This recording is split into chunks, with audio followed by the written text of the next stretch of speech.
And welcome all. Happy Tuesday to you. It's May 27th, 2025. And I'll say hello to everyone and then we'll get started. Boy, boy, do we have a lot to cover tonight. And it should be a really good show. Tonight's show is called DELPHI, ChatGPMe, an AI assisted deep dive into the clusterfuck of this community. Welcome. All right. How's my sound check working, by the way? All right, so we're going to get started. Let me see who is here. I noticed my sweet dude Amy is not here. So where's Amy? Oh, Amy, we miss you. Amy with the flowers.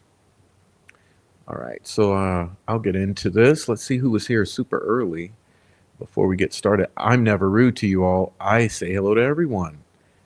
All right. All right, so we had Don McKenzie in here first and foremost. What's up, Don McKenzie? Boom. What up, Don? All right. Elizabeth. We had Lisa, Deb. Hello, Deb. All right. And look at the beautiful Dark Arts by Adrian. That's a new photo. Hi, Dark Arts by Adrian. Good to see you. What's up with the lack of fact checking? All right. What's up, Mark Ellis? Mark Ellis in the house saying hi, Deb. Hi, Deb. Snoop Sleuth, what's up? Always, Adrian. I wish Snay would have went a little harder on him. Oh, well, we're not even going to talk about that yet, but we will. Okay, we will be talking about it. All right. Elizabeth Jones, hello to you. Hey, Heather Brown's here. What's up, Heather? Hello, Elizabeth, Lisa, Dark Arts, Snoop Sleuth, and Dom S. All right. Adrian, just do you. F the rest. Good advice from Mr. Dom S. All right. We got Hebby up in here, Snoop Sleuth, Miss Deb, Dom S, Lisa, Adrian, Mark Ellis, Elizabeth Jones, Snoop, and Heather. All right.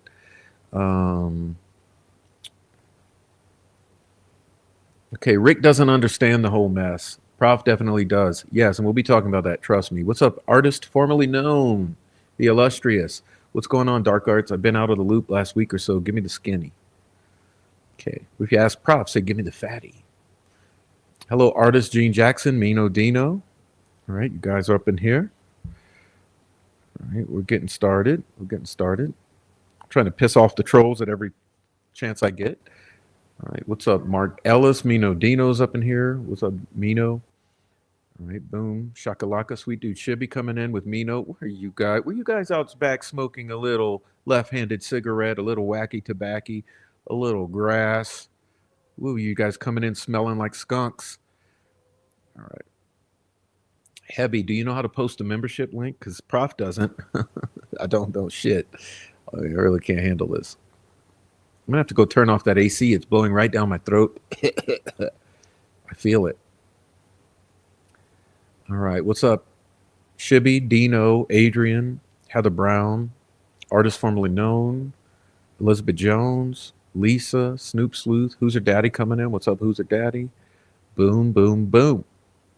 Okay. 4 Pitbulls Cross America coming in. What's up? Honored to have you present. What's up? 4 Pitbulls.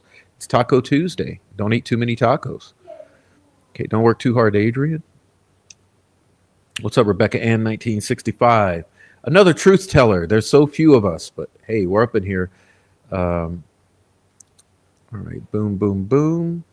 Boy, you want to see some liars earlier? You saw some, and there's some really right now. There's a whole thing going down right now. We'll talk about it in a minute. Hey, Shibby, do you know how to post a membership link? Adrian, I'm going to have to listen to some stuff, it seems like. I'm sorry, people suck. All right, boom. Carol, what's up, Carol? Hello to you. We got Elizabeth from Scotland. Carol says hello. Oh, that AC is killing my neck, my throat. Yeah, my neck. Okay. All right, you guys. Carol says, what's up? Yeah, hold on. I got to go turn that shit off. It's killing me.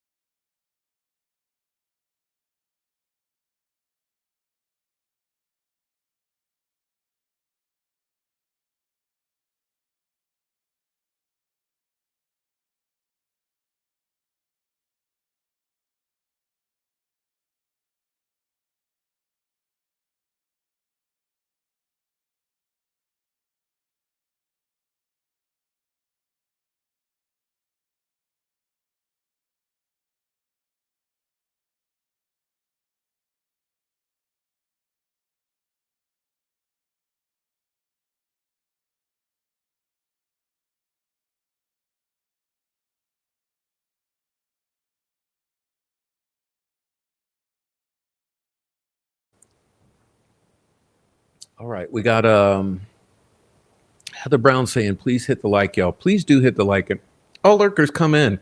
And also, you stupid ass mean girls, come on in. Since you like to lie about people, come on in. All right, what's up, Dom S? What's up, sweet dude Shibby? Carol, Mino Dino, Elizabeth Jones, Heather Brown, Dom S, Snoop Sleuth, Deb, same old ones. What's up, Regina Grady Bolden? Welcome in. Also, Mandy, welcome in. Hey, Prof in chat. The outcaster in the house. Oh, man. Shit's hitting the fan. You better duck all. Oh, boy, I tell you, they'll just lie until they think it's true.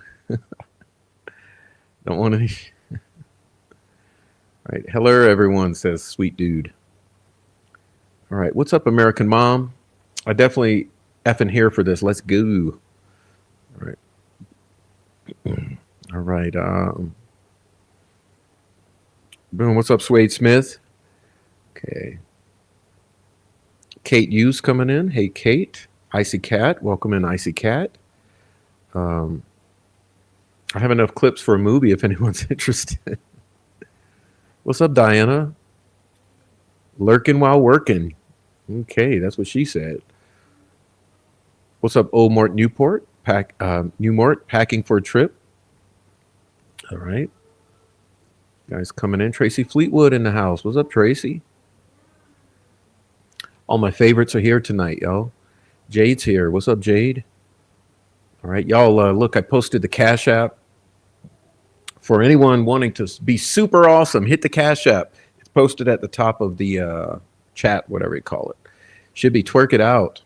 All right, what's up, Old Mort, New Mort, Tracy Fleetwood, Deb, Mary Beth Yema. Oh my God, hi, Prof and Chap. I wouldn't miss it for the world. Thank you so much, Mary Beth.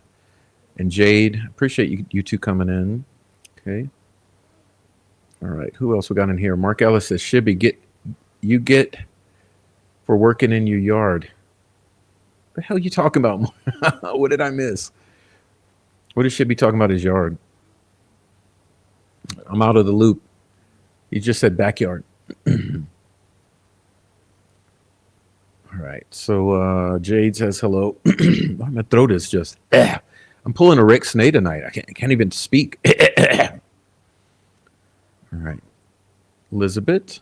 Okay. You stayed awake. What's up, Rhonda? What's up, Mr. Author Clermont? Top day, Prof. Missed a lot of you. Best chat on YouTube. Thank you. All right. All right, y'all. What's up, Aaron? Okay. Post-apocalyptic Jay. Good to see you. Nice, weird-looking dog. Cute and weird. Okay. What's up? What's up, Aaron? Hebby. Mark Ellis. Post-apocalyptic. Snoop Sleuth. Okay, we got LB. Welcome in, LB. Good to see you. Oh, what is up with the throat? Come on, man. 5 minutes of AC enough to ruin my throat for the night. All right, what's up, artist formerly known, post-apocalyptic D Tur in the house. What's up, D Tur? All right, you guys coming in. Good to see everybody. Heather Brown. What's up, Prof? Hebby, Rhonda, Holton, Lisa, Dom, Tracy. All right. Tracy says hello. All right, Lori K. Hello, Lori K. I'll be your Amy, Prof. No, thanks. I don't need those kind of flowers. Sending the love and light to you all of you incredible mods, chatters, Prof, and those quiet ones, the lurkers. Also the hate watchers, which means the butthurt mean girls and Michael Osbrook. Fuck off.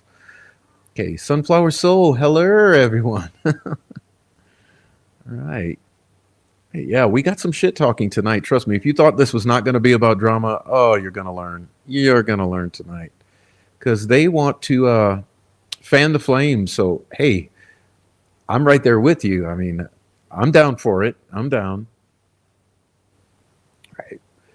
Four Pits is just getting warmed up. We got everyone in here. Okay, Oleg Cat. There you go. Caught someone new. Oleg Cat's in the house. Donnie Pitbull Kuntz in the house. What's up, Donnie? And also Nancy Drew. Welcome, Nancy Drew. How many keyboards do you have? Enough. What's up, Cricket? All right. Claremont, Canada checking in. Aaron says, hit the like, please do. Okay. Good to see everyone. All right. Free Rick Allen says, Swade Smith with the constant message. What's up, nobody, nothing? All right. All right, good to see everybody. Dirty Diana says, hello, Adrian, if you're here. All right. Tracy Fleetwood, Mark Ellis, Oleg Cat, welcome in, Oleg. Also, J Rabbit, how you doing? J Rabbit says, Allsbrook was crazy in the chat, all feral. Apparently, you're so powerful that you control everything. Yes. Isn't it interesting? I'm telling you, the entire YouTube just cannot stop stalking. Yeah, the entire YouTube, that just shows you something. The entire troll farm, prosecution side, the entire Mean Girls defense side, the entire internet cannot stop talking about profit. I think I'm doing something right. And you guys can be butthurt all you want. You can lie all you want. And you can try to smear and slander and discredit all you want. But people know the truth when they're hearing it and seeing it. And I'm the only one who provided receipts for everything I've said. You haven't provided anything. So I guess you're going to find out.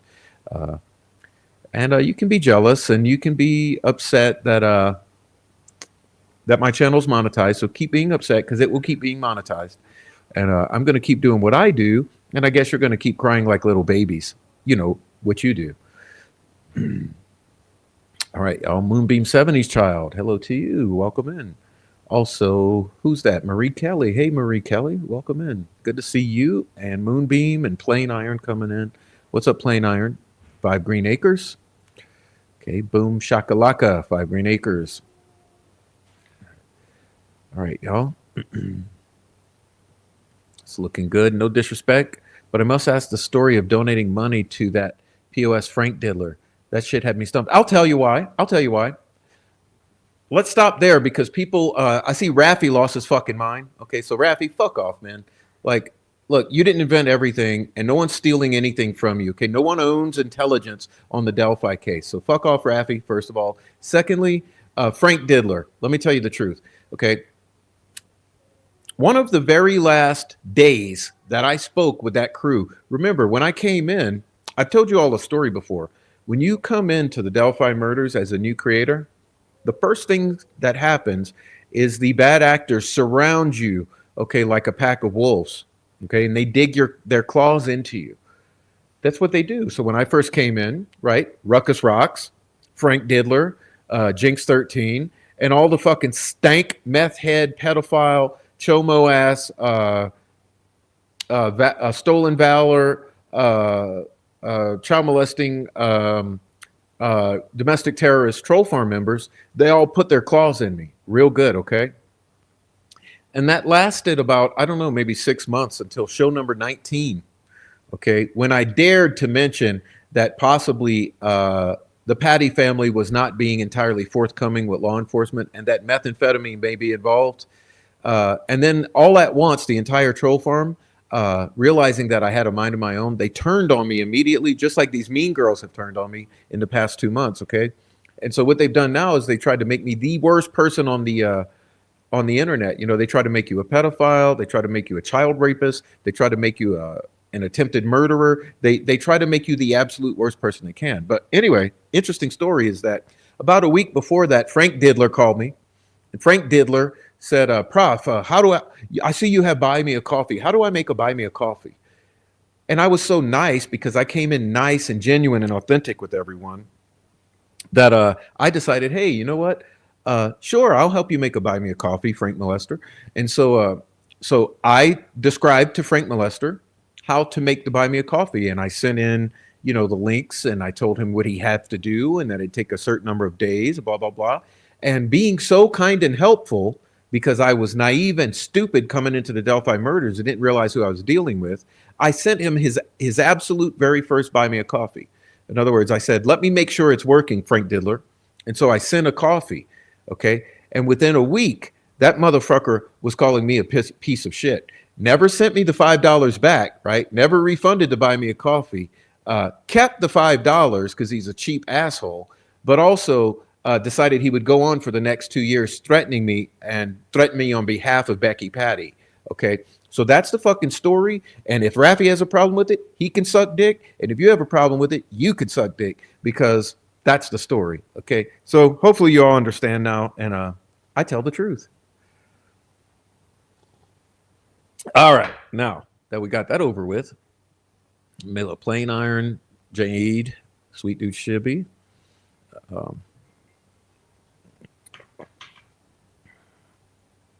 Just a moment, please.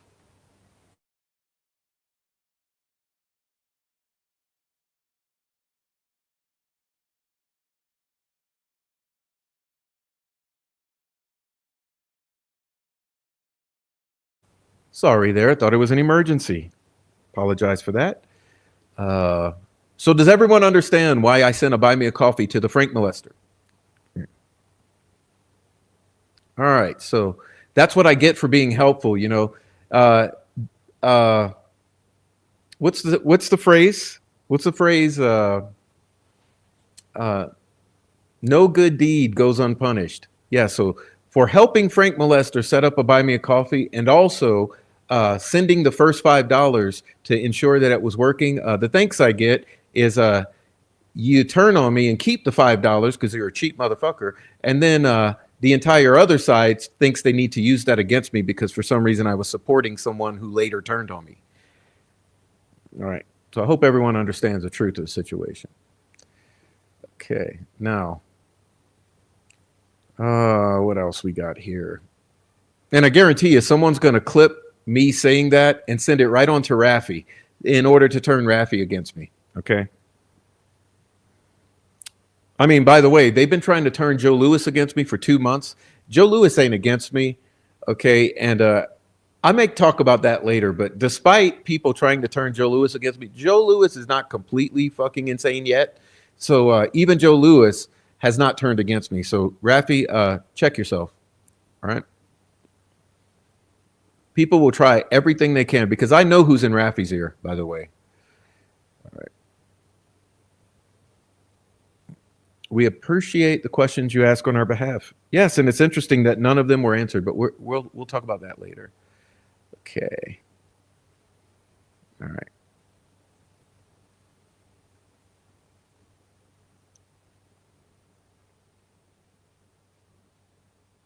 Okay, y'all. I'm trying to get in here. I see a pin cake came in. Exactly. You remember when that meth head was my mod back in the day because she, like all the others, like that's what I'm saying. The troll farm comes in and they put their claws in you immediately. Happened to Adrian. Hey, Adrian might or might not be in the chat, but we can ask her the story at a future time. What happened when she first came on the YouTube? Right? The bad actors, they put their claws deep into her. Okay, and it's always the same. It's the way they do things. Okay.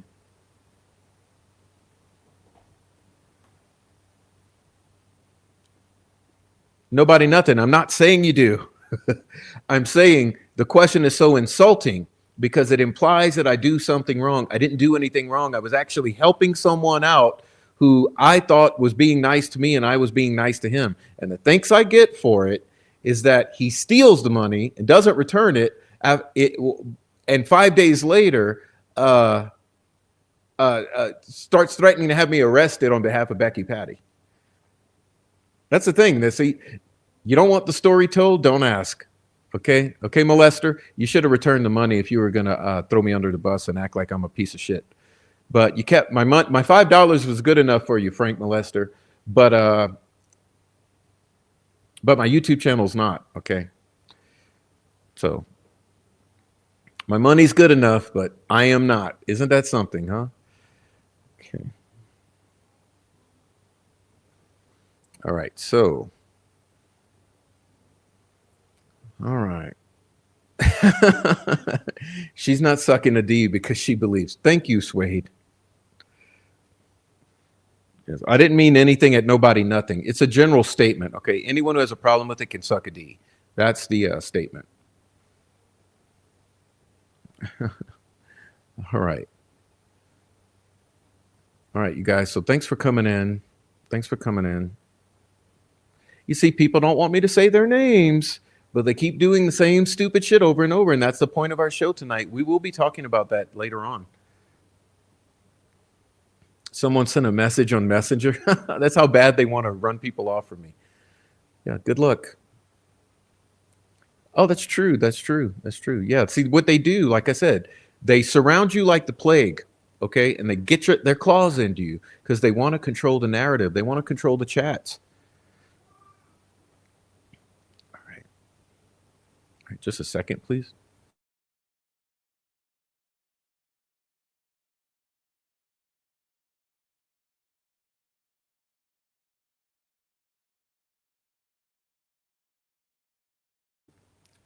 No, obviously someone went over to Rafi. Listen, I already know that someone went over to Joe Lewis and they tried to turn him against me multiple times in the past month.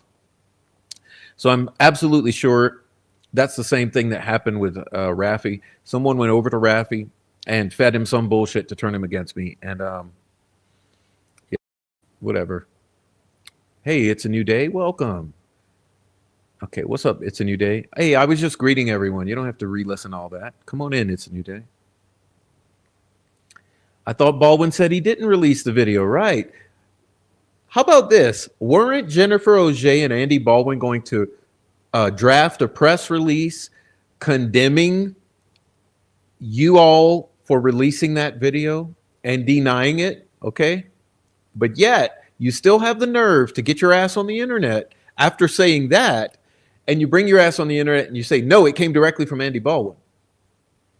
No one sees a conflict there? Okay.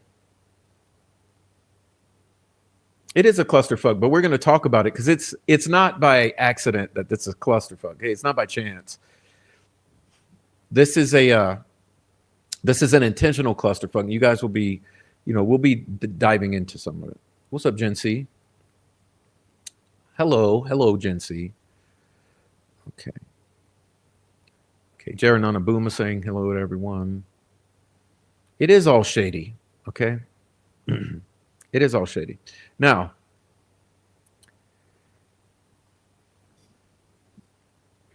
where do we start?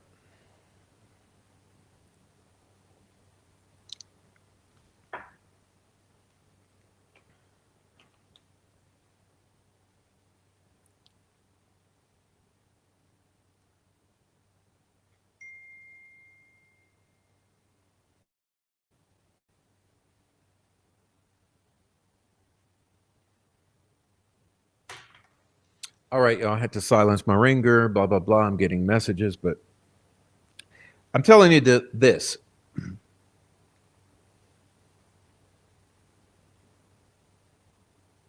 The shit is hitting the fan, okay?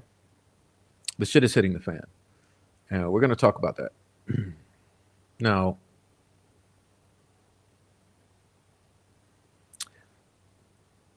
for those of you who watched Rick Snae's show today, I got to say, you saw quite an exhibition of lying, gaslighting, bad faith, and combativeness. That's right. And also a touch of ignorance because let's be honest here, Rick Snae doesn't know what the fuck's going on, okay? He's trying to catch up, but Rick Snae was gone, okay? Rick Snae's really upset about his pending divorce being finalized. So Rick Snae's been gone a while dealing with personal difficulties and working extra overtime. So Rick Snae is months behind on all of this, and he only knows what people are feeding him. And I think you know who those people are, okay? So Rick Snae is a little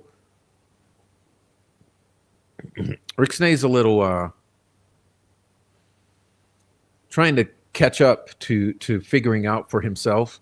And that's the thing of that's the thing with Rick Snae. He has to figure out for himself really deeply how he feels before he takes a hard stance, okay? Which is a good sign. But it's taking him a while, okay? Because there's so much to go and catch up on and so many people he needs to talk to that. And like I said, people are feeding him a certain perspective. Well, see, Dieter, that's one of the lies. That's one of the lies, Dieter.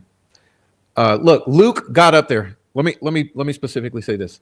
Luke Nicholas got his ass up on Snae's panel and intentionally lied to the public, which he's been doing for 2.5 months regarding this entire debacle. So it's no surprise that he would intentionally lie. I'm sure he's intentionally lying on another live stream right now. But every single quotation he put in my mouth was a gross misrepresentation of my actual statements. And he outright lied about things that he alleged that I had said. Okay, thank you, Dieter. Okay, now I get it. It's hard to be sarcastic in the chat, in the text messages and shit.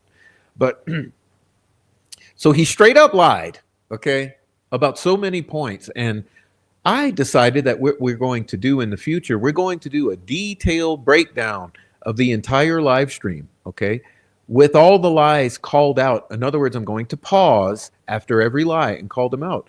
And you'll also be interested that Michael Osbrook came into the live chat and also lied and also was combative and also gaslit. Now, a question about that, okay? A thing to question about this. Why are they lying, upset, and combative and declining to honestly and straightforwardly answer simple and pertinent questions?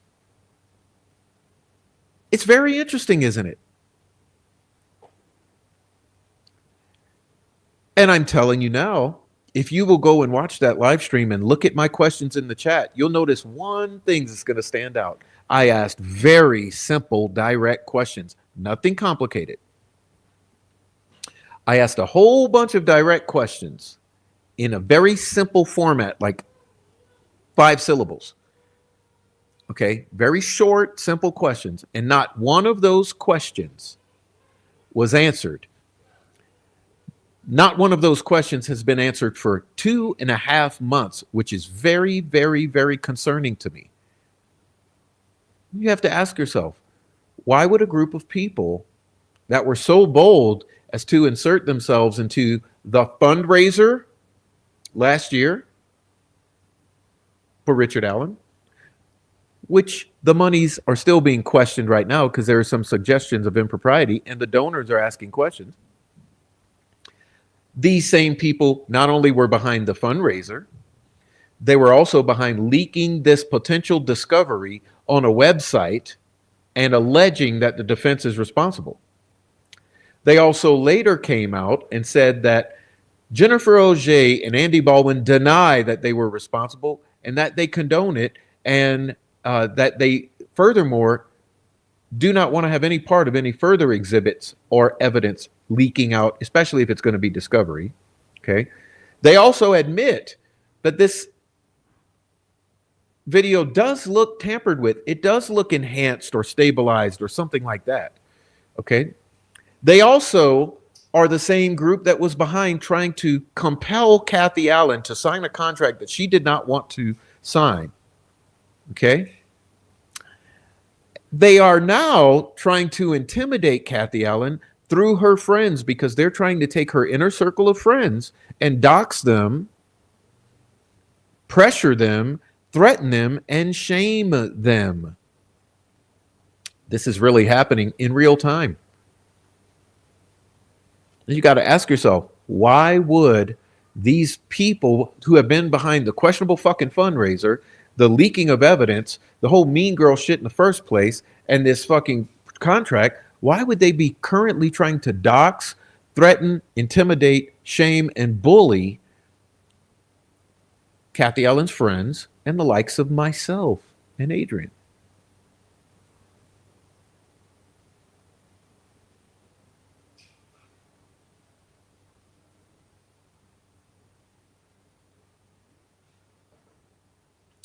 And how convenient that the people doing the absolute worst of the slander, defamation, doxing, harassment, and intimidation, how convenient that they're in Europe.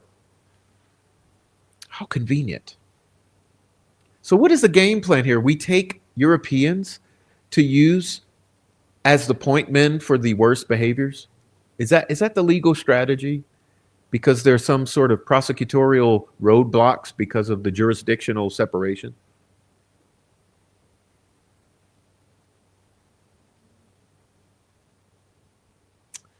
Now, let me be real here. You guys fucked up again. So you had the opportunity to maybe offer an olive branch, maybe be honest, maybe come clean, and maybe try to get past this. But I find it very interesting that when Rick Snay offered you that opportunity, instead you chose to double down on your bullshit. So let me say this. I up the ante. I will meet you at your challenge. I will step up to the plate. I will keep going. And since you think it's okay to lie about things we've said, well, we will prove that you are liars. Since you think it's okay to dox, harass, threaten, and intimidate, we will prove that your doxers, harassers have been threatening and intimidating. Since you are attempting to speak for Kathy Allen, maybe we will allow her to speak for herself. You want to play? I say let's play, because if you think you're going to convince the YouTube community and therefore that's going to translate to that convincing being declared truth, you're sadly mistaken. And I find it interesting that right now, the stupid ass cunt named Teresa would host a live stream on this very topic, simultaneous with this one, and not offer me an opportunity to express my position, but instead to platform all of the liars, harassers, doxers, and bullshitters. And I don't care who clips this. You clip it all you want. You've done stupid shit. You're all a bunch of fucking retard plants, and I'm going to expose you one by one. And you want to play this way? You want to play the game this way? I'll play the game. Okay.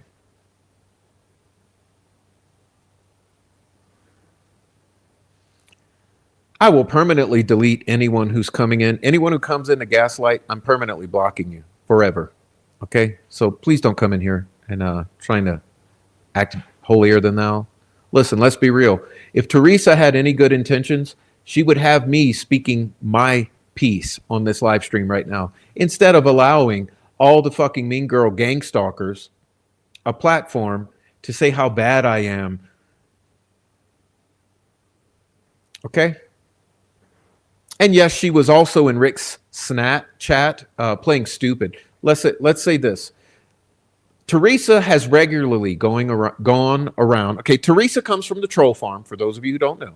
Yes, she was in the troll farm. She's left the troll farm.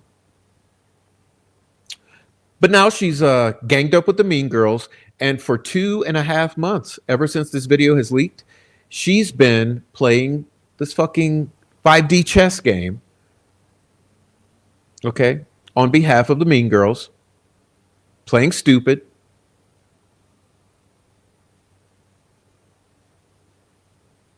She had a very good opportunity to either stick with Karen Reed and shut the fuck up, or to go on a live after Luke and Michael Osbrook just lied and were combative with the entire Delphi community on Rick Snae's previous live just now. She had an opportunity to shut the fuck up and to go ahead and cover Karen Reed like ad nauseum, right? Or she had the opportunity to maybe establish a platform where she would invite them in to say their piece and allow me in to say my piece. But do you think I got an invite, a request, an offer? No. Because this allows them to try to influence the community. Okay, so it's fine. If you think this is a PR game that the community is going to decide, guess what? Yeah, they're going to decide. They're going to decide based on facts and evidence. And I'm going to give those facts and evidence. And there's nothing you're all going to be able to do about it. Thank you. Now, let's be honest here. When I've told you about what I understand about Kathy Allen's feelings and thoughts, I have not lied once. Okay? Also, the contract was meant to be shared. Kathy is glad that I shared the contract. I was also thanked for sharing the contract, and I was thanked for elucidating thoughts on this contract. Okay, so you can shove that. I was also thanked by a number of donors to the fundraiser for expressing the concerns with that. And I find it interesting that a particular donor would telephone Andy Baldwin's office with questions about the contract, and within 6 to 7 minutes, Osbrook would be calling and freaking the fuck out about the money. So yeah, let's talk about that money. because the donors are concerned about the money. Individuals in this community still have not received a single straight answer about the leak of that video. For instance, is it enhanced? Is it AI upscaled? Is it tampered with? Did law enforcement do it? Did some other third party do it? Did you guys do it?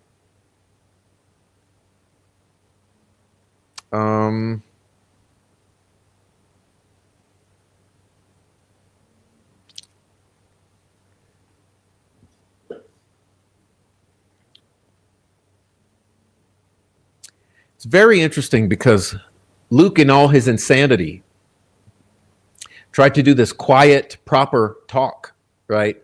And tried to make me look like a crazy person by saying, oh, you see, when the video was released, apparently, Prof took it upon himself to claim that I created it using AI.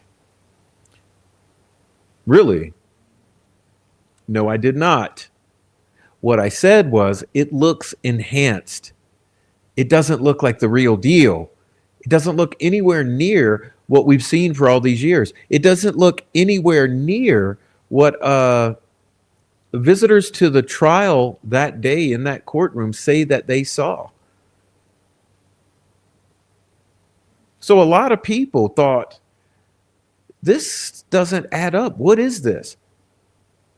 And someone came in my chat and said, Prof, it's AI upscaled. It looks AI upscaled. So there may have been a time when I made a post or a comment and I said, it may have been AI upscaled.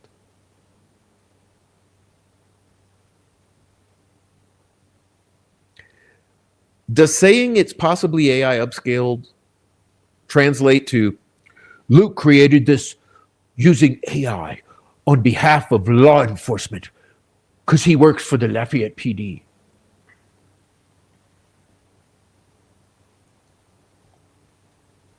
You see, they're like twisting everything, but I'll play. You want to play stupid games, you're going to win stupid prizes because you had the opportunity to let this go. You had the opportunity to stop everyone from talking about this. You had the opportunity to come clean and tell the truth about the provenance, about all the details. Okay.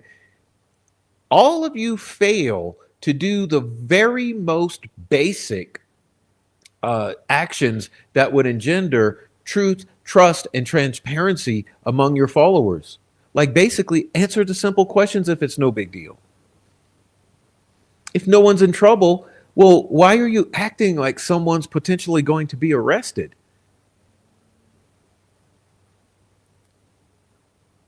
You know, you literally are behaving as a group as if someone in the group is in legal trouble, which is how I would expect you to behave if you leaked discovery.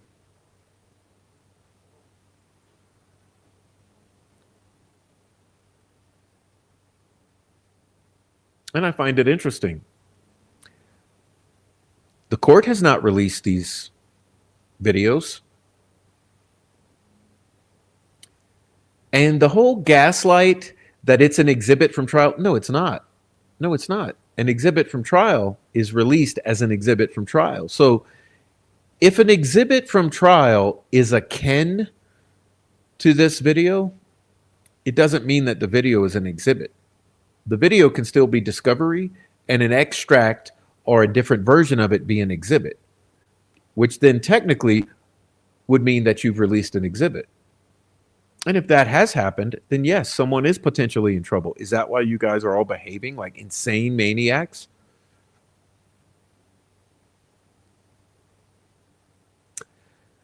So listen, here's the unfortunate thing. Adrian can vouch for this. Rick Snake can vouch for this. A whole bunch of the people I talk to can vouch for this. I was ready to let this all go and not mention another single word. You know why? Because Friday, I pretty much put the nail in the coffin for you assholes. Isn't that right, guys? Isn't that right?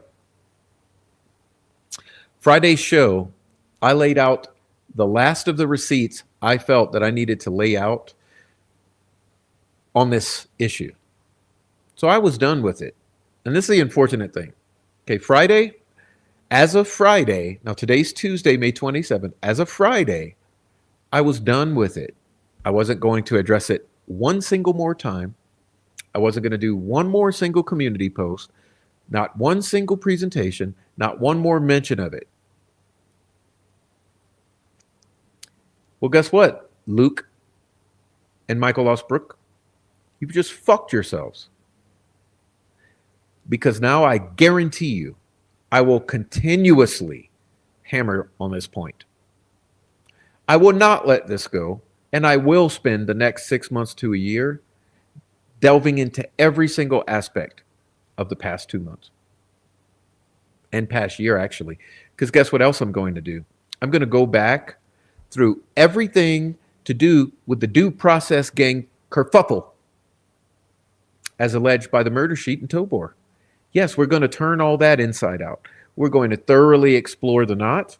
We're going to thoroughly explore the due process gang.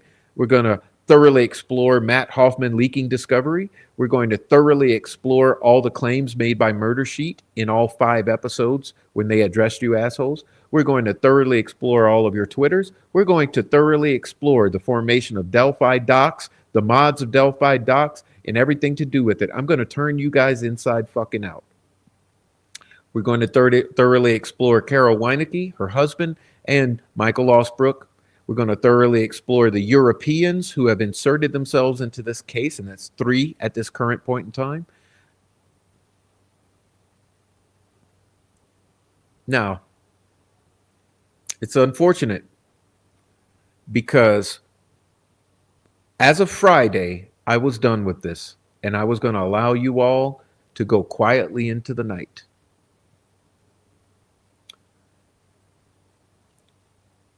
Since you're so afraid of me and all of the things that I say and my audience and my chatters,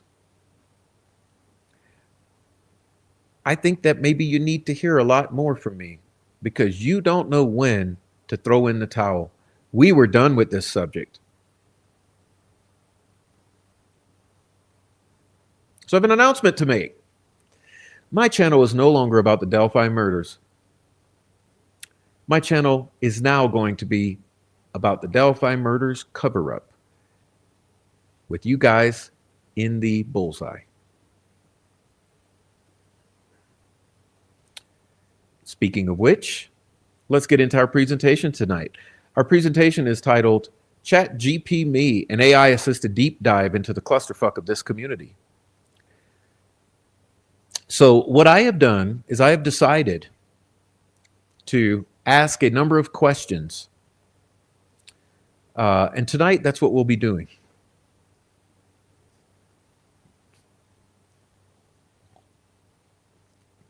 I'm going to be going through a few questions. And hopefully you guys will find the answers entertaining. And so in all full disclosure, I'll have to say this to you. I have not prepared the responses for this presentation tonight. This will be an off-the-cuff, spontaneous experience. So come ride along, okay? Come ride along. We're going to together experience the replies from ChatGPT as I ask it questions that I have submitted. Okay, so I have all these questions, and what I'm going to do now is we're going to ask the questions, and then together we're going to watch ChatGPT generate responses. So this should be fun for everyone, and we'll get into it now. Okay, and so the first one. What's up, Jake Brooks? And thank you for the super sticker, sir. Okay, Jake Brooks in the house says, well, he says nothing. It's a 1999 super sticker with a little puppy or deer. It's hard to tell, holding a winning cup. Okay, so for those of you who can't see it, it's a little championship pup. I guess. All right. Thank you, Jake. Thank you, Jake. All right. So ChatGPT, here we go. We're going to experience a little ChatGPT interaction. So this will be real time. Okay, thank you very much. It's a new day, and Jake Brooks and Dark Arts by Adrian, Plain Iron, Carla Ann, all you guys. So let's take this little trip together. Okay. Here we go. So this says, first question. Okay, first question. What would you expect to see in the online narrative around a true crime case that was infiltrated with PR teams and domestic terrorists versus a case with an authentic community that was not infiltrated? Okay, you guys ready for this? This should be fun. All right. Okay. The response. This is a powerful and timely question. The online narrative surrounding a true crime case can differ drastically depending on whether it is being manipulated by PR teams and domestic terrorist influences. That's pretty interesting.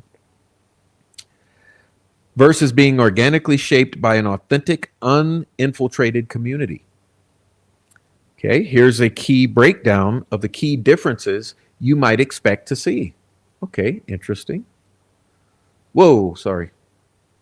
I goofed. Okay. Infiltrated narrative by PR teams and domestic terrorists. You would expect to see astroturfing and manufactured consensus. Does it I can't even get too far without commenting. Doesn't that seem familiar? Does that sound familiar? Astroturfing and manufactured consent? Excuse me, hold on.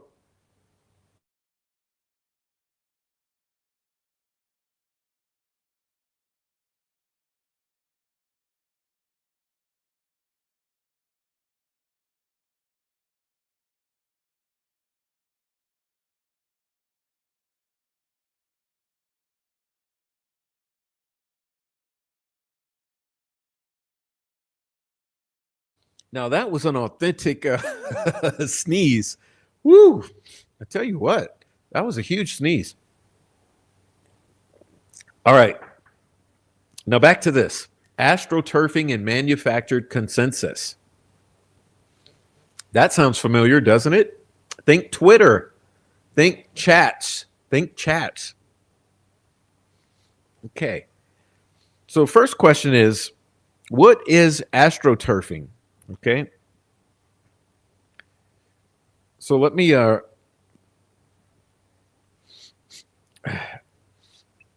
astroturfing is defined as the deceptive practice of presenting an orchestrated marketing or public relations campaign in the guise of unsolicited comments from members of the public. Okay? Once again, the deceptive practice of hiding sponsors of an orchestrated message or organization, political, advertising, religious, or public relations campaign to make it appear as though it originates from and is supported by an unsolicited grassroots participants. It's a practice intended to give statements or organizations credibility by withholding information about the source's backers. Okay? The implication behind the use of the term is that instead of a true or natural grassroots effort, there's a fake or artificial appearance of support. Okay? It's increasingly recognized as a problem in social media. Astroturfing can influence public opinion by flooding platforms with manipulated content and or comments. Okay, so astroturfing. Manufactured consensus, meaning everyone agrees. Appearance of grassroots support or outrage that feels coordinated. That's an important point, I believe. Okay, that what you will see will feel coordinated. Okay, so just keep Keep this in mind. These are the signs, these are the red flags of infiltrated narrative control. It feels coordinated because it's AstroTurf. Large volumes of similar posts, language, hashtags, or slogans across accounts that appear unrelated. Okay. Sounds familiar. Also, comment sections filled with repetitive talking points. This is astroturfing and manufactured consent. Okay. Here's another one, shifting the blame and narrative control. Sudden shifts in focus from perpetrators to victims or unrelated parties. Okay, shifts in focus. Shifts in focus from perpetrators. Okay, that means Prof was over here talking about who killed Abby and Libby. Let's put it in DELPHI murders language. Prof was here talking about who killed Abby and Libby. Okay. The astroturfing changes it to victims or unrelated parties. Let's talk about Richard Allen, Free Rick. This is no longer about Abby and Libby. This is about Free Rick Allen, right? Or shifts from perpetrators. Who released the video? Who tried to compel Kathy Allen to sign a contract? Where's the fundraising money? Okay, those, who's behind the bad things? Perpetrators. To, how dare you victimize us? Let's talk about what Adrian and Prof do wrong. How they're conspiracy theorists. All right. Disinformation campaigns designed to muddy the waters. Okay, that's narrative control. Disinformation. Think case by case. Case by case. Amy and Freckle Joy. Case by case. Disinformation campaigns. Or how about this? Troll farm. Let's talk about Prof's son, Prof's dad, Prof's this, Prof's kid, Adrian, Alex, conspiracy theory. Let's talk about anything else. Attempts to delegitimize. Let's discredit. Okay? Attempts to delegitimize or discredit credible investigators, journalists, or victims. So remember when I first stepped out and spoke out about this? I was saying my first red flag to Michael Osbrook was that he was trying to discredit Christine and Erica behind the scenes and me. Okay, the way this all started is about trial time or right pre-trial, okay, around the time of the trial, I started noticing because people were coming to me and saying, do you realize Michael Osbrook is doing this behind the scenes? Michael Osbrook is saying this. Michael Osbrook is doing this. People were coming to me saying that repeatedly around the time of trial. The attempts to discredit myself, Christine, and Erica.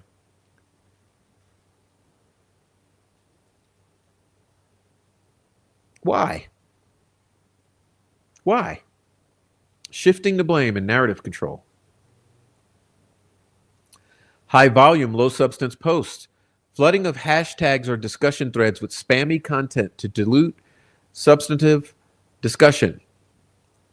Posts that feign outrage or concern but lack depth or show no actual knowledge of the case. That was the subject of my last live stream, right? I said that the Friday live stream just prior, I thought we were done with this topic. Character assassination, coordinated attacks on key figures like the Prof, like Adrian, okay, and their family members. Using smears. What else is this? Oh, look. Doxing and conspiracy framing. Oh, that sounds familiar, doesn't it? Oh, yeah, you're doxing Prof, you're doxing Christy, you're doxing others.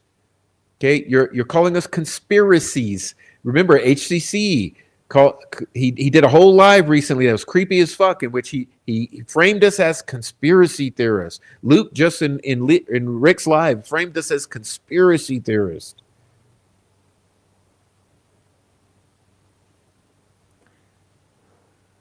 The use of bots or sock puppet accounts to spread rumors, amplify attack. Well, we call that trolling accounts. Okay, this is called trolls, troll farm. The use of fake accounts, sock puppet accounts, alt accounts, troll accounts, fake accounts to spread rumors and amplify attacks. You've seen nothing but that. You've seen nothing but that.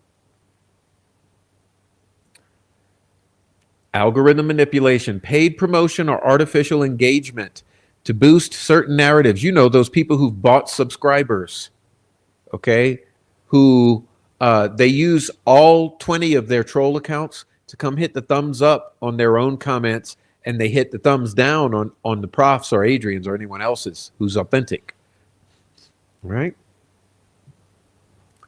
Search engine optimization tricks to bury relevant information under sensationalized, misleading content.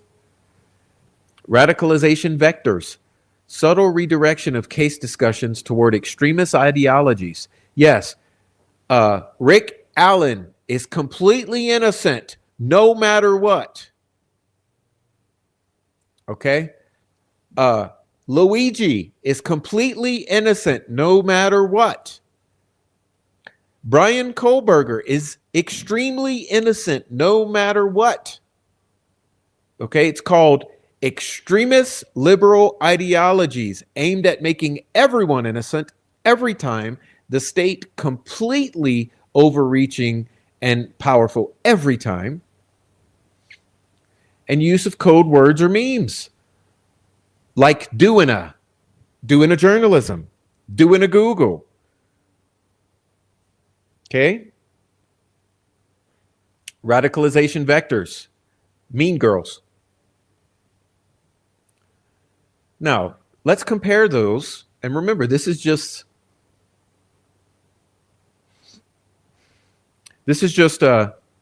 question number one. Okay, this is a reply to question number one. Right.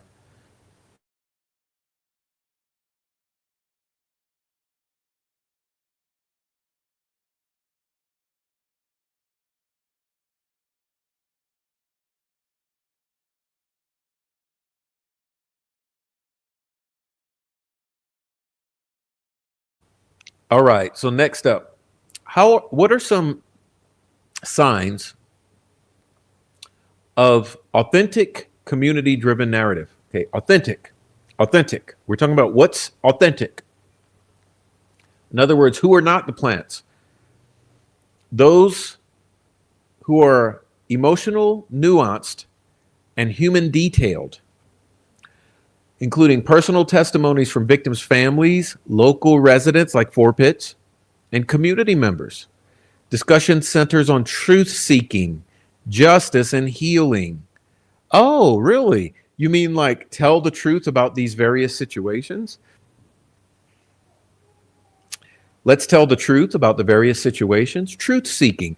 Like, why is it so difficult to just tell the truth about who released the video, who got it from who got it from the person before that, who got it from the person before that, and if Andy Baldwin okayed it, why did he subsequently deny it, and where's the proof? Where's the receipts that he okayed it? You got a text message, you got a phone call, you got a recording, you got an email, what you got?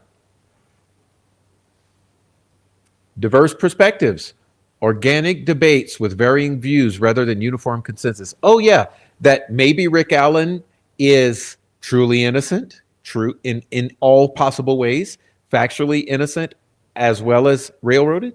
Maybe it's unknown whether he's factually innocent, but maybe he's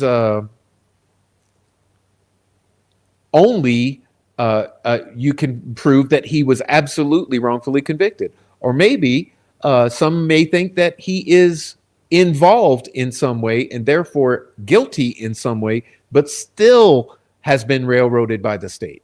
Okay. In other words, a variety of perspectives allowed and debated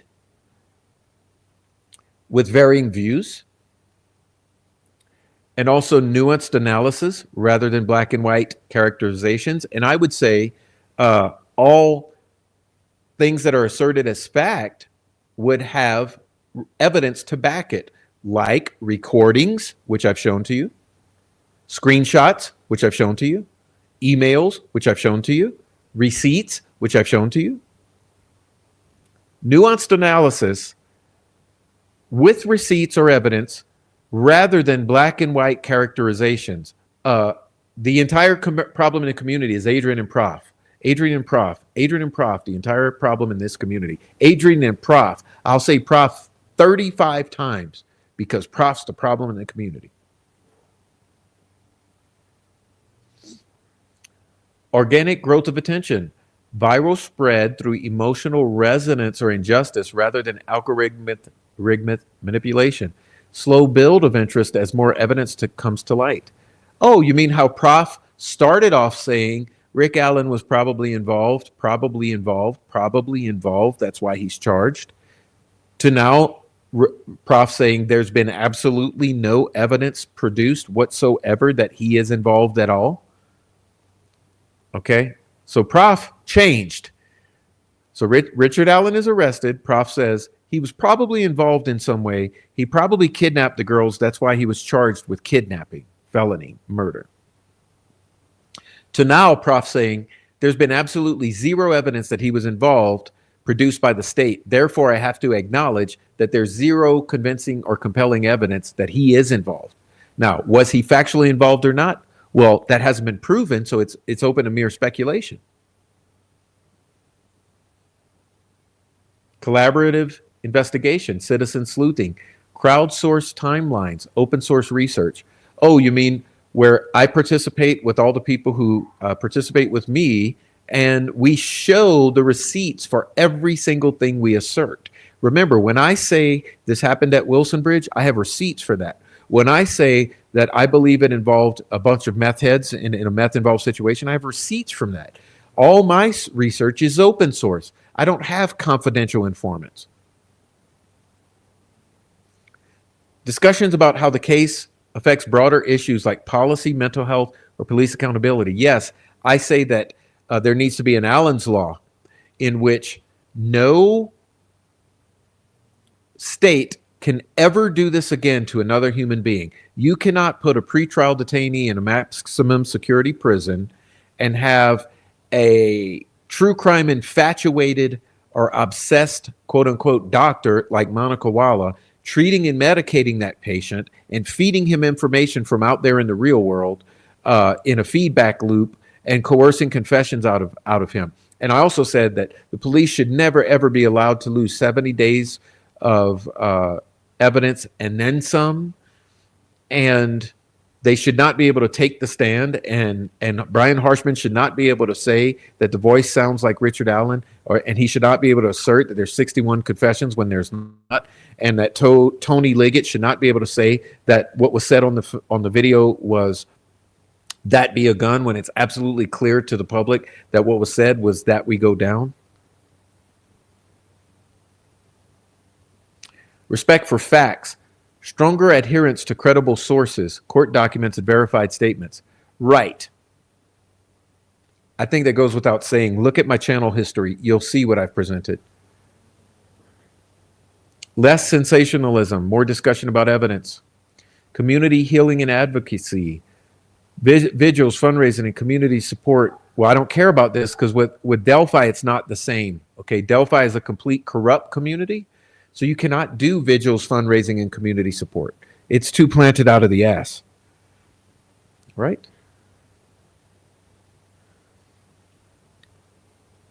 Litmus tests for infiltration versus authenticity. Okay. And you see the little brain here? It's a brain test. It's a brain bender. Let me do this.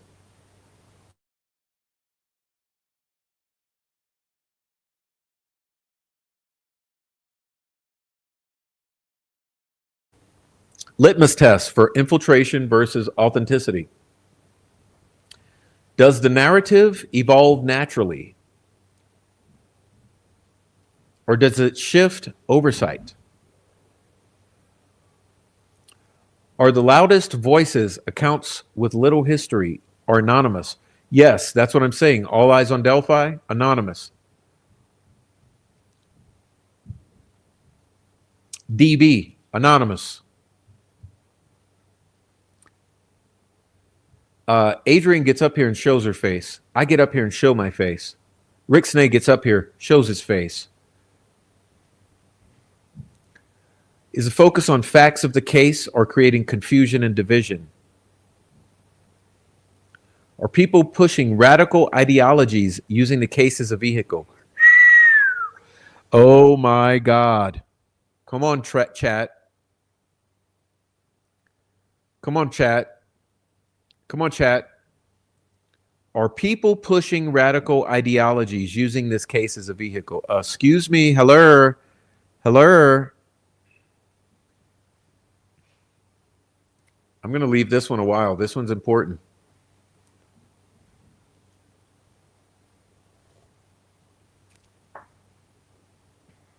Let's talk about social justice warriors. Okay? Are people pushing radical ideologies using this case as a vehicle?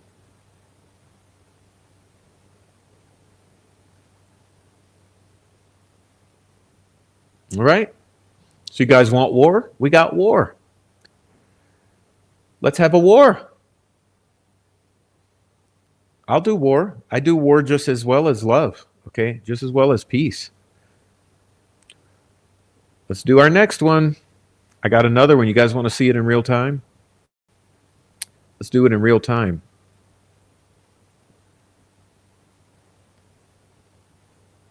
There you go.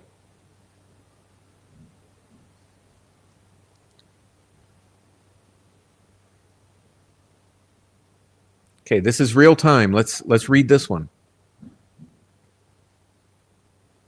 This one says, what would you expect to see in a community surrounding certain true crime cases if there were bad actors who were threatening and trying to push certain people off the case?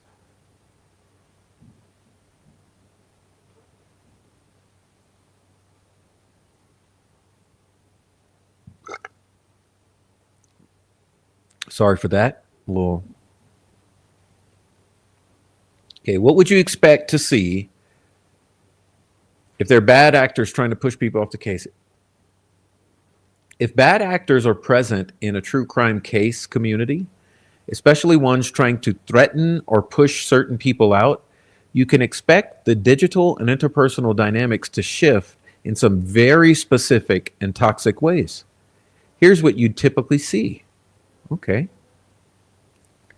Signs of bad actors targeting and pushing people out. Doxing.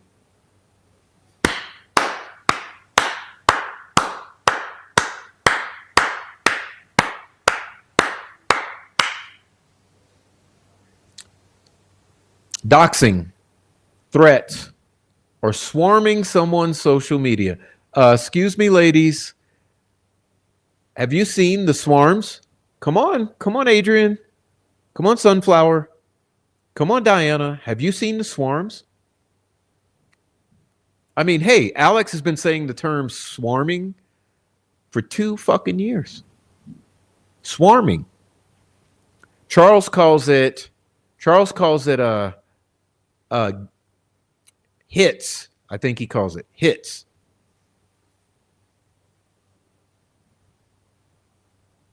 Okay. So if there's bad actors, you'd expect to see targeted harassment, intimidation, doxing, threats, swarming social media, swarming. Private messages with coercive language like you better drop this, you don't know who you're messing with. Troll farm. I've got them. I'll send them. I'll post them soon. Trust me. Stalking behavior, digital and physical. Calling employers. That's been done. Calling my police. Yeah. Okay. Next up, reputation smearing. You'd expect to see Southern narrative. Southern. That's funny. Southern. Yeah, they jump. Oh, that's what you call it. Jumping. Jumping. Yes. Sudden narratives emerge to discredit someone. They're mentally unstable. Sounds familiar? Does it sound familiar? They're a grifter. Does it sound familiar? I think you all have heard this language from Luke recently. Okay. And the Mean Girls. The use of edited screenshots, fake DMs, or claims of criminal behavior to attack credibility. Uh, I've obtained an attorney in Denver. Uh, uh, uh, and I've been in touch with law enforcement. They take this very seriously.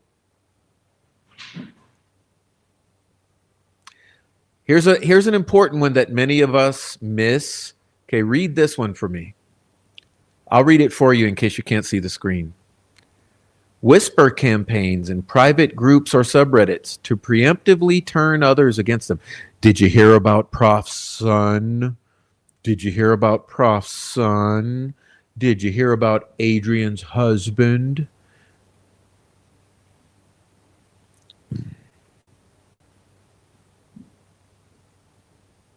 All right, here's another one we've seen in the past. Flooding and drowning out. Flooding and drowning out. Every post or thread the individual contributes is met with hostile replies or off-topic derailing, coordinated mass reporting to get their account suspended or shadow banned. I've been the victim. I've been the victim. Listen, Charles would know. Charles, you're a troll. You're a former troll. You're a reformed troll, Charles, in charge. Charles, question. Have you known of any coordinated mass reporting to get accounts suspended or shadow banned?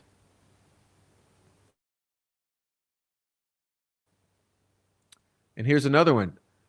Alt accounts, sock puppet accounts, troll accounts used to simulate widespread backlash. Oh, yeah, that's the old Tommy Frost, Mark Cohen, Jinx 13, Bossy. Those are old troll farm tactics, okay? Let's continue. This is even more important. Social engineering. Posting as friendly ends. This is another troll farm tactic, by the way. Okay. Posting as friendly insiders to gain trust, then gaslighting or manipulating the target. Adrian knows about this. So do I. Divide and conquer tactics. That's Luke. Remember Luke going to Adrian with the emails and going to Christy with the emails? Divide and conquer. They're trying to Kathy Allen right now. Drive wedges between trusted collaborators through lies or paranoia. You know, Prof and Alex or the pulling the puppet strings behind the scenes. Making the person feel like they're the problem. Why are you being so dramatic? Why are you asking all these questions? Why are you asking all these questions? Why? How dare you ask questions of people who do weird shit?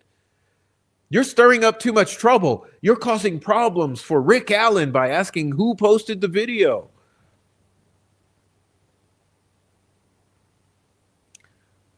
Silencing through fear. The community becomes quiet or cautious. Fewer people engage. Bystanders avoid associating with the targeted individual out of fear they'll be next. Yeah, you should see the inboxes I've gotten. I've had okay, I'm going to be mean for a minute. Let me pull this down for a minute. Guys, I've had so many old ladies in the community. I'm serious. It's not funny. I'm using the term because it's the term I use, and it's accurate. But listen, I've had so many of the Delphi, of some old ladies who follow my channel. Like, I'm not lying. I can show you the emails and the text messages. It's sad. I've had so many old ladies contact me afraid and say, Prof, I'm sorry. I can't be in your chat anymore. I've had some say, Prof, please take my wrench. I've had some say, Prof, please remove me from the donation website because I'm afraid.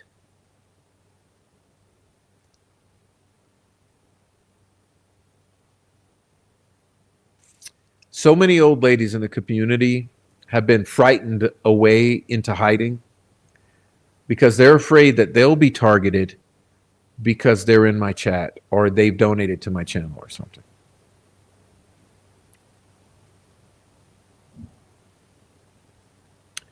It's sad. It's sad.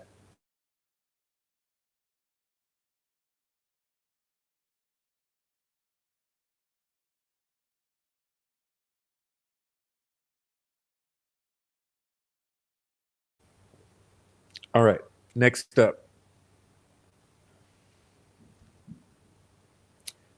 Fewer people engage. Yes, I told you my engagement was down because of this conundrum right now. For instance, right now we have 146 watching. Normally I'd have 350. 350. Bystanders avoid associating out of fear they'll be next. Important voices and independent investigators go quiet. That's my old ladies. Deactivate or publicly withdraw for their safety. Yep. It's a shame. Their research timelines or threads get deleted, ignored, or overwritten. Attempts to reframe the case in ways that minimize or erase the individual's findings. Discussion threads vanish, groups are purged, narratives are rebranded. Okay. Now here's another one. You guys will enjoy this. Let's read this. Psychological and social red flags.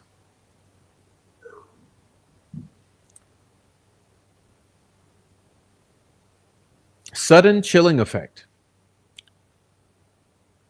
Once active community turns silent or strangely robotic. Increase groupthink. Dissent is punished. Conformity is rewarded. People disappear. High contributing users vanish without a trace or explanation. Language policing. Now here you go. Listen up. Listen up. Posts or comments get removed, not for violating rules, but for challenging certain figures or narratives. Language policing. I've said so much about that. Okay, language policing. I'll highlight that. Language policing is very real and is very concerning. All right. Tactics often used by bad actors. Lawfare. Threats of lawsuits or bogus legal claims to silence researchers or journalists. I think you've already seen that. Prof, I'll sue you for $50,000.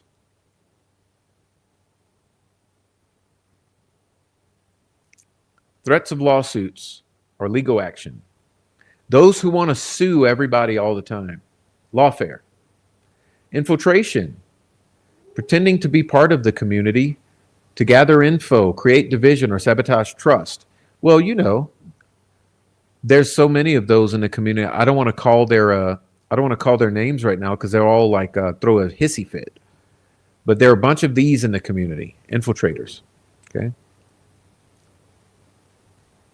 Mimicry, copycat accounts that confuse identities or spread disinfo under someone's name. You've seen that. That's Troll Farm Tactic 101. Intelligence tactics, use of sock puppets, false flags, and honeypots to entrap or discredit people. Yes, this is called what they do. Remember, Luis Cuevas? Oh, never mind. I'm not going to name names. I'm not going to name names. Okay, they send you the nudes to get nudes in return. Honeypots and entrapment and discrediting. Right. Effects on the community. This all causes fear, paranoia, self-censorship, erosion of trust in legitimate figures or researchers. Shift from truth-seeking to drama, personal conflict, or disengagement. Genuine contributors leave and the space becomes hostile, performative, and dominated by false narratives. If you're seeing any of this, it's worth asking, who benefits if this person is pushed out? What were they uncovering or saying that made them a threat? How fast did the tone shift? Who led the shift? Are these tactics aimed at silencing truth or preventing harm? All right. Now I think it's time for the next one. These questions are going to increase in import, okay? That's what I would like to say. These questions are going to become more important as as we go forward with tonight's show. Okay. Next question is,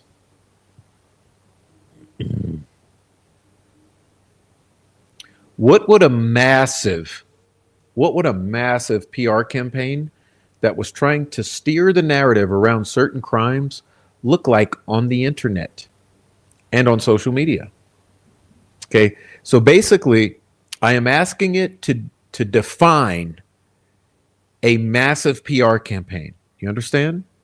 Which is what I'm alleging. Let's be clear here. What I am alleging is that the entire Delphi community is infiltrated by a massive PR campaign and always has been.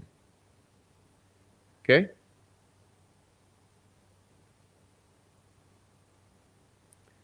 So the question now is, what would a massive PR campaign look like? Well, let's figure it out.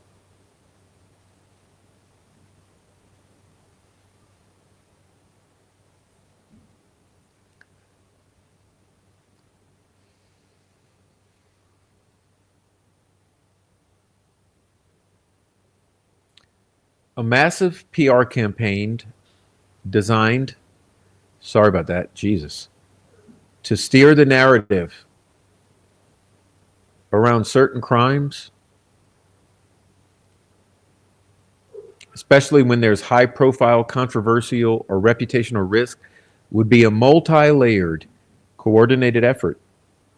These campaigns can be subtle or aggressive, and they often blend corporate PR tactics, political spin, and psychological manipulation. Here's what a campaign typically looks like, both overtly and covertly. Okay, this is important now.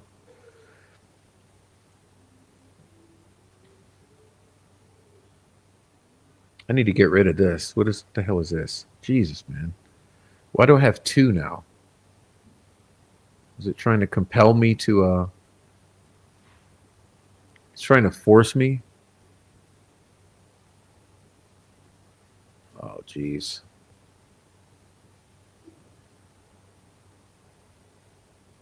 I don't like this trying to force me to show it, but we'll have to leave it. Goals of a campaign, of a PR campaign around a crime.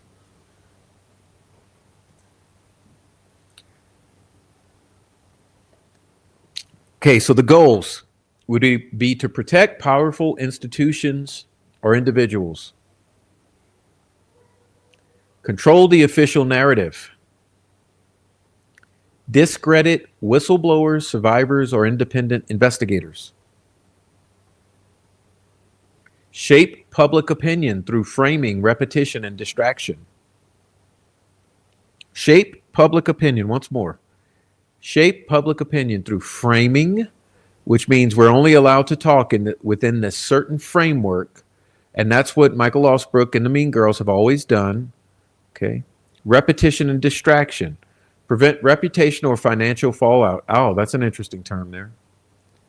Okay. Online social media characteristics. Narrative flooding and framing. Immediate high volume content. Establishing the story.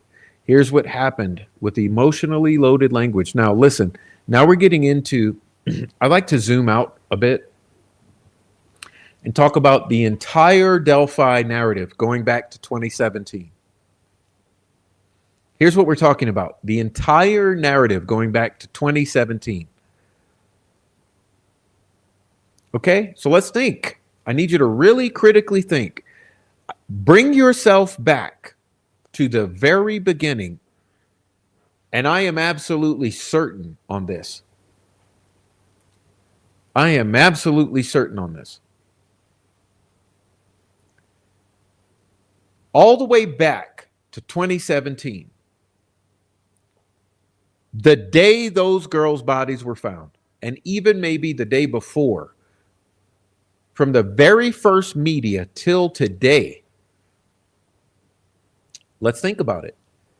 Immediate high volume content establishing the story. Here's what happened.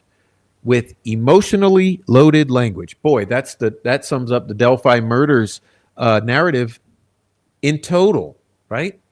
In total. Remember, two innocent little girls going out on a hike, right? On a unseasonably warm day. And there's a bridge guy. He's the monster.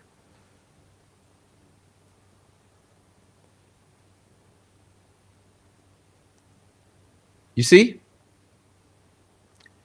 And you had Gray Hughes was a major part of this. Gray Hughes was the number one avenue for this narrative getting established in the public's minds. Okay. And then the rest of the troll farm creators, all of them, Fig Solves, Sleuth Intuition, all of them. The story. And remember, even Nick McClellan did this for the jury. Everything that happened for the jury was like a condensed mini version of the 7 years of it playing out on social media. Okay? But I want you to think about the way Nick McClellan told this story and how he condensed it and framed it for the jury, and think of how eerily similar it was to Gray Hughes' story that he spun for 7 years. Okay? Immediate high volume content establishing the story. Here's what happened with emotionally charged language. The dominance of prepackaged talking points. It's Delphi murders. Across news outlets. Remember, across the news outlets is all the same. Across the post, across the social media.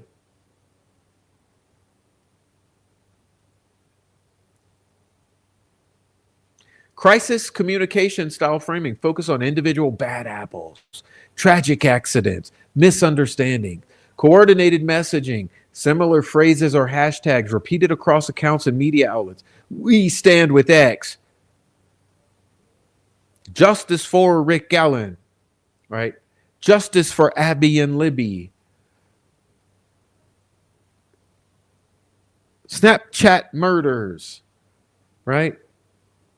Influencers, journalists, verified accounts post synchronized on-brand content. This has been synchronized on-brand content for 7 fucking years.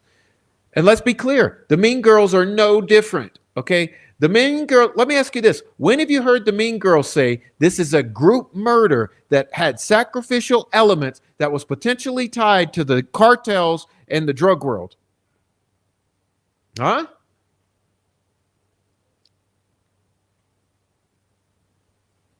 Or is the Mean Girls narrative eerily similar to Nick McClellan's narrative and Gray Hughes, just replacing Rick Allen with any other unknown individual? You see, we want to double down. Let's double down on the truth then. That's why I'm here. Okay? Since we want to play stupid games, we'll win stupid prizes.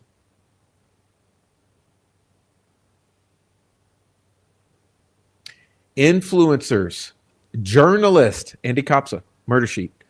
Verified accounts, verified accounts, verified accounts, verified accounts. Suddenly post synchronized on-brand content. Question.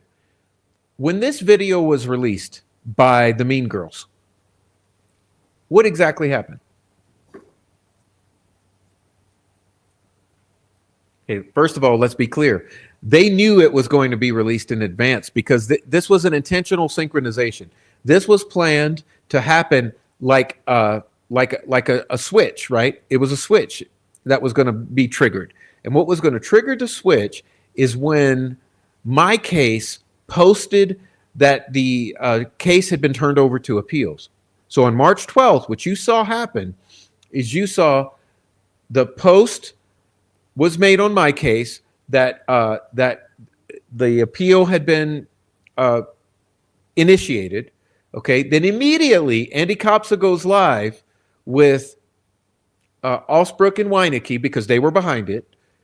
Okay, then immediately after, Angela goes live with Luke and DB in the chat, policing the concepts that this is not the enhanced version. This is the original from the victim's phone, right?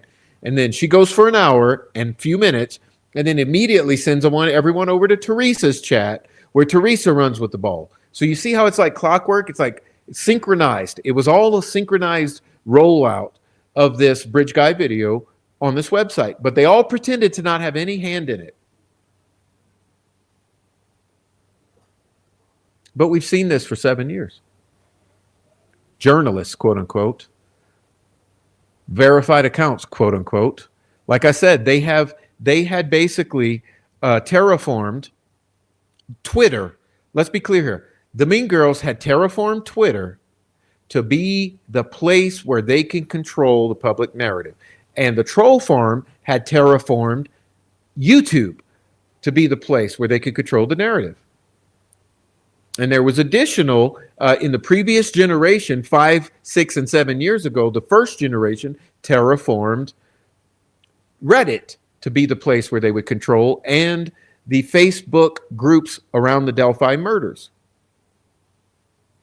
So you see, when you look back in the days and you see that in the early days, it was Reddit and Facebook was completely controlled.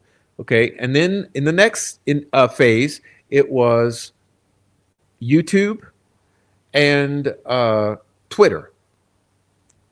Is it making sense now?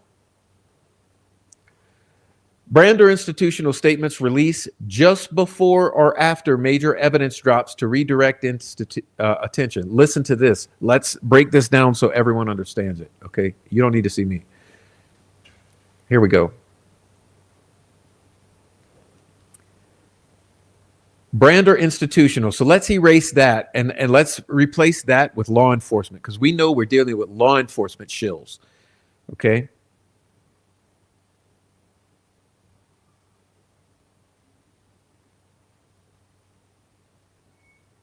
Okay. All right. Listen. Let's replace this with law enforcement. So official statements. So we're going to replace that with law enforcement and the family. Statements on behalf of law enforcement and family, law enforcement and family, law enforcement and family, law enforcement and family are released adjacent to major evidence drops to redirect attention.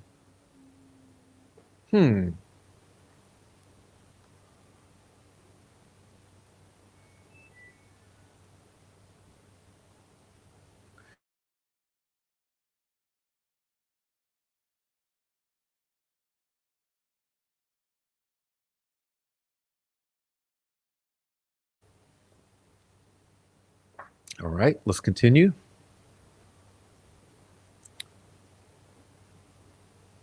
Strategic promotion of specific keywords or phrases to dominate search results.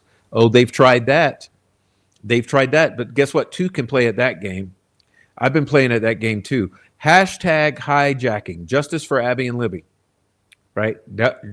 Justice for Abby and Libby is one of them. Hijacking popular tags. Okay, I've been playing. Here's the thing. Two can play at these games, right? Keywords and hashtags. Okay. And again, back into troll amplification, boosting certain narratives using trolls, troll accounts. Crisis actors and sock puppets. Fake or burner accounts posing as victims, eyewitnesses, or concerned citizens. Well, that's what I'm saying about the jurors, right? As far as the jurors go, this is a huge concern here. Let's replace any of these terms with jurors. Jurors. Posing as jurors, sharing emotionally charged but inconsistent, unverified stories. Helpful accounts, Delphi docs. Delphi docs. Guiding people towards sanitized Delphi docs or misleading summaries, Delphi docs. Away from original evidence, Delphi docs. Okay, you guys want a war? We'll war with Delphi docs and I'll win. Okay. Sanitized or misleading, Delphi docs. What's the number one rule on Delphi docs? Can't question the family. Can't imply any involvement of the family Ask any questions of that. Delphi Docs is no different than Troll Farm. You see? Sock puppets defending the accused or attacking critics aggressively, but with oddly polished messaging. Well, here's the thing. This is not about accused, okay? Oddly polished messaging is a thing here. Oddly polished messaging. I want you to think about a certain channel with oddly polished messaging. Am I right, Adrian? Am I wrong? Okay. Astroturfing and controlled grassroots. Fake grassroots campaigns. Rallies, petitions, and fundraisers. Oh my effing God, dude. Can we say Mean Girls any clearer than this? Come on, y'all. Come on, y'all. Hey, not only that, let's talk about Randy Gravitz walks. I hate to do it, but let's tell the truth and the whole truth and nothing but the truth. Randy Gravitz walks. Let's talk about the Flora walks. Let's talk about the Delphi and the Flora walks. The Delphi and the Flora walks, huh? Can we talk real talk? We're going to talk real talk here. Can we talk about the bike rides? Bike rides? Abby and Libby rides? Can we talk about the Abby and Libby rides? And the Delphi Randy Gravitz walks and the Flora walks? And can we talk real talk? Or are we going to talk fantasy world? I mean, we're talking real talk walks, right? You see, guys, the thing is, you got to understand this. I'm fighting all of them, right? When I said I'm coming to burn it down and I'm a disruptor, I meant I'm coming to burn this entire fucking thing down. Prosecution side, defense side, uniparty. They don't like us saying that word, by the way. They don't like us saying uniparty. I'm here to burn down uniparty. Okay? Uniparty appears organic, but are funded and coordinated by powerful interests. I'm talking about the bike rides. I'm talking about the Delphi walks. Okay, I'm talking about the protest. Supposed community voices are used to discredit survivors or suggest everyone locally knows this isn't true. That's interesting, isn't it? Everyone local. What do I say? I say everyone local knows the truth and is lying about it. Yeah, all the locals are covering up for the killers of the Delphi murder victims. Clip that shit, bitch. All right, now here's another one.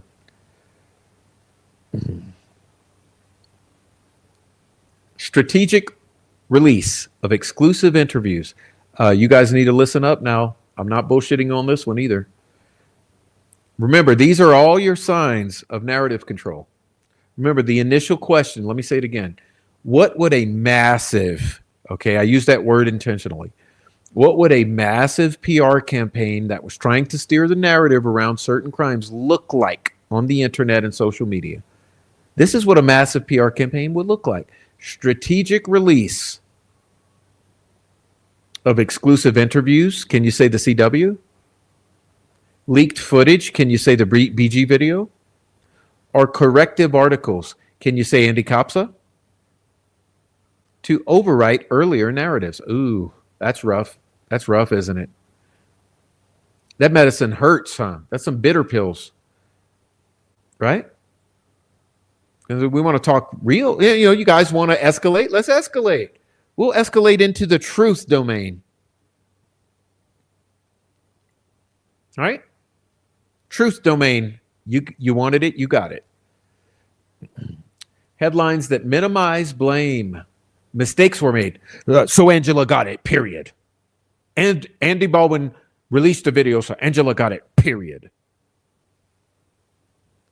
Questions remain. Oh, we're not going to answer the questions that Proffer is asking. We've answered his questions, but we haven't answered a single question. But we're going to say Luke released the video and Andy Baldwin okayed it. That's answering the question. Mistakes were made, but we're not going to say what they were. Questions remain, and we're not going to answer them. When the facts are clear, yeah, that burns, right? That burns.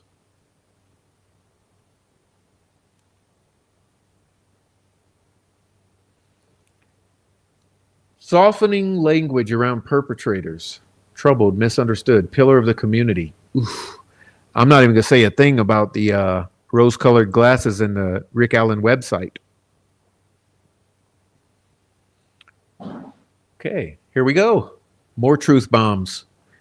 Remember, the question here is, what would a massive PR campaign that was trying to steer the narrative around certain crimes look like on the internet? And here's one of the ways that it would look like.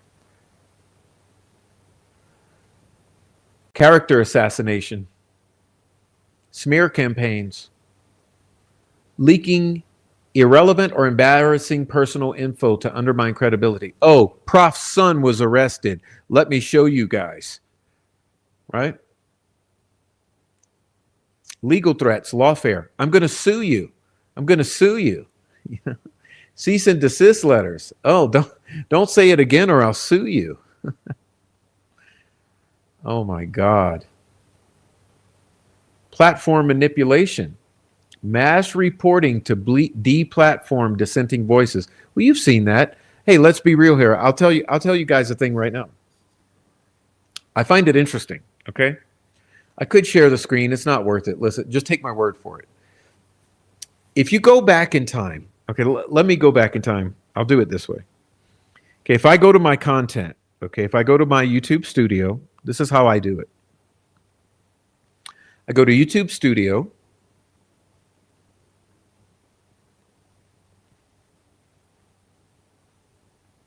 Sorry, my shit's lagging here. But I go to YouTube Studio, I go to my live streams, and then I look at all of the numbers of likes versus dislikes. Okay. So typically I get 97, 98% likes. Okay. Which means when everyone comes in and hits thumbs up or thumbs down, right? Typically, I get 98%, 97% likes. That's my average going back at least a year. So if I go back a year and I look at 250 live streams, almost all of them are 98%, 97% likes. Well, guess what? In the past 2 weeks, what do you think the percentage is because of the brigading?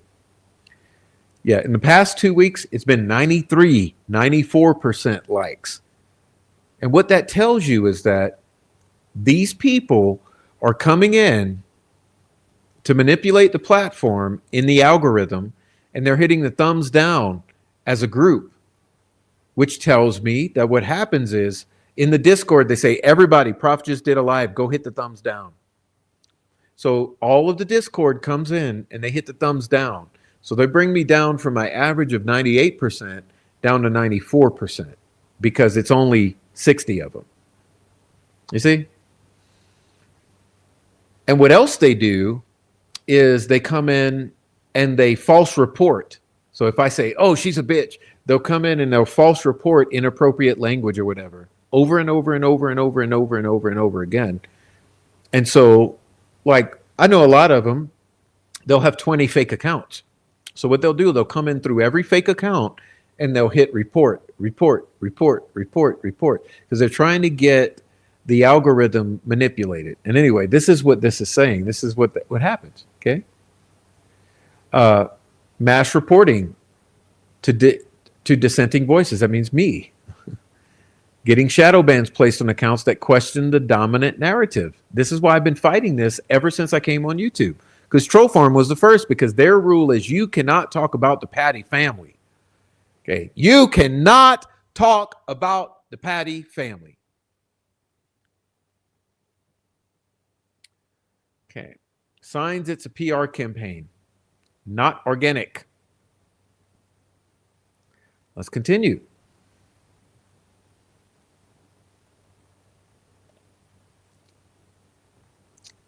Signs it's a PR campaign.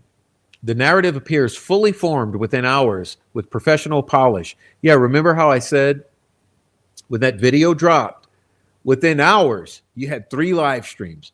Andy Kopsa, Angela, and Teresa. Back to back. Boom, boom, boom. Knocked out.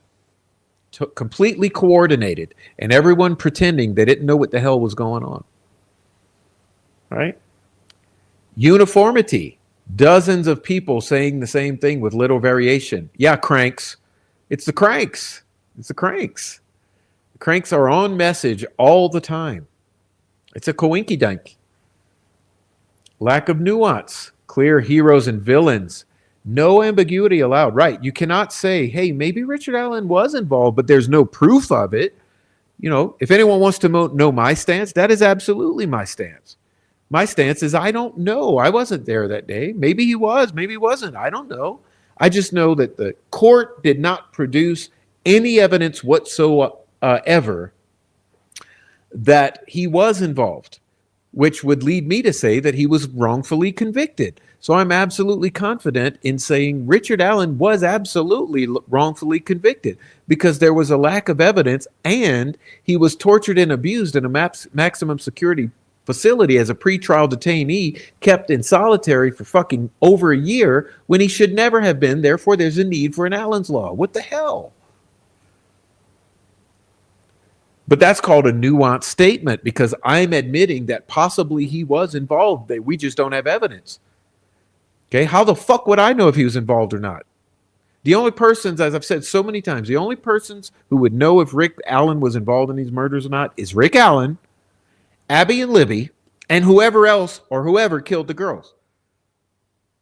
It's the only people who would factually know who was involved were those involved. And Rick himself. All right, let's continue. But anyway, clear heroes and villains. Yeah, daddy, mommy, daddy. Absence of grassroots messiness. Well, that's what we are. Hello. Newsflash. Newsflash, all viewers to the channel. And anyone who wants to clip this bitch. We're messy over here because it's grassroots, okay? Life is messy, so are we, okay? It's not all polished and it's not all fake, okay? We're not planted out of the ass over here. Hello. All right. Absence of grassroots messiness. Real communities are chaotic and emotional. Hey, Adrian and Prof, not tidy or in total agreement. Deflection of evidence. Focus shifts away from facts and towards sentiment or distraction. Okay. Real world examples. Okay. Now, here are some examples. Let's do hypothetical now. Adrian's laughing. Yeah. And is Aaron Town laughing? And is Rebecca Ann? Okay. As long as you guys are all in agreement. Okay. Here are some examples of some PR planted out of the ass scenarios. All right. A dirty university scandal where PR teams downplayed the systemic abuse and shifted the blame toward a few staffers, flooding media with stories about institutional reform. Okay.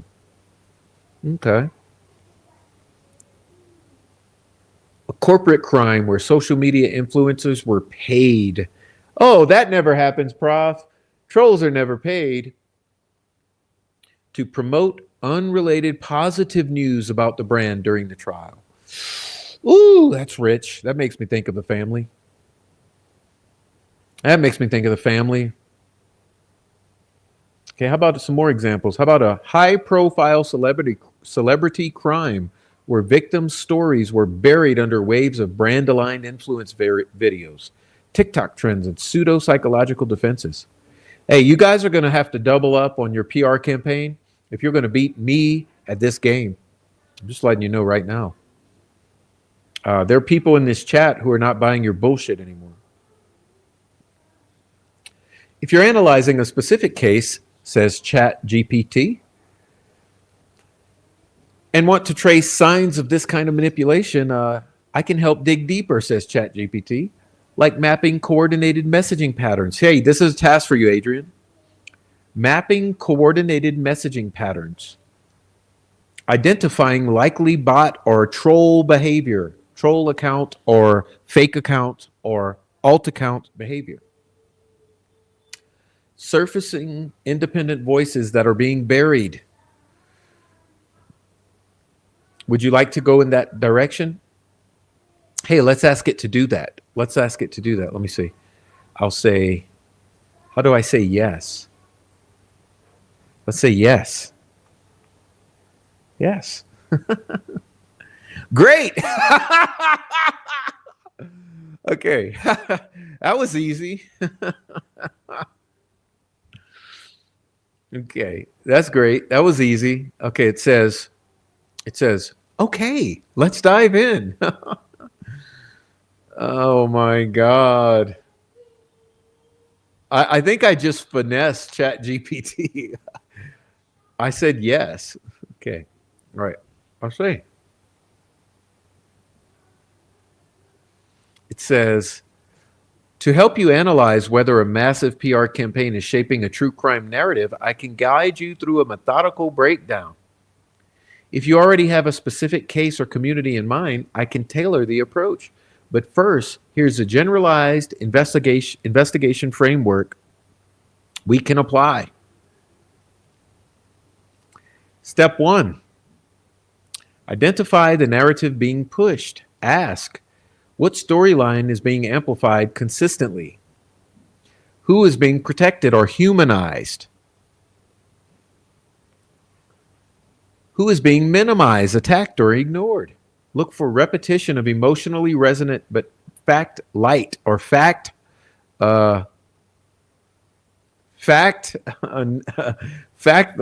language. Efforts to divert attention from the crime. Think of the families. Oh my God!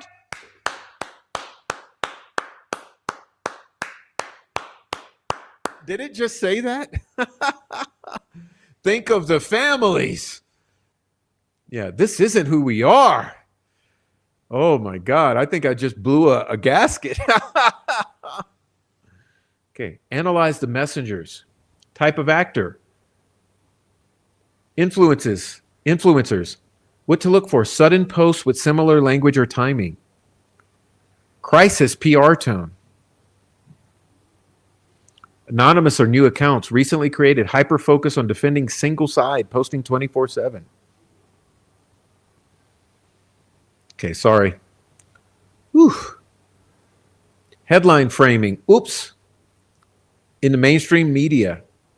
Burying key facts. Quoting only one side. I think I just blew a gasket. I got happy. Community gatekeepers. Oh, this is rough. Delphi. Reddit mods. Delphi docs. Facebook group admins. Kimberly Stravarkis Withers. Sarah Elrod Osbrook. Subreddit post. Shut down dissent and evidence sharing. Do not, and number one rule, do not question the family. Okay, sorry. I know I'm being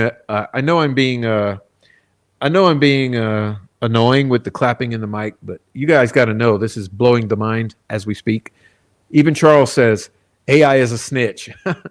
Yeah. AI is currently revealing the troll farm tactics in its entirety, okay? Trace coordination patterns. Use advanced Twitter searches to track phrases across multiple accounts in a short time frame. Okay. Plug in usernames to access bot-like behavior. Map out post timing. Remember, this is all tasks for Adrian. I'm giving her a task now since she's my minion. She's actually my best helper in that she actually does interesting things. Okay, so let's see. Map out post timing or stories and posts dropping immediately before damaging revelations to flood them out. Oh, that is so true. We've seen that before. Okay, use Wayback Machine to see if pages or articles were quietly edited or removed. Watch for suppression and harassment tactics. Look for these signs of information suppression or intimidation. Content creators or investigators posting that they were threatened, silenced, or deplatformed.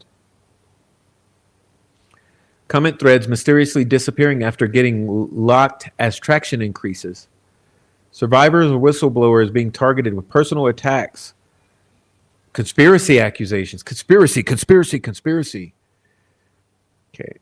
Subreddits, Discords, Facebook groups getting taken over by new mods who shift tone. Surface the independent voices. Find out what's being buried. Seek long-term analysis, YouTube breakdowns, independent journalist pieces, Substacks. Search for original court documents. Boom. That's what have you seen on this? Police reports. What have you seen on here?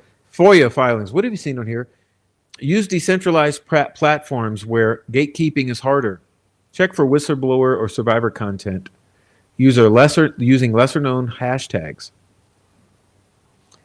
Share the name of the case, links to specific social media, any patterns of suspicious behavior you've already noticed. So you see what it's saying?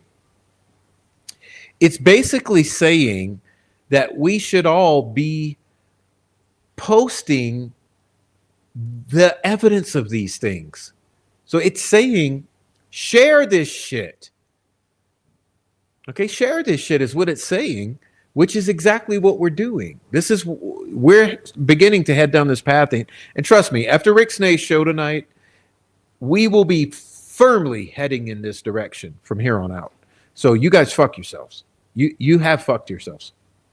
Pardon language. Map out messaging timelines. Okay, messaging timelines is important. Coordinated actors are important. PR language versus authentic community voices is important. Uncover suppressed or derailed discussions. Yeah, like who or what is the chain of custody for this video posted on the Rick Allen website? Okay, how about this? Let's feed it. Specific case. Let's ask it, what about the DELPHI? Well, this should be interesting.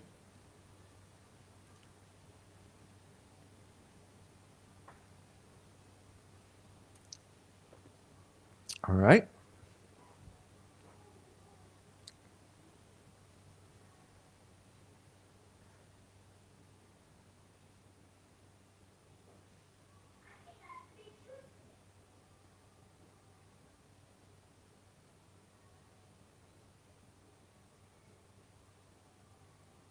Let's wait for the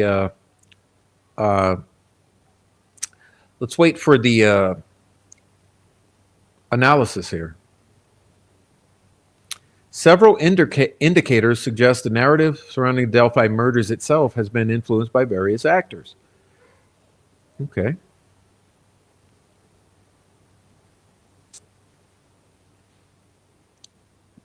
The introduction of the Odinist white supremacist meth head satanic occult theory, the cult,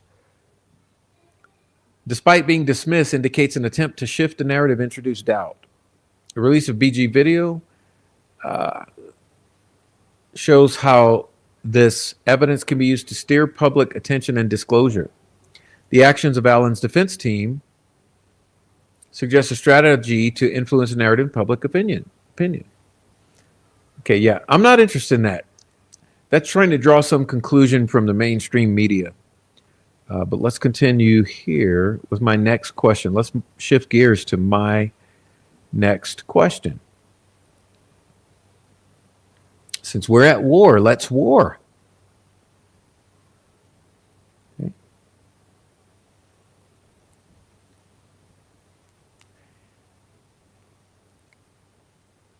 This is somewhat of a same rephrasing of a prior question, but I thought to get it to answer more thoroughly, I would ask it in this way. Could you give a comprehensive description of what the warning signs would be of bad actors on the internet trying to control the narrative around current or cold homicide cases? Absolutely. When bad actors, whether individuals, PR teams, ideologically motivated groups, mean girls, or state-affiliated entities try to control or distort the narrative around a current or cold homicide case, they tend to use coordinated tactics that can be identified if you know what to look for. Here's a comprehensive breakdown of warning signs across several dimensions: behavioral, structural, linguistic, and community levels. Okay. Comprehensive warning signs of narrative control by bad actors. I'll give you all a minute.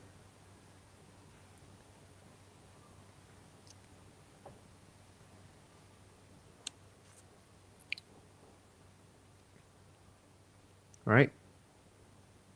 Behavioral patterns, okay, also known as user level red flags. Now, listen, guys, this is going to be a tough discussion.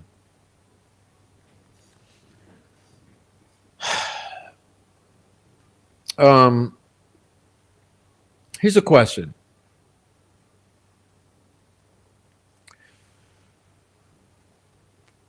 Are you ready to finally put to rest the question about what's going on here in this community?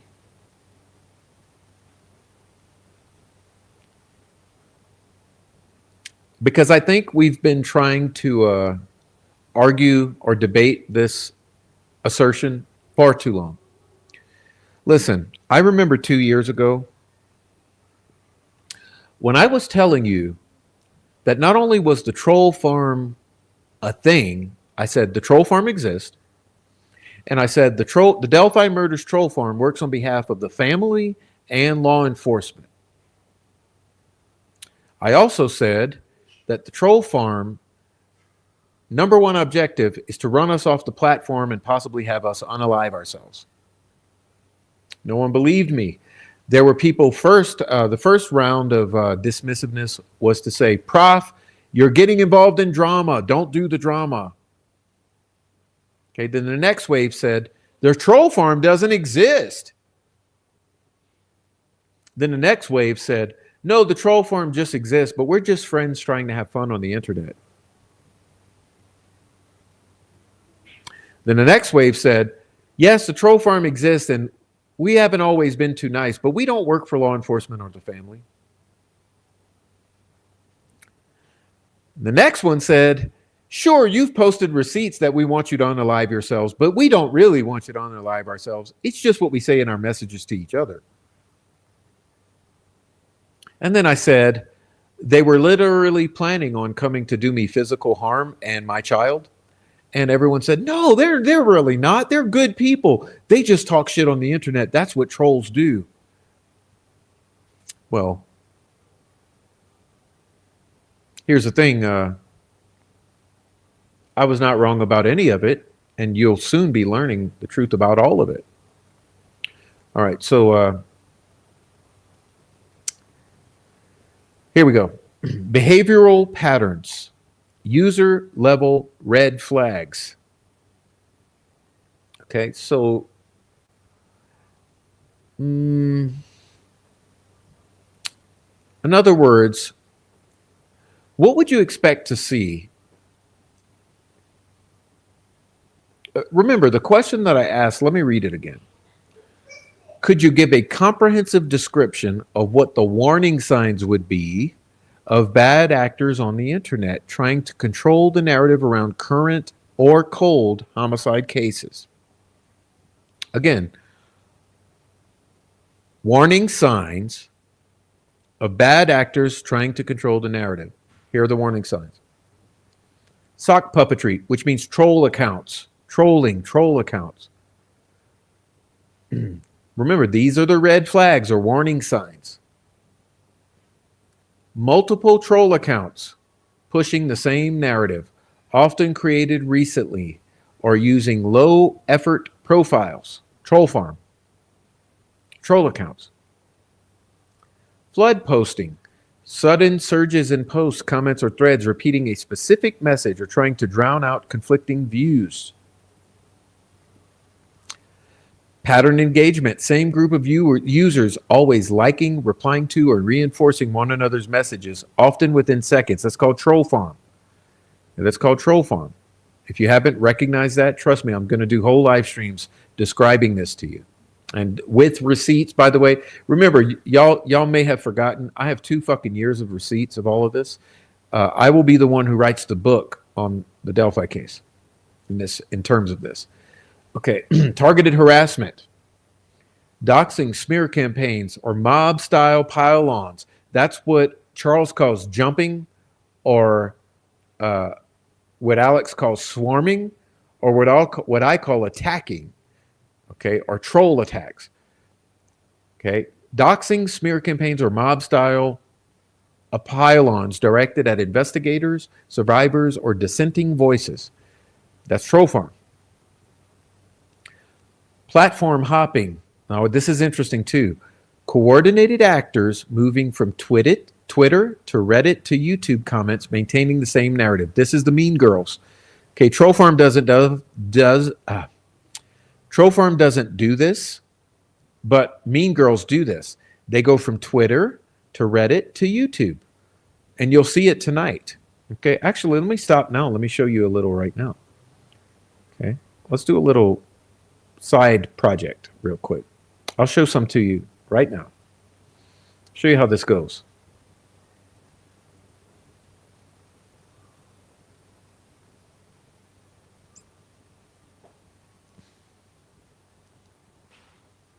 Okay. So this was earlier today. This was some of the gaslighting about the copyright claim from Gray Media. All right. So this was supposed to be a big old deal, right? Earlier today. But notice, this is Twitter. Okay. Now watch this. This will be interesting. This was such a big deal. And notice all the mocking from the similar, these are all the troll accounts. Okay. Jenna, who gave the video to the website? And then mocks Adrian. Yes, it's important. Am I the only one who sees it? What? Troll. Is this AI? No one ever said it was AI, dumbass. There should be an apology. For what? Kate O'Hare. For what? Okay. Phoenix. Imagine that. For what? Odd structure. For what? You see, we'll get back to this later, but then notice. YouTube. Oh, really? YouTube. Really? YouTube. And we'll get back to this later. But then I want to show you this. YouTube, right? Oh, another YouTuber. All Eyes. She goes and piggybacks. So you noticing? Okay. So what you got here, you got one thing, right? So you got Twitter. Okay, Twitter. And then you got reposted on YouTube. YouTube. Okay. And then, of course, simping on YouTube to reinforce the message. Okay. Coordinated moves across platforms. Okay. Tactical indicators of narrative manipulation. Boy, this should be interesting.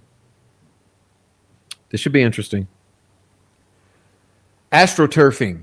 Fake grassroots support created by PR firms or coordinated groups. Mass upvotes, mass downvotes, mass reporting, mass upvotes, mass comments in a thing. You know, like here's how you'll see it. Okay, let me describe quickly how you'll see it. This is how you'll see it in the comment sections of YouTube, and I'm about to educate all of you really quickly. This should be all of you YouTube creators or commenters. Pay attention to this.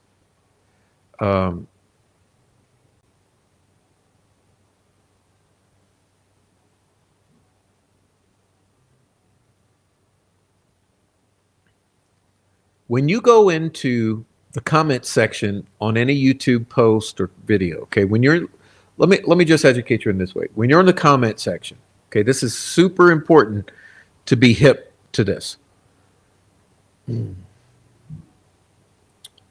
When you're in the comment section in a YouTube, you know, you're able to see the number of likes on any particular comment, right? So if you go on any old comment section, you're going to see how many likes every comment gets. And what you want to look for is you want to look for something somewhere that's out of place. So in other words, look on Prof's channel where you would expect primarily Prof's viewers, Prof's friends, Prof's fans would be commenting, right? So you go in there and you read the comments and you'll see, say, everybody has like 4 to 6 thumbs ups, right? So you're reading. So let's say you're reading the comment section under a Prof video or community post, and you see You see everybody in there that's nice and getting along, saying nice things. They all have like 6 or 4 or 5 thumbs ups. You're like, oh, okay, there's like 4 to 6 people who've read this and hit the thumbs up. And then you'll see one asshole motherfucker coming in to gaslight. So you'll see one really mean comment, and it's by like one of the mean girls or the troll farm or somebody. And then you'll see 15 likes.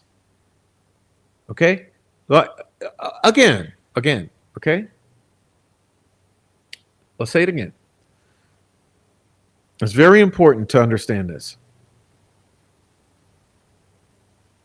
You go in the comment section of any video or any community post on the Prof's channel, and you see everybody has 4 or 5 or 6 thumbs ups. Everybody. Adrian has 4 or 5. Zaddy has 4 or 5. Lisa has 4 or 5. J Rabbit has 4 or 5. Everybody has 4 or 5 thumbs ups. And then there'll be this other fucking account, Passenger 33, yelling, screaming, gaslighting, being a mean fucking bitch. 15 thumbs ups. Surely you've seen that before, right? Surely you've seen that before. Okay, that's exactly what this is describing here. Okay, so surely you've seen it before. If you haven't seen it before, pay attention in the future. It's very important to notice, because that's what they do. Basically what they do, they'll come in to argue or to gaslight, and they'll have everybody from the Discord come in and hit the thumbs up just on theirs. So like I'm saying, everybody else will have 4 or 5 or 6 thumbs ups, and the one fucking asshole will have 15 or 20, because everyone from the Discord flooded in just to hit the thumbs up on that. Once they posted it, they went tell the Discord to do that. And what we call that here with ChatGPT is calling it, or ChatGPMe is calling it astroturfing. Okay, mass upvotes or mass thumbs ups on the comment. And this literally happens all the time. For 2 years, I've been watching it in amazement. Okay. Attempt to isolate, echo chamber engineering, attempting to isolate the conversation into controlled communities with rigid moderation rules that suppress dissent. This is called Delphi Docs 101. Okay, Delphi Docs 101. Okay, Delphi Docs 101. You go to Delphi Docs, you ain't talking about the Patty family at all, or Daniel Pearson.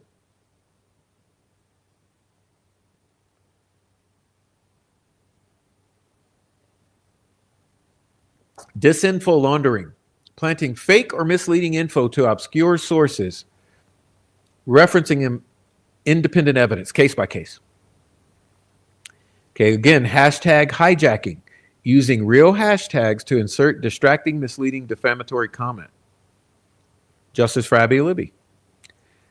Search engine optimization techniques or link spam used to bury key evidence. Okay, now here's some more. Linguistic red flags. We should be looking for repetitive phrasing, same terminology or slogans used across unrelated accounts. Move on. There's no there, case closed, period. All the things, conspiracy theorists. When you see all the accounts, like for instance, they go after Adrian, they say crazy. When you see they constantly go after Adrian and they say crazy. Okay, it's repetitive phrasing. It's a linguistic red flag. When you see crazy next to Adrian, that's what it is. When you see conspiracy theorists next to me and Adrian or Alex, that's what it is. Okay. Oh, here's another one. Family basher. They'll often use, the old troll farm used to love to use the term family basher. Okay. What else? Aggressive certainty, overconfident dismissal of alternative theories or evidence. You're just crazy. That's debunked. That's a conspiracy. Fig solves, Inquisitor, right? Fig solves, Mean Girls, Troll Farm. You see? Also, emotional manipulation of weaponizing victim sympathy. Don't dishonor them by speculating. Family bashing. Dishonoring the victims. They do it to Snay. They do it to me. They do it to all of you in the chat. You're not allowed to ask questions of the family because that is somehow attacking the victims. Okay, when we say no, in every fucking child homicide, the question is the family is the first and foremost looked at and questioned.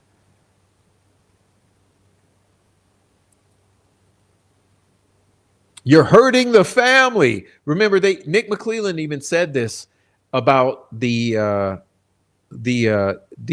release of this video, that the release of the Bridge Guy video is victimizing the family. When the actual truth should be, no, it's honoring the victims by showing the truth of what happened. Just like the posting of the crime scene photos. It's honoring the victims by showing the truth of the crime scene. But no. That's re-victimizing the family and disrespecting the victims.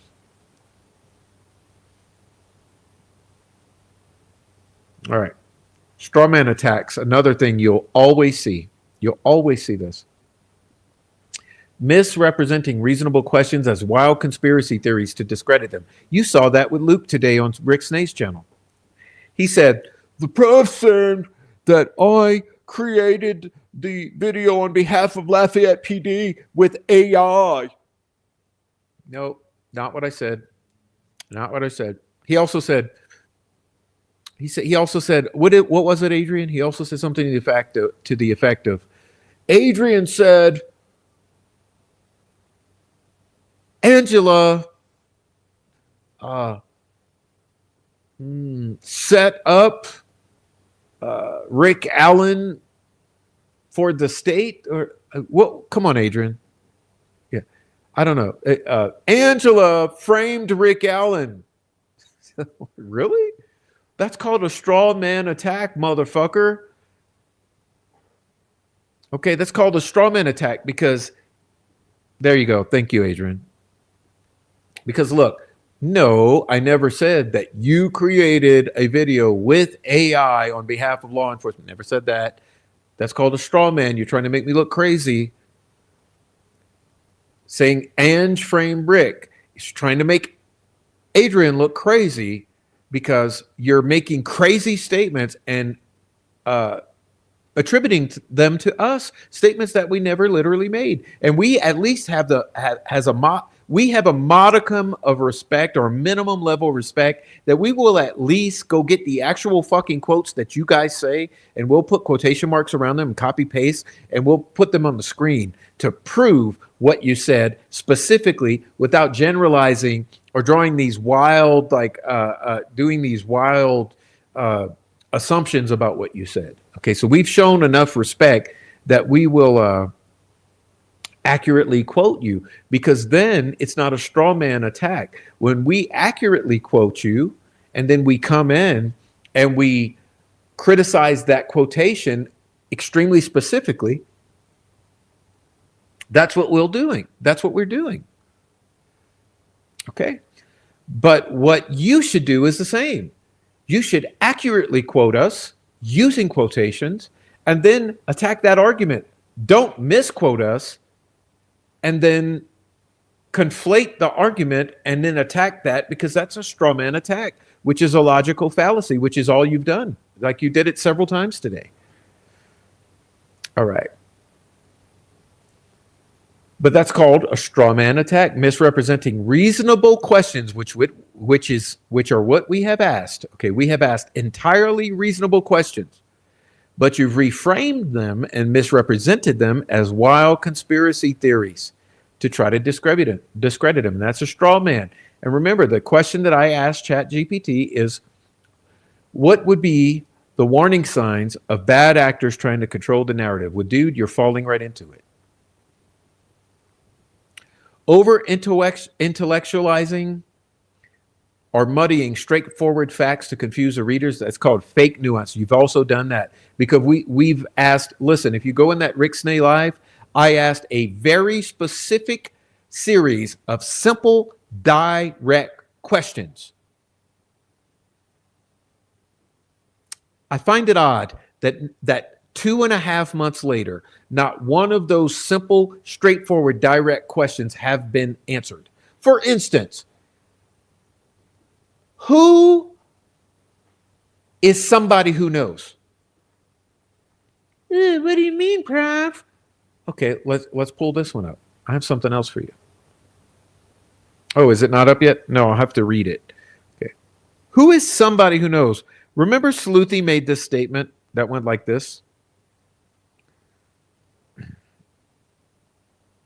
I forgot to get this ready for the I'll have to get it up on screen. Sleuthy said, so somebody who knows was like, motherfucker, you better not, because I will like out you, because that would be absolutely borderline, if not borderline, like crossing the line into unethical behavior. That's someone who is intimidating or threatening or pressuring or blackmailing Andy Baldwin to not release a press release. So I asked the question, who is somebody who knows? Who said, motherfucker, you better not, because I will like out you, to Andy Baldwin?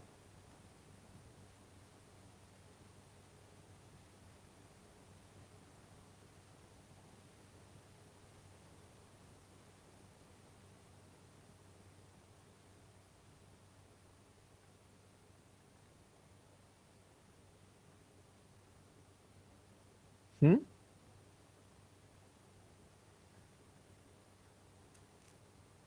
Question remains unanswered, isn't it? Doesn't it? That question remains unanswered.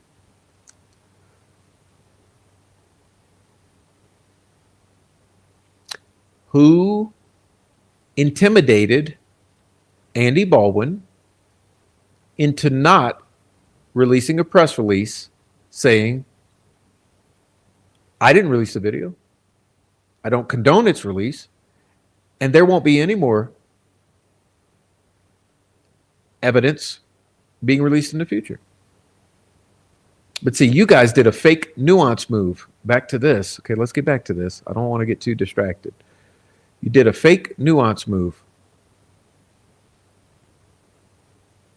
You over intellectualized and muddied the straightforward fucking questions.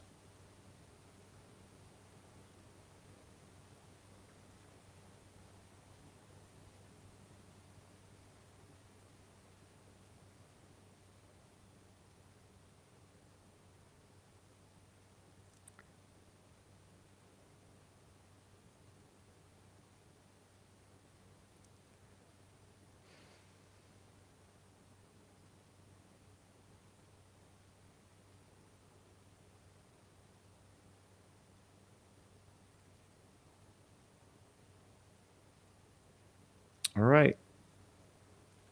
Structural signs,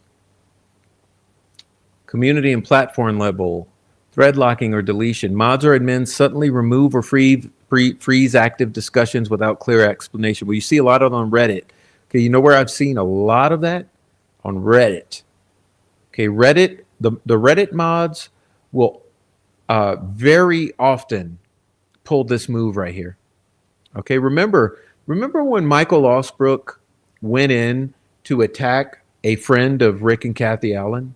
Went into Reddit, and Michael Osbrook doxed the lady's state and profession to intimidate her into silence. He also told her to go away and shut up or whatever many, many times. Okay. Now, I remember sharing that with you all. At some point. Right. Account purges or bans. Longtime contributors silenced after challenging the narrative. Reputation flipping. Credible accounts suddenly disavowed or turned into villains in the community after asking the wrong questions. Yeah, it was all good. Remember? The prof was all good. The prof was all good until he asked the tough questions of the defense folks.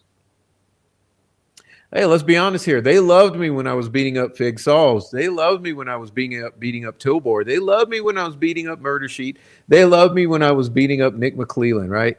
And by loved, I don't mean let me in their inner groups and don't mean support me, but they tolerated me.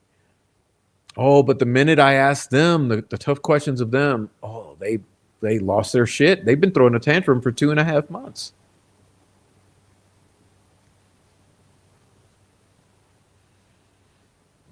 Okay. Platform silence, disproportionate media. Okay, let's get on to this. PSYOPs and info warfare tactics, advanced manipulation. This should be interesting. This should really be interesting. I hope you guys are coming along for the ride. I know this is a tedious jaunt through the ChatGPT universe, but trust me, we need to know these things. We need to know these things.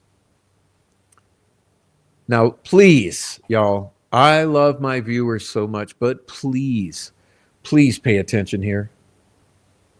Okay. No, that's too big. Okay, I'll minimize it. Okay. Please pay attention here.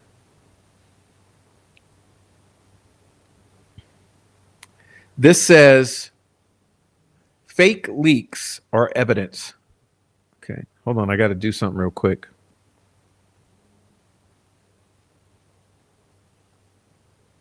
Take care of something real quick. Oh man, this is not the easiest thing to do. Hold on.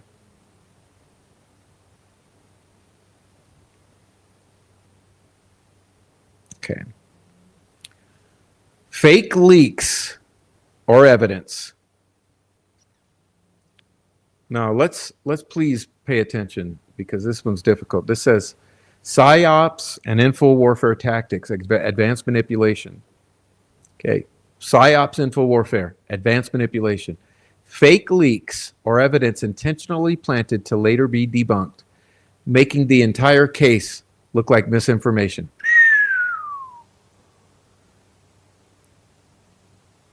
Is this what we're dealing with?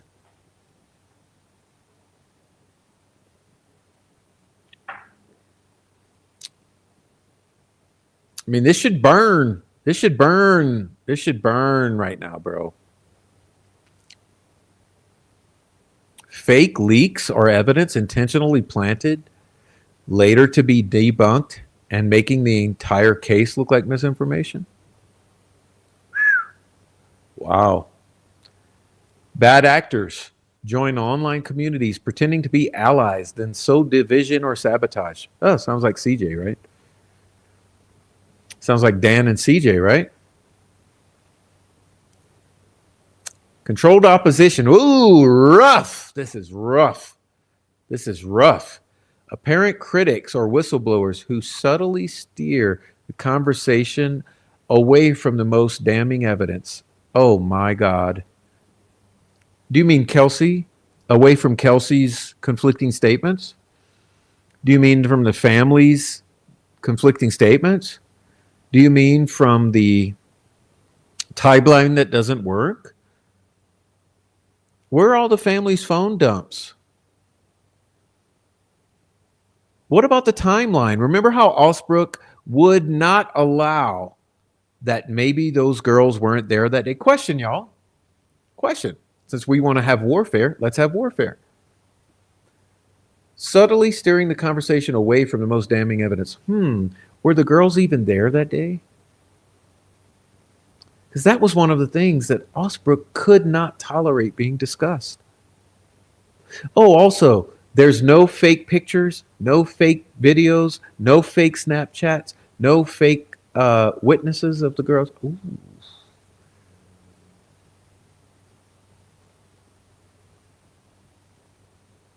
I mean, listen, Osbrook, this is where you and I parted ways. This is when you started to try to discredit me publicly.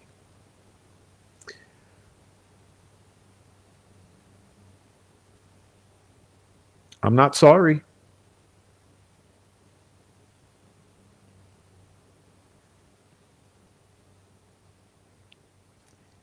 Disinformation planted early in the case, designed to confuse or collapse narratives later during legal proceedings.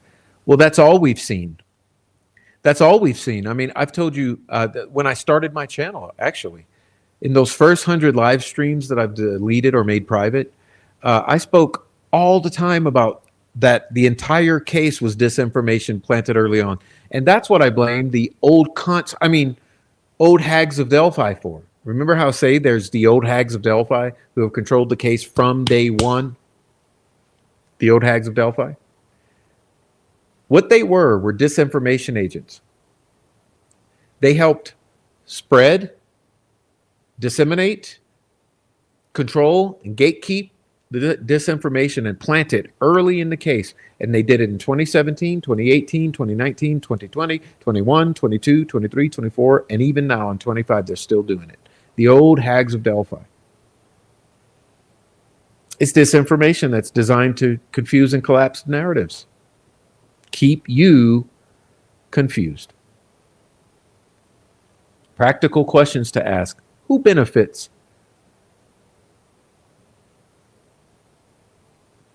Is the narrative consistent with available evidence?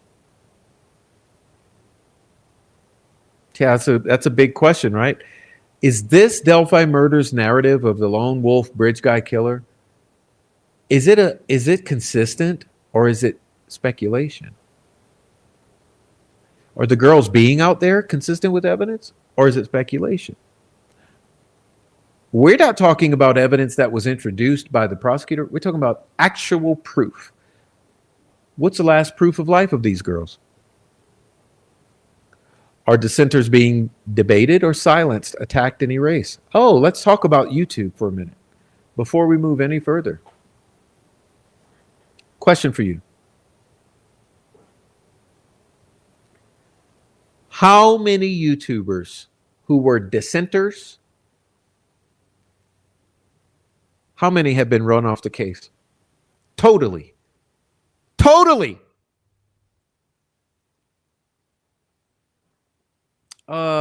Where's Robert Lindsay? And was he a pedophile? Where's Julia? Where's Rod Holt? Where's Clutch?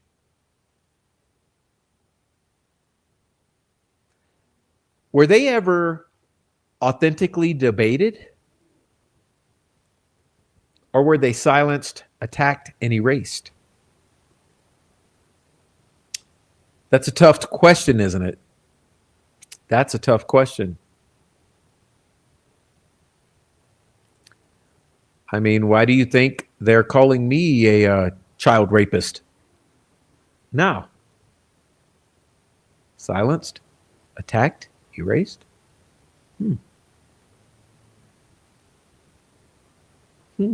Are dissenters being debated or silenced, attacked, and erased?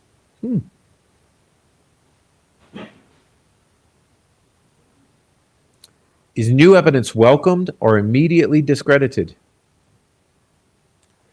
Is this conversation happening across diverse spaces or confined to echo chambers?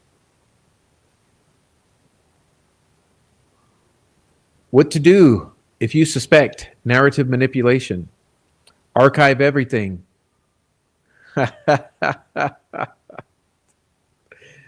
Guilty. When I say everything has been documented, I have 50,000 screenshots and 8,000 videos in 2 years.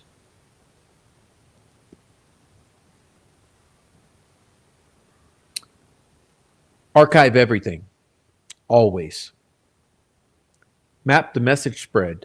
Note which accounts or outlets repeat identical language and stories. Contrast the narratives. Compare mainstream, independent, and direct source materials, court docs. Stay in independent spaces. Smaller forums, newsletters, FOIA document repositories are less likely to be infiltrated. Employ open source intelligence, okay, to analyze behaviors. Okay, so let's continue. I have another question. Trust me, I got more.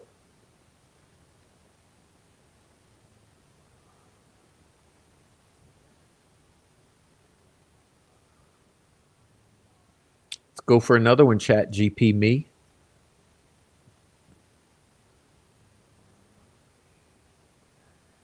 If there was a massive PR campaign controlling the online narrative of an unsolved double homicide, including controlled opposition, what would you expect to see in terms of direct evidence? Direct.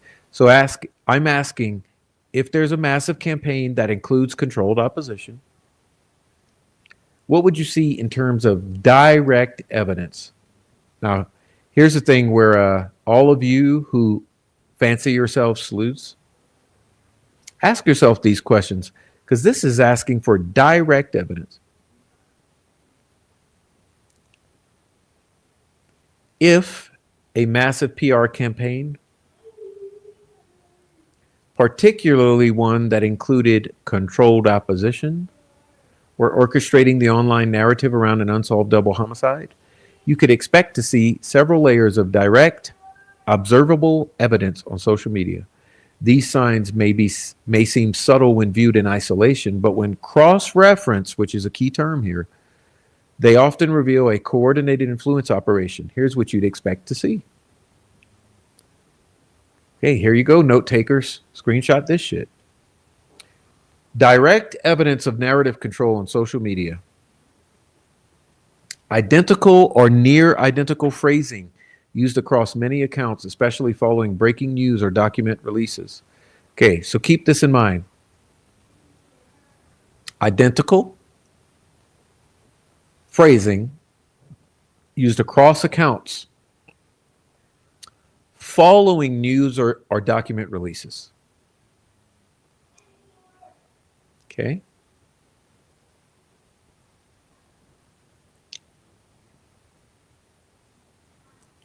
Accounts replying rapidly to any new thread with templated talking points. Let's talk about Delulu Bishes. You guys all remember that? You guys remember when the Delulu came in to my chat and I presented to you the evidence of how she had all of these pre-made talking points? Okay. Okay. Remember, Sluti came into Adrian's comments of her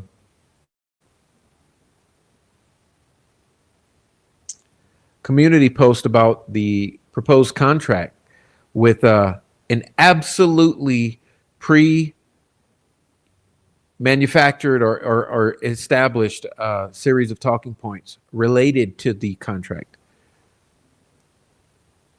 Controlled opposition signatures. These are accounts or creators who appear critical or independent, but, and here's a key term, they appear critical and independent, right? They appear to be defense friendly. They claim to support free speech, but consistently sow doubt. They redirect attention away from any key lead suspects or institutions like the meth dealers and heads of Carroll County.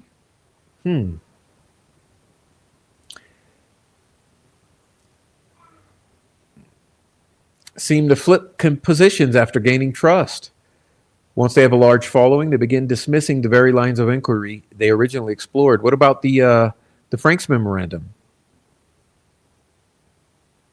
Okay. They used limited hangout strategies, admitting part of a truth to obscure a deeper truth.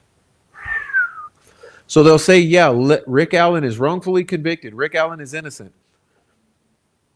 But it's just like Nick McClellan says, except it's Ron Logan. So they'll go with that.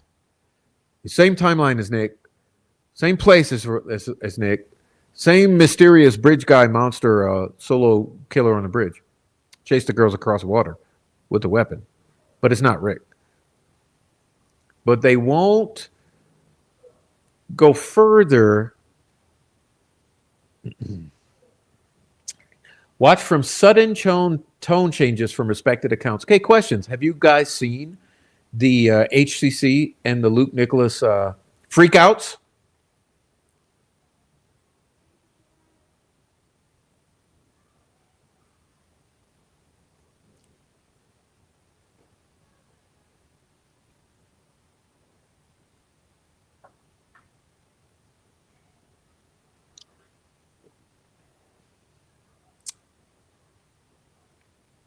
All right.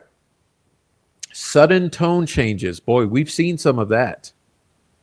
I'll show you guys later on a community post. I'm sure you enjoy it.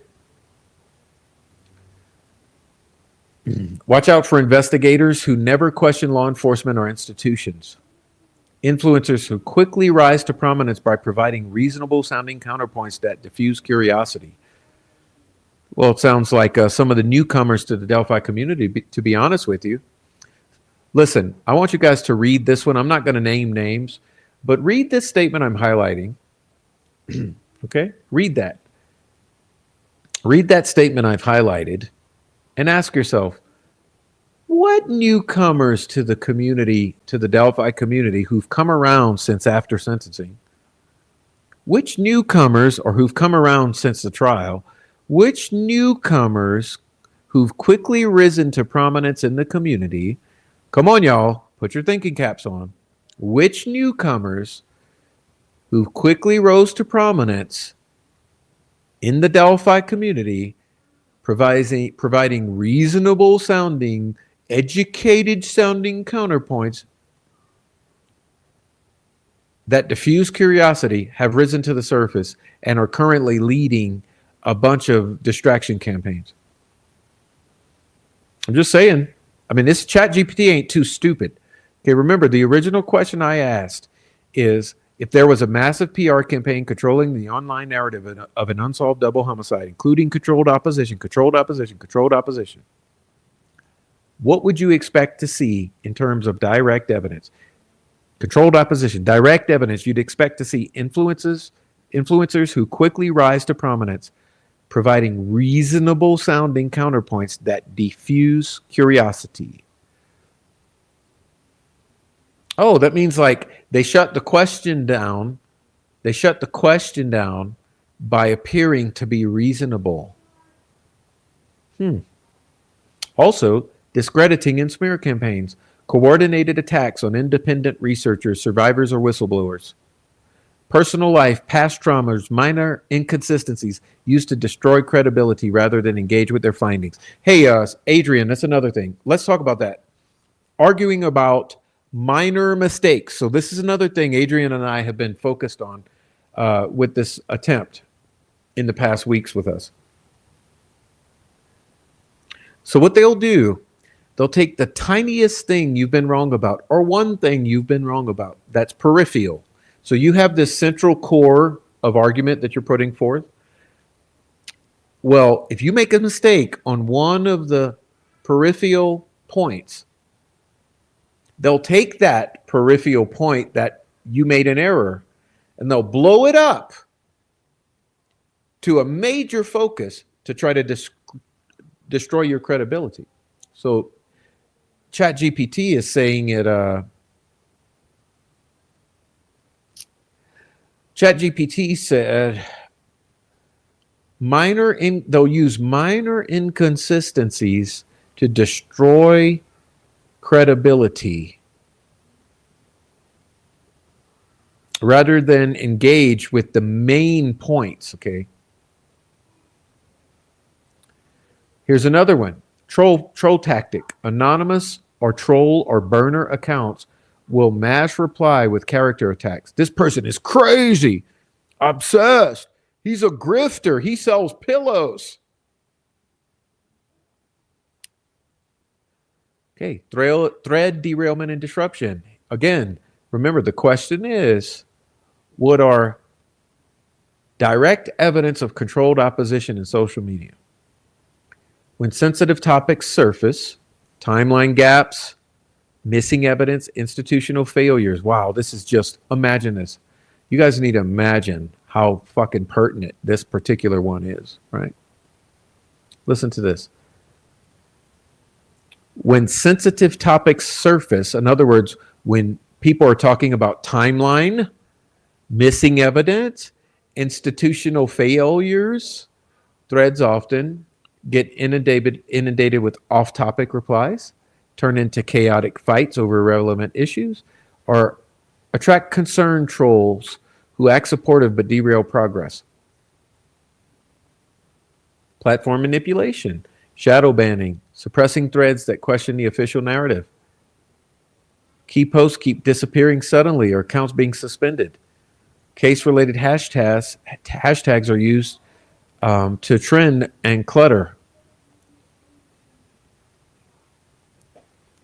Artificial consensus. Hundreds of replies or retweets that parrot the same sentiment. I showed you this from Twitter. Okay. Showed you this from Twitter. Timing or narrative shifts. This is important here. Shifts in tone or topic coincide perfectly. Okay, listen up for all you in the back. I know it's hard to listen, ne'er-do-wells in the back. Shifts in tone or topic coincide perfectly with leaks, document leaks, witness speaking, court filing unsealed. Shifts in tone or topic, narrative, in other words, narrative shifts coinciding perfectly with leaks triggered often before the public fully absorbs the new info, which is damage control. So let's talk about this video. Okay, let's talk about this video. Remember I said the video appears to be different than we've all seen for 7 or 8 years. There appears to be an extra voice in that video.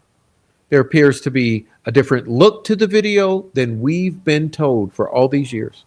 There appears to be different words spoken in this video than we've been told. There appears to be an extra voice in this video than we've been told.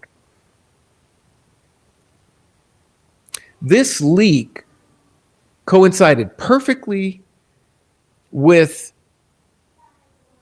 the shift to the appellate jurisdiction, and this leak occurred before the public has fully absorbed the video and what it possibly meant. In other words, you were controlling the narrative about this video before the public could even consume it and decide for themselves what they thought. In other words, when this video was dropped, the very first talking points were A, it's from the defense.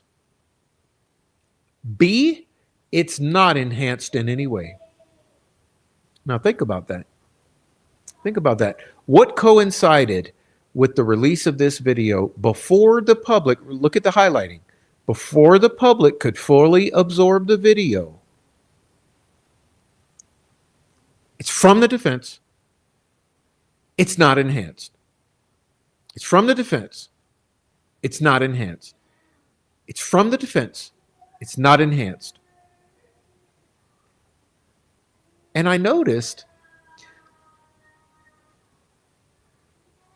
the people were saying it looks enhanced.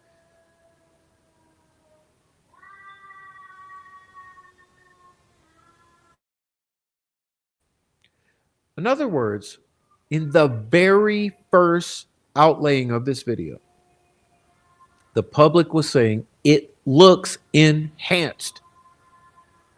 The public was saying, where's this from? And the ready-made replies, before the public could even think about it, it was immediate, and I can prove it to you. The immediate narrative that spun out with the rollout of this video was, it's from the defense, it's not enhanced. Well, the two major questions was, where's this from? Is it enhanced?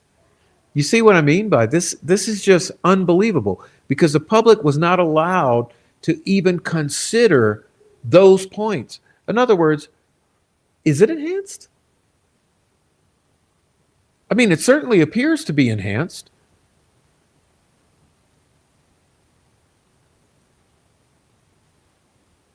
Is it enhanced? How is it enhanced?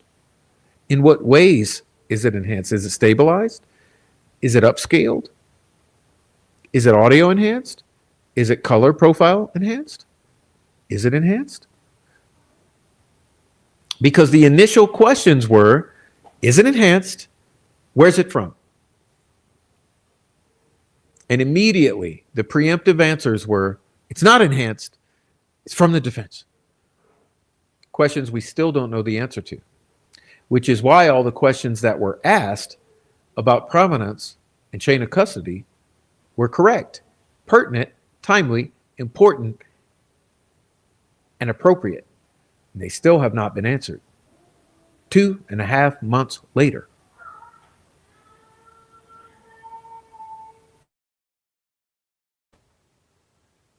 All right, let's continue. Examples of controlled opposition in action, patterns.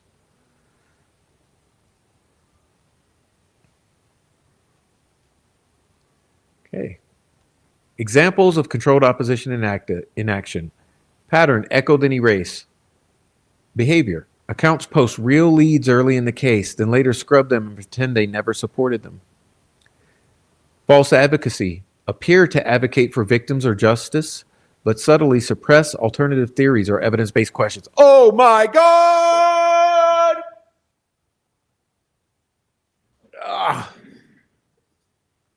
Is that not Mean Girls?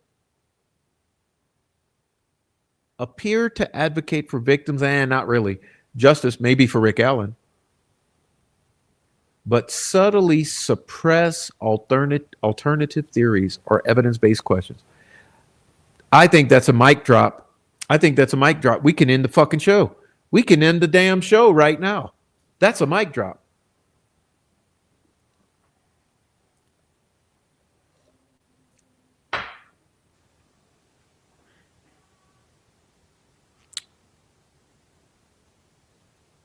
Excuse me. Let me repeat. This is a mic drop, but I'll continue. Appear to advocate for victims or justice, but subtly suppress alternative theories. Michael Osbrook, Angela Sadlowski, Mean Girls. Because anyone who has alternative theories are conspiracy theorists, remember?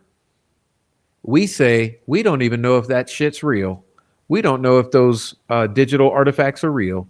We don't even know if those girls were there that day. We don't know if the family's telling the truth. We don't have any fucking evidence regarding the whole family's digital devices and their timelines and the proof that they were here, there, and when they said they were, blah, blah, blah, blah, blah, blah, blah. Phone dumps. Where's the family's phone dumps? All right. Just saying, it's a mic drop. All right. Platform darlings. Oh, here's one. New creators get algorithm boost or platform partnerships while pushing sanitized content. Oh my God, that sounds like the Mean Girls. That sounds like the Mean Girls.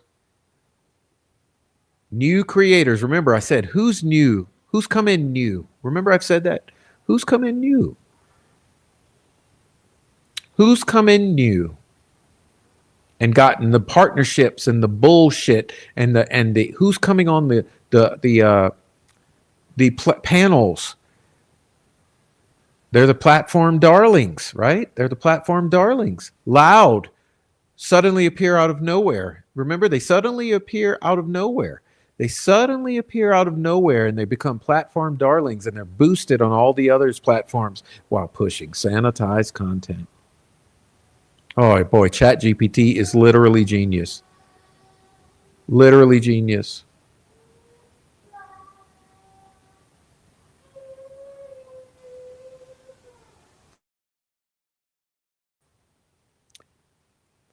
Okay, both sides fallacy, presenting a single unfounded narrative as balanced to make all other viewpoints seem extreme. This is uniparty. Okay, this is when the troll farm and the Mean Girls come together in this nexus where their narrative agrees. And this is specifically Nicholas McClelland's narrative, which is you all have to really consider. How in the world does the troll farm and the Mean Girls, how do they come together and reach this nexus that's Nick McClelland's theory of the crime, the both sides fallacy?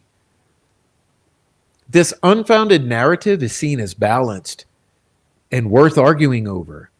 And it makes all other viewpoints seem extreme, like the profs, like Rafi's, like Adrian's, like Alex's, like anybody's.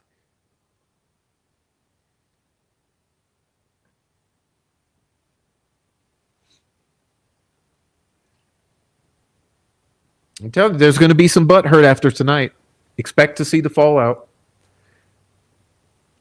Expect to see the fallout as all of these people whine and throw tantrums all over Twitter and all over their little live streams on YouTube and on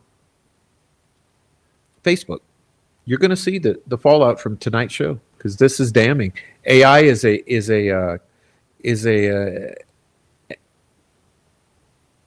a weapon that hits them in the Achilles heel, which is truth. Science cross verify. If you suspect narrative control or controlled opposition, ask the following questions. Who are the loudest voices? Now, these are important questions regarding Troll Farm and Mean Girls, y'all. Who are the loudest? Who's funding or platforming them? Wow. Are they willing to criticize institutions, or do they only criticize individuals and dissenters? In other words, Mean Girls, question for you. Oh, this one's going to hurt. This one's going to hurt. Sorry, but we're going to do it. Mean Girls, can you criticize the Indiana Public Defenders Council? Mean Girls, are you willing to criticize the Indiana Public Defender Council? Remember.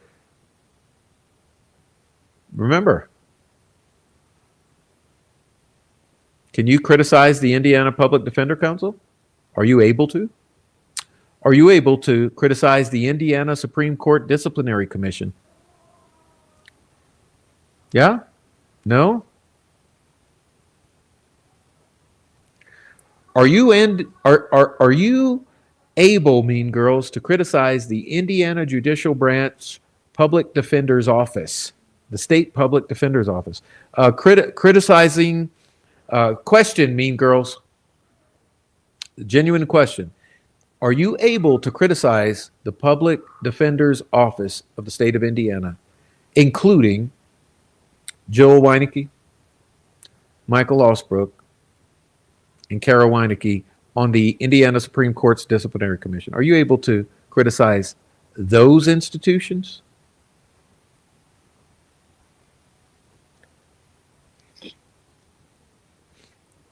I mean, criticizing the, let's be honest here, criticizing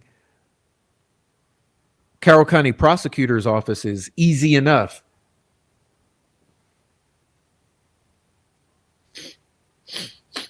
Sorry, I got to blow my nose. Got a little.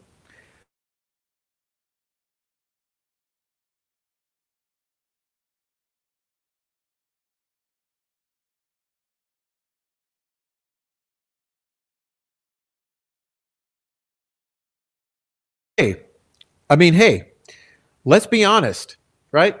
It's easy to criticize the white supremacists, right? It's easy to criticize the Vinlanders, right? It's easy to criticize the judge's office. It's easy to criticize the prosecutor's office. But can you also potentially criticize the Indiana State Public Defender's Office? The Supreme Court Disciplinary Commission? They're also state entities, right?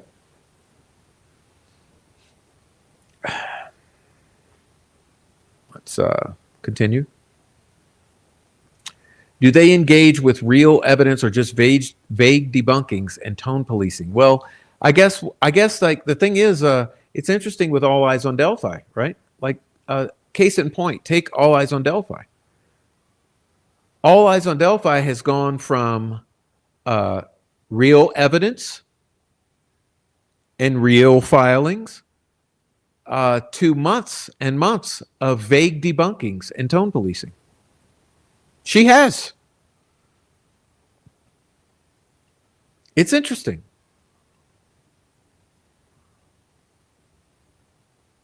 Do newer accounts rally around them with suspicious enthusiasm? Yes. Are other independent voices mysteriously vanishing, retracing, or recanting? Okay. Now let's see. I have more questions. This is not even close to over. I got more questions. Here's the next question I wanted to ask it. What tactics of intimidation and harassment would you expect to see from bad actors on the internet, trying to divert, distract, and silence the conversation around a certain aspect of a homicide investigation.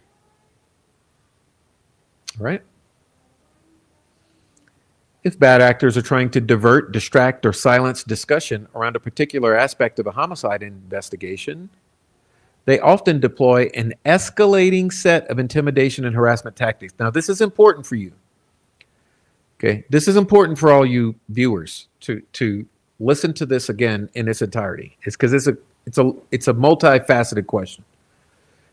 If bad actors are trying to divert, distract, or silence discussion around a particular aspect of a homicide investigation, they often deploy an escalating set of intimidation and harassment tactics.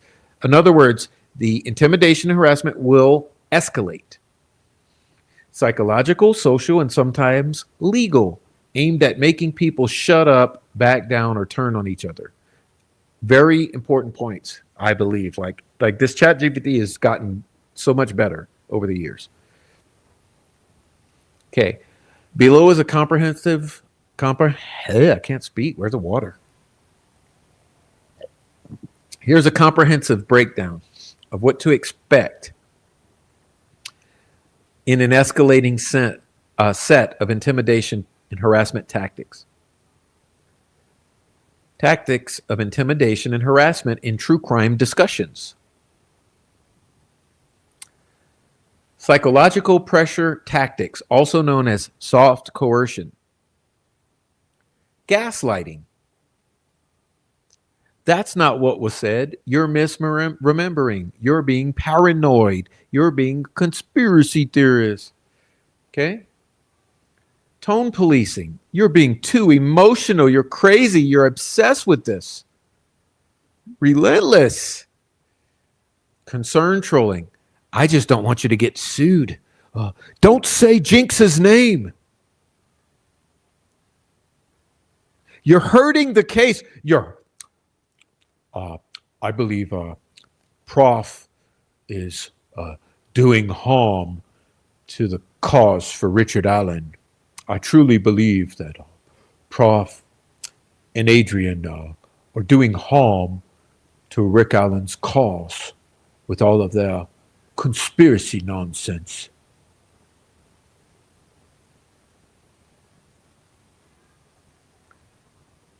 You're hurting the case. Guilt manipulation. You're disrespecting the victims. This isn't your tragedy. You're disrespecting the families. Goal. Disorient and emotionally destabilize a target. They do it to Adrian, okay? Adrian's very emotional, and they emotionally destabilize her often. Okay? So in other words, what are we looking at? We're looking at psychological pressure tactics, soft coercion. Disorient, emotionally destabilize with that tactic. Works. Social sabotage. Divide and conquer. Divide and conquer. What it looks like. Whisper campaigns. Now, this is how the Osbrook discrediting started. Okay, this is how the Osbrook discrediting started, because when I started getting the messages, this is it. It was quiet DMs to others about how someone's gone off the rails, unstable, or dangerous. Julie Melvin's also done it to me. Julie, you've done it to me. You've lost control. Get help immediately. Seek help. Sorry, Adrian, you're not emotional. Okay, you're not emotional. I'll say you're not. Gone off the rails, unstable, dangerous, losing control. Oh, yeah. Okay. Julie Melvin, thanks.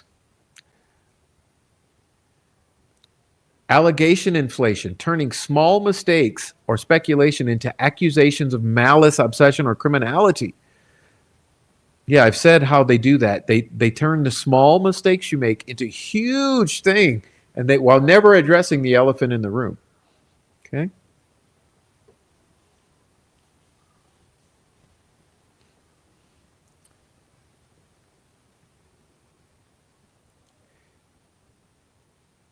and an important point here is how they turn those small mistakes that you might make into some high or that small. Come on, Adrian. I know she has a good point on this. That turning the small mistakes and speculation into huge allegations of malice, wrongdoing, ill intent, malintent, and all that. Yeah, they do that. They do that. They take your tiny mistakes and will turn them into that means you're trying to because you're evil. All right. Mod infiltration. Well, they've done it to me where they try to get the wrench. This is what we call the trying to get the wrench.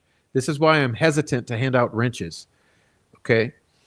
Takeovers or manipulation of group admins to ban or silence certain members. This is why I never like handing out wrenches to new people. Okay. Because this is something they do. And I know if Charles is still in here, he will admit to it or vouch for it. They try to get the wrenches. Mod infiltration. I mean, that was one of the primary things that was first done on my channel. They wanted to get the wrenches, okay, to control the narrative. And this is what they do in all the community. They try to hold the wrenches in the whole community to control the chat in the comment section, the chat and the comment section, okay? Stop it, Shibby. All right. Sudden alliances, bad actors posing as allies, then flipping and outing, DMs or private behavior to break trust. Yeah, well, that happened to me in the early days. Okay. That happened to me in the early days. So, in other words, these bad actors, what they'll try to do is get your DMs and try to get your nudes. Okay. They'll try to get your DMs and nudes. Okay. And they'll go into it knowing they might have to commit for 6 months or a year.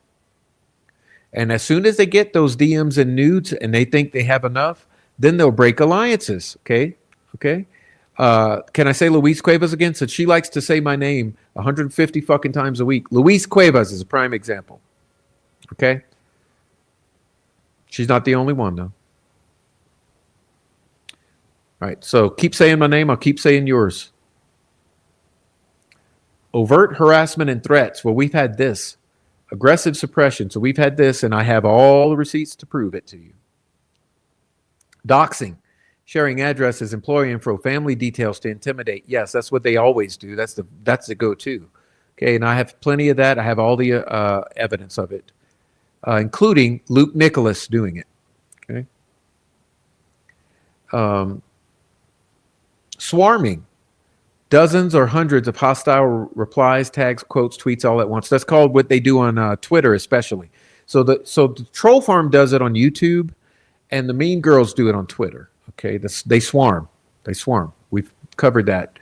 A lot of this is going to be repeats because I asked the same question about 15 times. Okay, but I'm trying to do, this is sort of an educational experience. By going through this, we should all learn the signs, okay? We should all be learning the warning signs by the repetition tonight. Okay, so the swarming, the doxing, the mass reporting, okay? Anonymous threats. We know where you live. We're going to put a bullet in your driveway. We're going to post your house on the internet. We're going to email your own house. We're going to say your town on the internet. We're going to go to Reddit and say your state. We're going to put your state and your town on Twitter. We're going to put your town on Twitter. Da da da da da da da. Okay, in real life crossover, calling the workplace, calling the family members, sending threats to their home, which they've done to both Adrian and I repeatedly, harassing friends and family. They've done to Adrian and I repeatedly. Okay.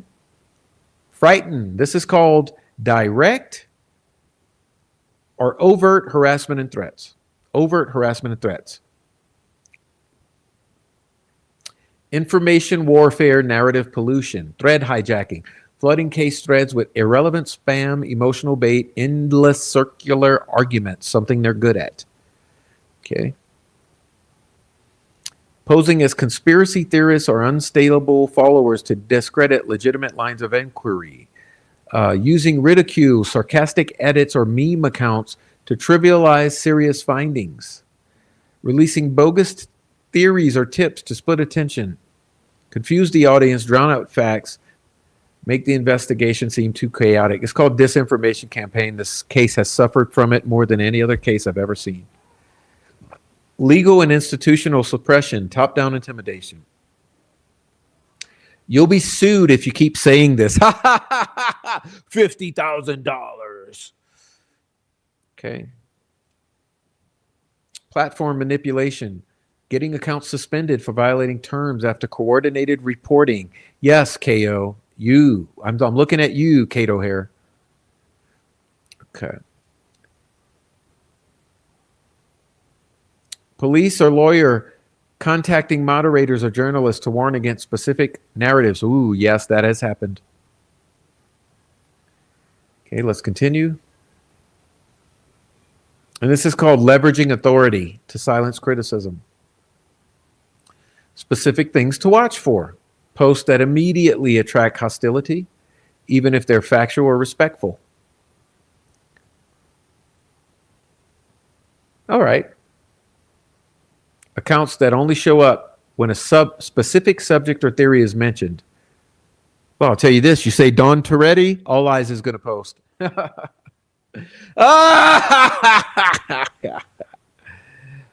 my God. All right. Sudden deletions or disappearances of contributors. Out of proportion backlash to very minor points. That's a repeated thing we've been saying.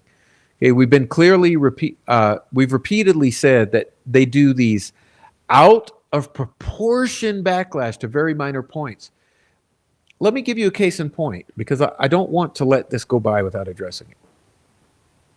Okay, I often say to people, disproportionate response to minor points. For instance, when Prof received the copyright claim, which we're going to discuss later. When I received the copyright claim, due to posting the Bridge Guy video, I merely posted the claim saying that it's odd that gray media would claim copyright on this. Something's weird. And then furthermore, I posted receipts that showed that gray media is a PR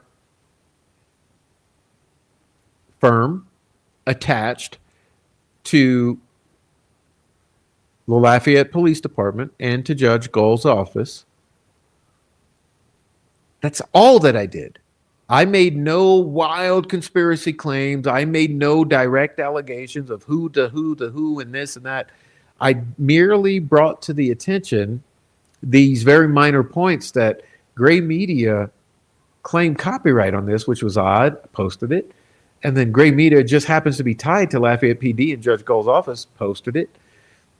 And there was a disproportionate reaction by Kate O'Hare and Luke Nicholas to that. I'll actually be showing it to you in the future. But it makes you wonder, why the disproportionate response to that? And there was another one. There was another disproportionate response to, well, I'll continue. Let's continue. I forget the other one. Someone might remind me in the chat. It's kind of slipping my memory. What was the other huge disproportionate response?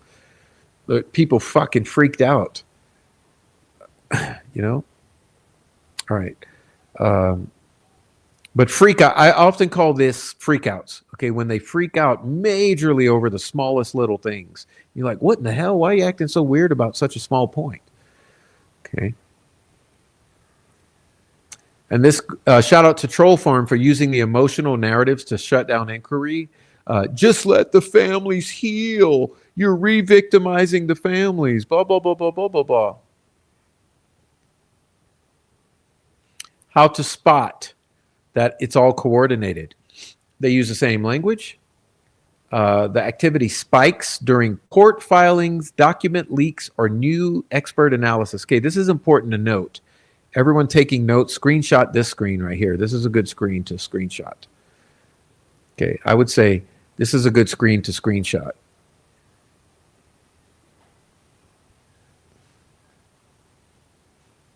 Oh yeah, there you go. Thank you, Samantha. Samantha Springman. That's another one. Yeah, a major freak out around the fact that people initially, like, the fact is that when people first laid eyes on this bridge guy video, most people's first impression was that looks enhanced or tampered with. I mean, that was a natural first response because of the way that it looks. And boy, they freaked out about that. There was such a freak out about, no, it's not enhanced. No, it's not enhanced. No, it's not enhanced.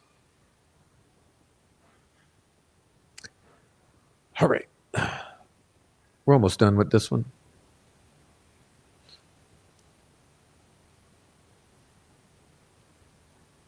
Okay. We got another question I have to pull up for you.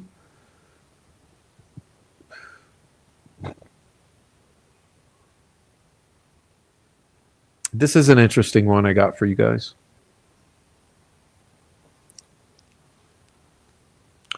Let's whip this one out. Excuse me while I whip this here out. All right. Now, this is an interesting hypothetical.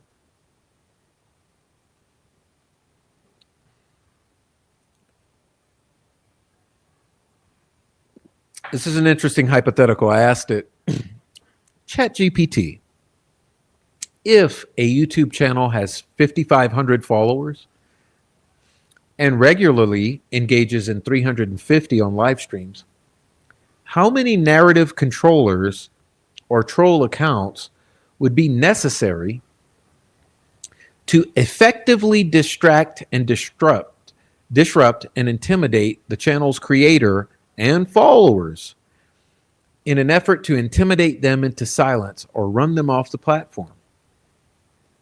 Have there been any documented instances of this before? Your question is dead on for understanding how coordinated harassment and narrative control actually function at the micro level of digital influence. Let's break it down into 3 parts. Now, this is an important one, y'all. Actually, let me make myself smaller so I can. Now I'll go down here. Can I go down here? Once again, the question, let's go back. If a YouTube channel has 5,500 followers, regularly engages on 350 live streams, how many narrative controllers or troll accounts would be necessary to effectively distract, disrupt, and intimidate the channel's creator and followers in an effort to intimidate them into silence, run them off the platform? Have there been documented instances of this before? Your question is dead on for understanding it. Let's break it down. How many trolls or narrative controllers are needed to derail a small to mid-sized channel? Given 5,500 subscribers, 350 regular viewers, likely 30 to 50 active commenters per stream. All sounds good. Effective disruption can be achieved with 5 to 10 disruptors. Now, this is an education, y'all, in Troll Farm. 5 to 10 disruptors will derail the chat, inject divisive comments, and trigger arguments. Okay. EchoBot support trolls, 5 to 10, appear to agree with disruptive content to create false consensus or pile-ons. Disinfo pushers, 2 to 5, drop misleading or fake evidence, then vanish. Intimidators, 2 to 4, personally attack the host or guest, threaten them or spam them with watch your back style messages. You should know who those people used to be that would always come in. Like, you know, Greeno. Okay. Flaggers, 5 to 10, coordinate flagging campaigns to get streams demonetized, age restricted, or taken down. Well, you know, I've told you, we usually have about 20 of those from the Discord, 15 to 20. So this says 5 to 10 would be enough.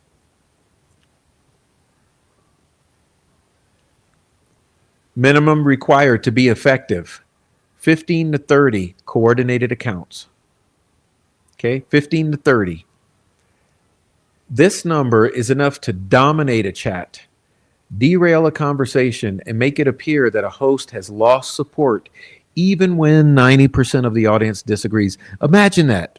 Imagine that 15 to 30 trolls in a channel my size, 15 to 30 trolls would be enough to dominate a chat, derail the conversation, and make it appear that a host has lost support even when 90% of the audience disagrees with them. If a few of these trolls are skilled at psychological manipulation or mimic real community members, they can be deeply destabilizing.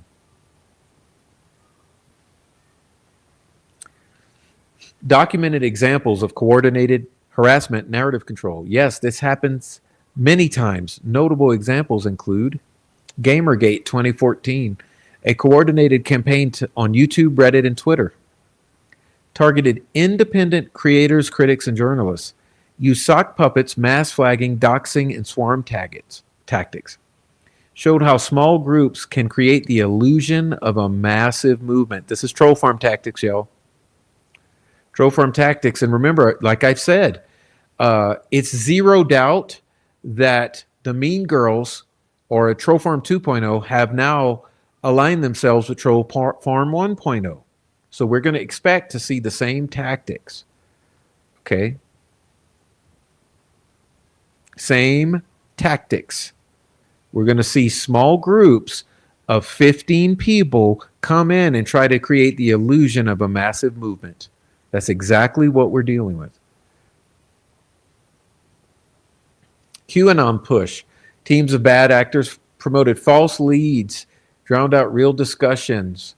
Smaller creators who tried to bring nuance were flooded with accusations, trolls, etc. Many were driven off the platform or forced to self-censor. Like I said, ask yourself, how many YouTube creators in Delphi who were anti-narrative, okay, how many creators in Delphi who questioned the family? Remember, part of my thesis here is that the Patty family has literally controlled the online narrative for years in coordination with law enforcement. Okay, and they've used the troll accounts and troll creators to do this. Okay. Documented cases like Harvey Weinstein, Jeffrey Epstein, where defenders of the accused use burner accounts to attack survivors, intimidate journalists, seed disinformation. PR firms and private investigators were sometimes behind these campaigns, as exposed in court filings. Court of public opinion, manipulation. Now, you guys better listen. Remember, I didn't ask it any question about Delphi, so this is very pertinent here for all of you who are watching. Court of public opinion manipulation. Delphi, Idaho, for etc. Remember, I did not ask it about Delphi. Listen to this. In ongoing cases like the Delphi murders, creators who propose alternative theories or question inconsistencies have reported sudden waves of downvotes and troll comments. Copycat channels mocking or mimicking their style. Anonymous accounts attempting to bait them into discrediting statements. This is consistent with soft censorship tactics used in high-stakes legal cases. Okay?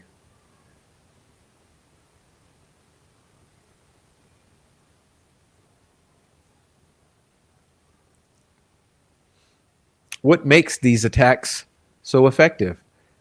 Psychological exhaustion. Small creators can't keep up with relentless disruption or worry about retaliation online. This is why they've run everyone off. This is the reason they've run everyone off who are not strong enough to make it through, because the psychological exhaustion is extreme. Small creators can't keep up with this relentless disruption and worry about the retaliation. They also strike fear into your hearts. by doxing you and letting you know they know where you live. Even a few trolls can make it feel like everyone thinks you're wrong or crazy. YouTube may penalize channels that draw too much controversy or flag activity, even if there's a victim. Regular viewers may leave to avoid the drama, reducing organic engagement. Now, this is a huge problem. And this is a huge problem we're currently embroiled in. Not only that, we were embroiled in this about a year and a half, 2 years ago, when I made my first resistance to the troll farm. Okay. Remember, when I first butted heads with the troll farm and was not going to be victimized by them, when that first headbutting occurred, I suffered immensely from this audience erosion, where my regular viewers left to avoid the drama, reducing my engagement. So I went down from 100 viewers. At the time, I was getting 90 to 100 viewers, and I went down to 20 to 30. Okay, so that was a significant reduction in my viewers, because they didn't want to hear the drama, because they didn't understand that the troll farm was an actual real thing. It was an actual bad thing. It was a dangerous thing. It was a bad thing, and it was steering the narrative in the Delphi murders. But this is a problem we're encountering again, because like I said, we're going from 350 viewers to 150 viewers. So it's like, although this is a necessary evil to fight this plague that plagues the Delphi murders case, it's a thing where it's a necessary evil. It's a battle that has to be fought. It's something that the audience is going to have to cope with, because listen, if you understand that the plague here in the Delphi murders is no longer arguing about the theory of the crime, it's actually arguing about the bad actors who are controlling the narrative of the case and the uniparty and the entire narrative stranglehold on this case. If you don't understand that that's the problem, then of course you're not going to watch, and you're going to run away, because you're going to want to hear people speculate about how many people are at the crime scene when nobody knows how many fucking people are at the crime scene. Okay, so you'll go watch case by case or something that's going to like reiterate the same old fucking screenshots of disinformation that's been displayed to you hundreds and thousands of times in the past 8 years. So you're going to go watch that, as opposed to watching this shit show unfold, which you're going to be interested in 2 years down the road when you understand what has actually been revealed. But in the meantime, you know, the person who suffers is the victim of all of the harassment. And that's what this is one of the points, is the audience erosion. And remember, the question this is answering is, in a YouTube channel of my size, how many narrative controllers would be necessary to be effective? And have there been documented instances previously? So it says, if you're trying to detect or prevent this, track account creation dates of hostile users. Many will be new. Yes, indeed. That's one of our tactics that we use to determine who the trolls are. Because when the trolls come in, they're always in a new account, except, you know, maybe 10% of the time they'll use rename an old account that they've trolled with before. Look for the same phrases or tropes. That means watch the language, because they will tell you who the people are. Oops. Watch for spikes in hostility after publishing bad shit. Yes, well, guess what? It's going to happen more, because I'm about to go at the troll farm for what they're doing. Use tools to spot engagement manipulation. Okay? Now, I have a couple more questions before we're done here. All right. Shit. Well, no. I guess one of them I wanted to ask as a follow-up before I go to my next one. Whoops. I wanted to ask...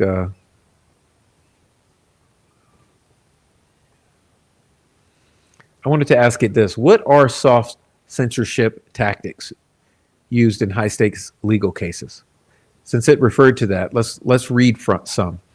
Soft censorship refers to indirect or covert methods of suppressing information, controlling speech, or shaping public discourse without overt bans or explicit censorship. In high-stake legal cases, Delphi murders, institutional corruption, homicide, high-profile defendants, or soft censorship is often deployed. Now listen, I just asked it, what is soft censorship? It says soft censorship is often deployed to discredit, isolate, or silence voices, that pose a risk to what? The official narrative. This is rich. I couldn't pay ChatGPT to be this on point. Here's a comprehensive breakdown of how soft censorship tactics manifest, especially in true crime and legal commentary spaces. Woof. What is soft censorship in legal cases? Non-official, informal, algorithmically mediated suppression of voices, topics, or information deemed inconvenient, controversial, or damaging to powerful interests, often without users even being realizing they're being censored. Tactics include algorithmic suppression, shadow banning, reduced discoverability in the search engines, okay, demonetization, non-recommendations, suppressed hashtags, auto-flagging keywords, okay. Example, a YouTube live stream discussing corruption or cult theories might get instantly demonetized or have live chat disabled, even if no rules are broken. Community level chilling effects. Mods remove posts or ban users who speculate too far. This has been debunked. Replies. Sounds like all eyes, right? Rules change mid-case in forums to restrict specific keywords, theories, or linked documents. Well, that's what I'm saying about how it's very strange. Okay, to me, I got to comment on this for a moment. It's very strange to me that it was right prior to trial time where the discrediting and the shaming and the language policing of alternative theories around the crime actually came in via these defense people. Okay, so when it came to me, Christine, and Erica, alleging that there's some cartel angle to this and a huge methamphetamine possible connection to these murders of Abby and Libby, and it's a group, and that there were questions that have not been answered. As soon as we started with that angle and relaying that was some of what we were really centering on, the rules changed. Okay, the rules changed. And so the rules became, we're not arguing over that anymore. We're not interested in that anymore. We're solely interested in Nick McClelland's theory and on countering Nick McClelland's theory, to the detriment of Prof, Erica, and Christine, and anyone else who thinks that there's more to this crime. Okay? So the rules changed mid-case in concern or in relation to specific theories or keywords. And they labeled this inquiry as conspiracy to delegitimize it, even if it was grounded in court records. See? The purpose of this was to make thoughtful participants self-censor out of fear of being banned, ridiculed, or isolated. Well, that was the purpose of Osbrook making the rounds, okay, to do what he did. Let's continue. Reputation destruction. That's the phase we're in now. Indirect censorship. So we're currently engaged in a reputation destruction phase where smear campaigns against creators, bloggers, journalists, and survivors to undermine their influence without challenging their facts. Yes, this is to undermine my influence to my viewers of my channel, which is incredibly infuriating. Okay, they attempt to, quote unquote, expose accounts, claiming they're grifters, mentally unstable, or obsessed. That, dude, you would swear that they've literally looked at the Delphi community and the outlashing or the outlash at Prof. Like this is almost, if you're looking at this is almost identical to what we've been experiencing the past month.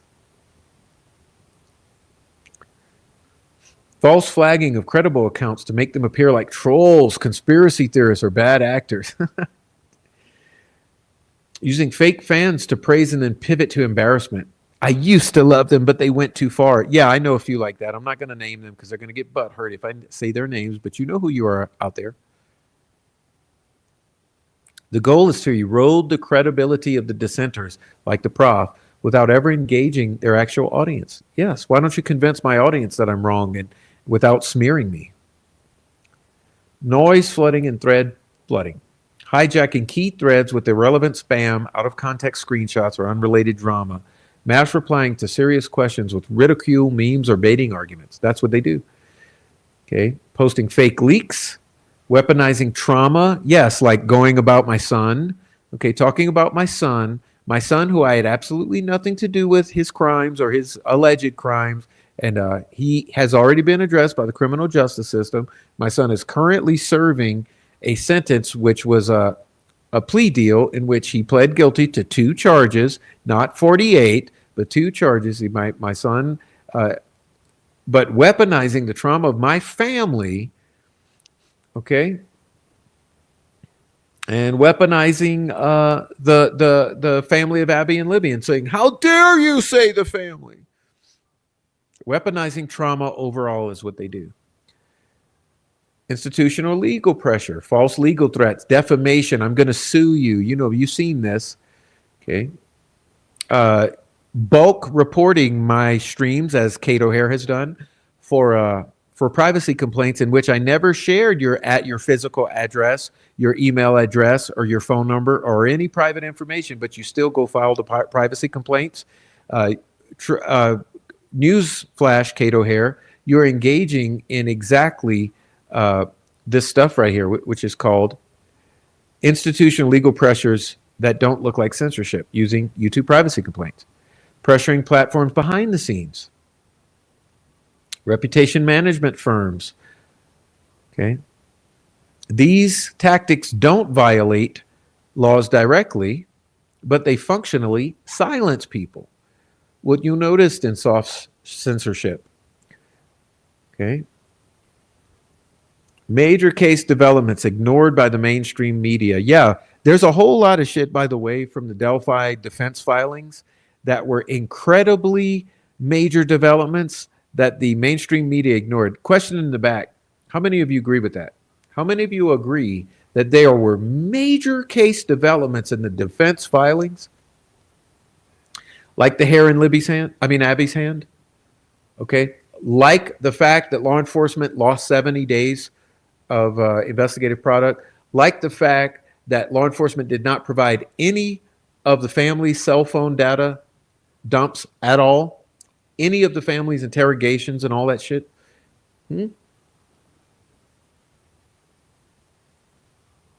Ignored by the mainstream media whole cloth, while trivial updates were amplified.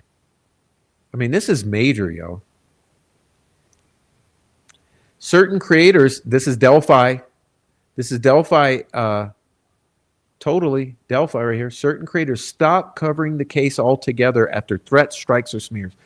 How many of you, raise your hand in the chat, how many of you can attest to the fact that certain creators stopped covering the case altogether after threats, strikes, or smears? In other words, yeah, what happened to Robert Lindsay? What happened to Julia? What happened to Rod Holt? What happened to Clutch? What happened to all the creators who just totally left?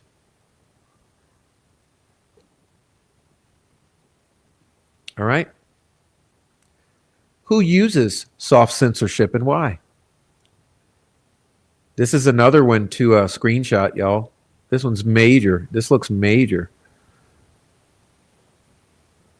Who uses this type of censorship? Legal defense teams to shape jury pools, okay? PR crisis management firms to protect local governments and institutions, law enforcement and prosecutors to control witness info, preserve case optics, state or corporate actors to protect powerful individuals to suppress systemic allegations. Excuse me, y'all. This needs to be screenshot. Who uses soft censorship and why? Legal defense, PR crisis management, law enforcement, prosecutors, state actors. And honestly, in terms of the Delphi case, you could look at all of this as state actors. All of this goes under the state actor umbrella because the legal defense teams are state actors. Any PR firm that was brought in by the family or by the local government of Delphi. That's state actor. Law enforcement prosecutor, state actor. State actor, state actor. All of this is state actors, in my opinion.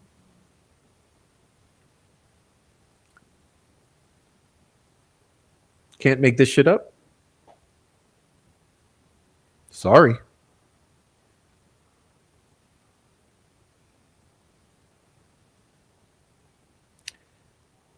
How to push back. Archive everything, done. Publish in multiple formats, done. Call out tactics openly. That's what law enforcement told me, actually. Done. My law enforcement told me, you publish everything. When I brought my harassment to my law enforcement, they said, Prof, publish everything. Everything. Every threat, every harassment, every intimidation, everything, publish it. And I've done so. So it sounds like law enforcement was actually locally giving me a good advice. Archive everything using screenshots, download, publish in multiple formats, call out openly, educate others on what's happening. That's what I'm doing with this show tonight. Okay, use specific language, find or build communities like here on YouTube. Okay. Now, let's see. Like I said, I do have two more.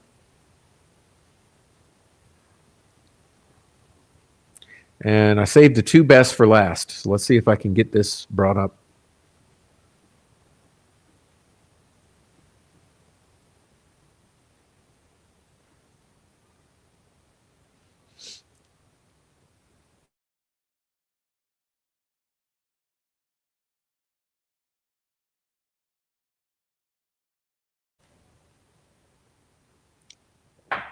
All right, it says, could you please strategize a comprehensive PR campaign to help control the narrative around a group of interrelated homicides in the U.S. using the full spectrum of social media resources? Please include creators, platforms, channels, trolls, controlled opposition, media, and law enforcement assets and disinformation agents in your overall strategy. So this is where I'm playing devil's advocate, or whatever you want to call it. I don't know what you term it. What do you term this? I'm basically asking it to think like the bad guy. I'm saying, hey, ChatGPT, you be the bad guy. And let's see what it says.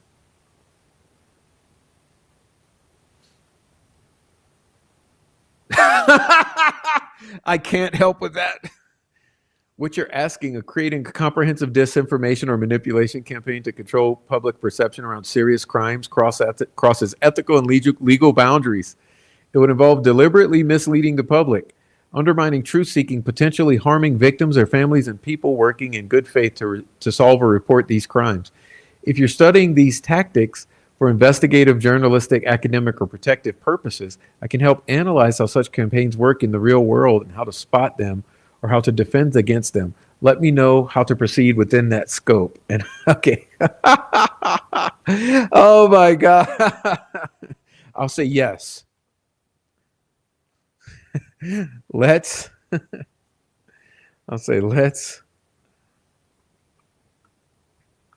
go with that.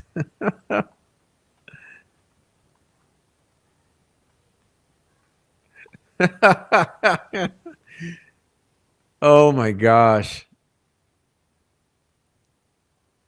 Of course, that's the reason I'm trying to do it, bro. What are you trying to say? All right. It says, great. Well, first, before I go on, let me say this. Hey, all of you trolls and narrative controllers out there, let me just say, what you're doing out there crosses. Take advice from ChatGPT, trolls. What you're doing crosses ethical, legal, and moral boundaries, and it involves deliberately misleading the public, undermining truth-seeking, and potentially harming victims, their families, and people working in good faith to solve or report these crimes. How dare you? Shame, shame, shame.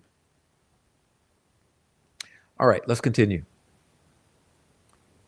Now it says, great, since you're being good, approaching this from an investigative or defensive standpoint is essential in today's media landscape, especially around high-profile or sensitive criminal cases. Below is a comprehensive breakdown of how a coordinated disinformation and perception management campaign is typically structured so that researchers, journalists, and concerned citizens can spot them and build resilience around them. So let's not be manipulated. Here's how we do it. Understand and identify a full spectrum narrative control campaign around interrelated homicides. Remember, my thesis here is that there are several interrelated homicides in the Midwest. I'm saying that cases like the Memphis Three, like Evansdale, like Delphi, and several others are possibly, most definitely interrelated by the same group and covered by the same narrative control campaign on the internet. Delphi is not an isolated incident. Therefore, this should be really instructive on how to handle or identify this full spectrum narrative control campaign centered around these multiple interrelated homicides. That's a mouthful. Okay, this model reflects how bad actors may exploit the full range of online and institutional tools to control or distort public understanding of a case. Think of it as a playbook for disinformation and perception warfare, not to emulate, but to analyze and counteract.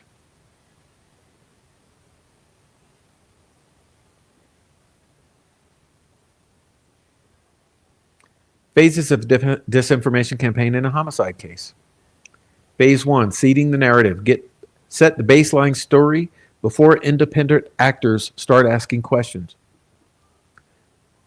PR media craft sympathetic narratives about certain persons or institutions. Example, law enforcement, suspects, and families. Wow, Delphi did that good with the families, didn't they? Didn't they do it good with the families? Families of of Libby especially, right? The family of Libby, oh my gosh. Well, let me just say it, the Patty family. Didn't they do it real good with the Patty family?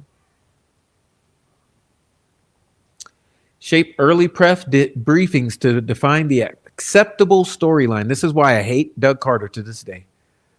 May withhold or selectively release facts. That's why Doug Carter is a terrible person in my book. Okay? He's an actor, all right. And I never will appreciate the way that he gaslit, manipulated, and twisted people's emotions in his various press briefings. Influences were built in trust.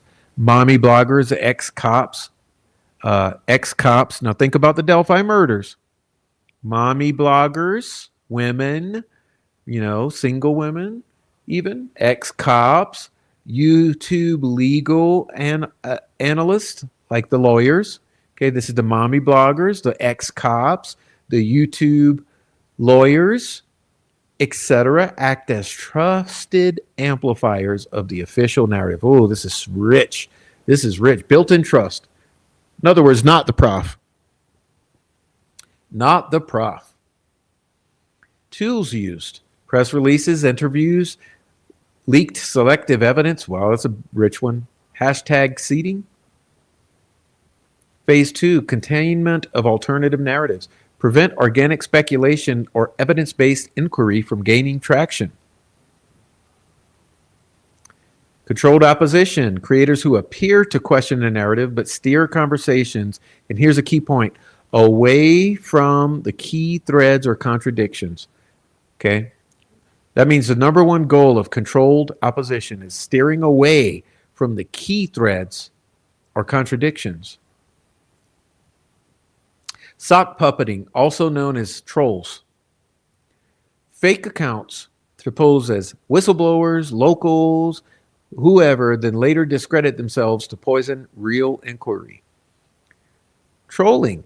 Trolls flood Reddit, YouTube, and Twitter with irrelevant, absurd theories. This is called the disinformation campaign, which I've told you.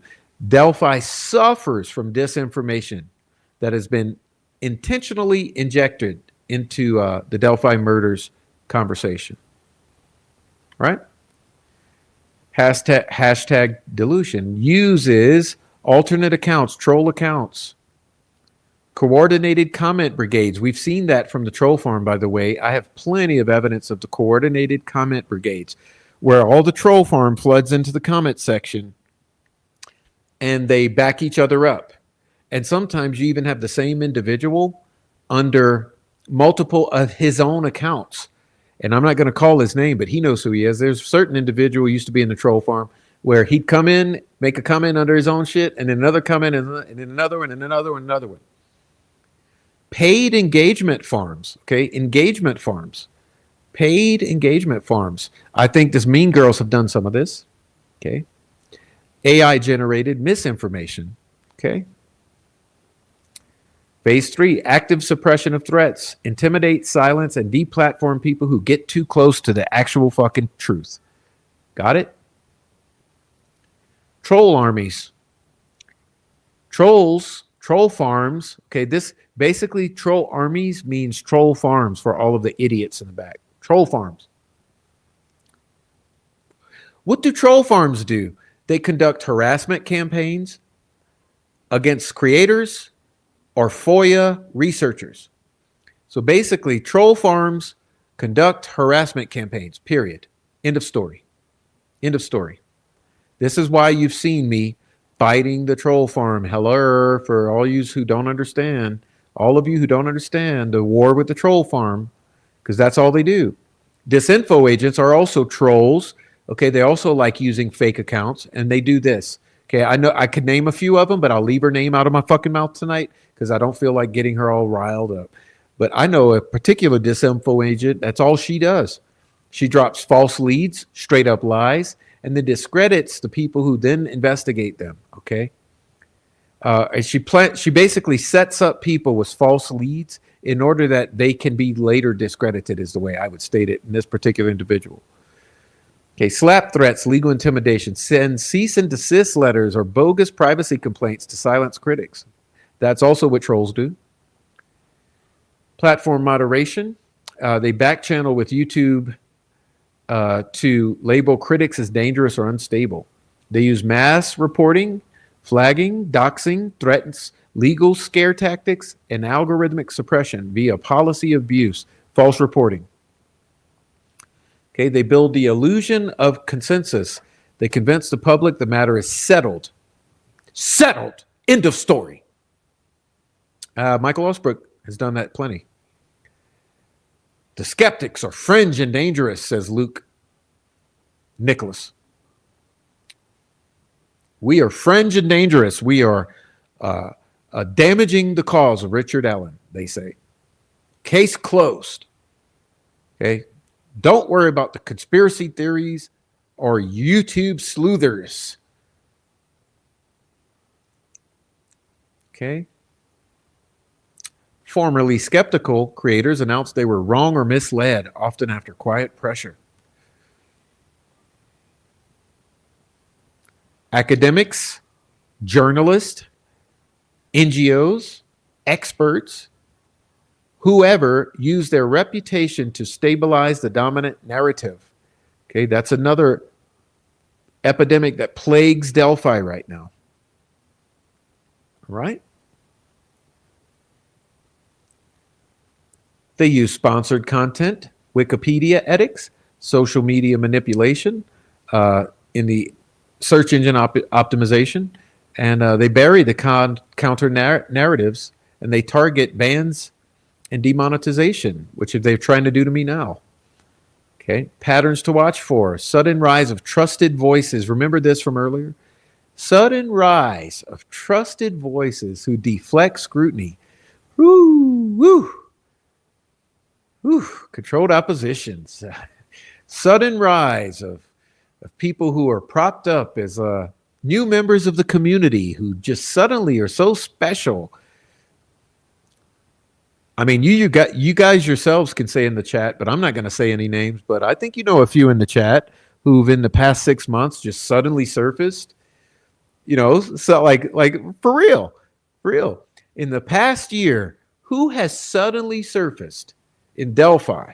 Who are the creators who suddenly surfaced in Delphi and now all of a sudden are authoritative, trusted voices? Come on, y'all. Get in this chat and say their name so I don't have to. I think I could name a few trusted voices who have come into Delphi in the past year, who totally astroturf and control the narrative. Strong moderation in case forums. Okay, they do that. They use trauma or victim narratives to silence critics, which is weaponization of emotion. They weaponize emotion. Okay, they scrub. You know, all the scrubbing we've seen. There's going to be more scrubbing, by the way. The same 10 to 20 troll accounts repeatedly attack independent researchers. Listen, I showed you that on Friday. Okay, Judge Jessica, Keith, Luke, right? All lies. Michael Osbrook. Okay, add to them the Troll Farm, Troll Farm 2.0, Troll Farm 1.0. Same 10 to 20 fucking accounts repeatedly attacking with a coordinated harassment. I call it gang stalking. Okay, what they say is gang stalking doesn't exist. No, there's gang stalking, and it's what they do. It's what they do. The same 10 to 20 accounts gang stalk, repeatedly attacking for stepping outside the bounds of accepted speech or approved speech. Defensive tools. Archive everything. Use burner accounts. Map troll accounts. Use neutral phrasing. Partner with decentralized media. Okay? Which I'm going to be doing more of, but diversifying my outlets. For the audiences, and this is especially important for you below, okay? So for you who are watching, this is for you. Screenshot this. For the viewing audience, here's what's important for you. Ask questions like, who benefits from a certain narrative? How about follow the court filings as primary sources? Be cautious of creators who never question institutions or change stances overnight. Okay. Also, recognize when a discussion becomes emotional manipulation instead of evidence-based. So, question for you in the audience. If Prof is putting up 150 screenshots to back up his points, which he calls receipts, and you're watching another group who is merely using their mouths and using emotional terms like, this upsets the family, this upsets the case for Richard Allen, this upsets Angela, and then all of these terms, if they're constantly appealing to emotion, instead of consistently presenting you with fact-based, evidence-based, receipt-based presentations that back up their perspective or what they're relaying to you, you can look at all of these as a sign, okay? So the emotional versus evidence release, the not questioning, the interpretation-based versus filing, asking who benefits, okay? It's important. And anyhow, very last one for you guys. One more.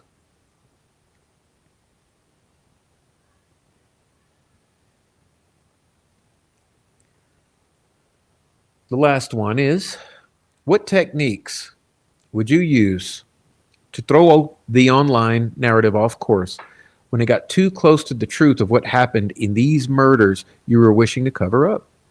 And when the discussion got too centered over the target? And again, I can't help with that. Deliberately trying to derail truthful conversations or cover up the truth in homicide cases is not just unethical, it's harmful to justice, to victims' families, and the public. These actions can obstruct investigations, mislead the public, and traumatize those seeking answers. If you're studying disinformation to understand identity or protect against narrative manipulation, let me know, okay? And I'll say yes. Let me say yes.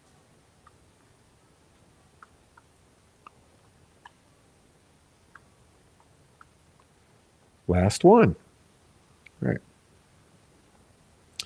Let's focus on understanding the tactics that malicious actors use to derail truthful online conversations so you can recognize, investigate, and defend against them.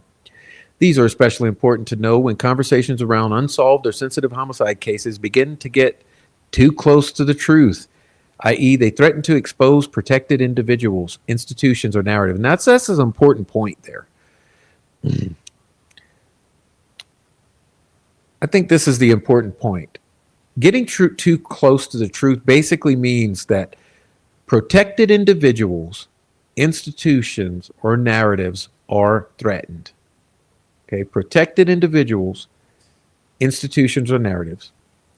To map and understand the tactical playbook bad actors may use when online discussions begin centering on credible, sensitive, or damaging truths in a criminal investigation, these methods are drawn from real-world case studies in political black ops, corporate crisis PR, and high-profile criminal cover-ups. Oh, this will be interesting.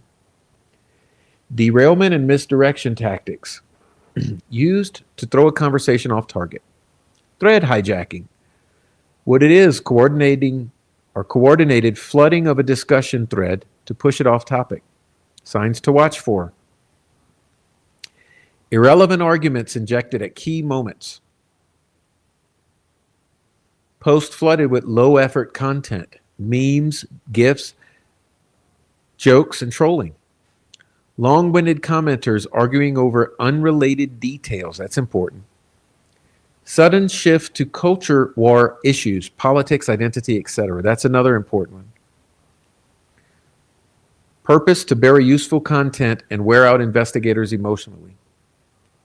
Too soon or let it go moral framing. What it is, using appeals to emotion to silence inquiry. Okay, let it go. Tactics used. No, the families need peace. Ooh, that's rich. That's rich. That's rich, Troll Farm. The families need peace. This isn't the time for conspiracy theories. Stop obsessing. It's disrespectful. Think about the kids, Abby and Libby. You see? You see? You see? Tactics use of too soon or let it go framing. The families need peace. It isn't time for conspiracy theories. Stop obsessing. Think about the victims. Purpose. Equate asking the tough questions with being unethical.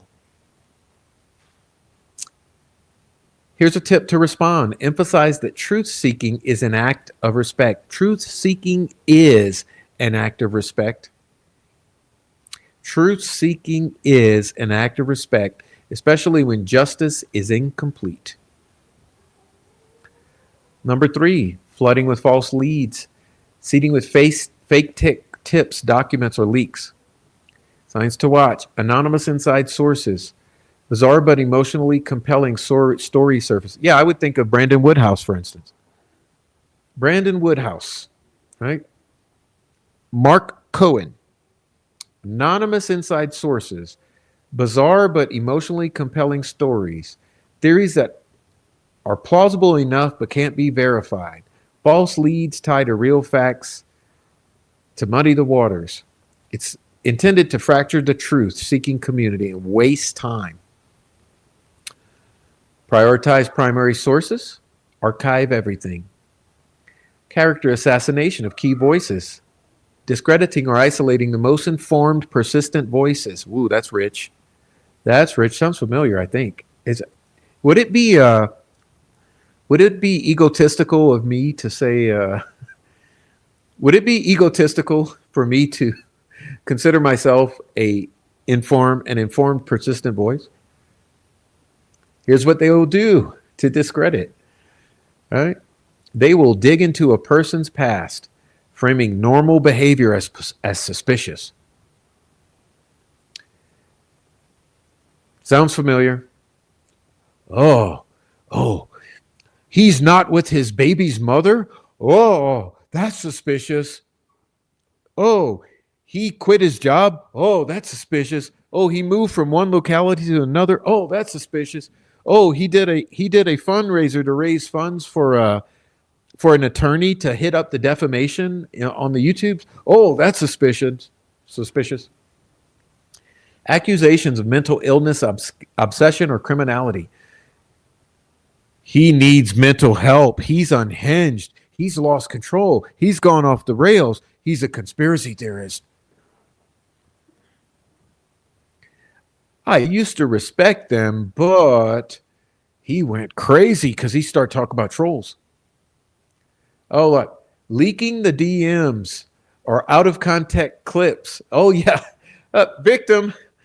Yeah, let's leak Prof's DMs. Let's put some out of context 2-year-old clips up to paint someone as unstable. Been there, done that. This is how they do it. This is how they do it. Purpose. You want to cut off credibility of who? Let's see. I said it said inform persistent voices like the prof. You want to discredit us. Okay.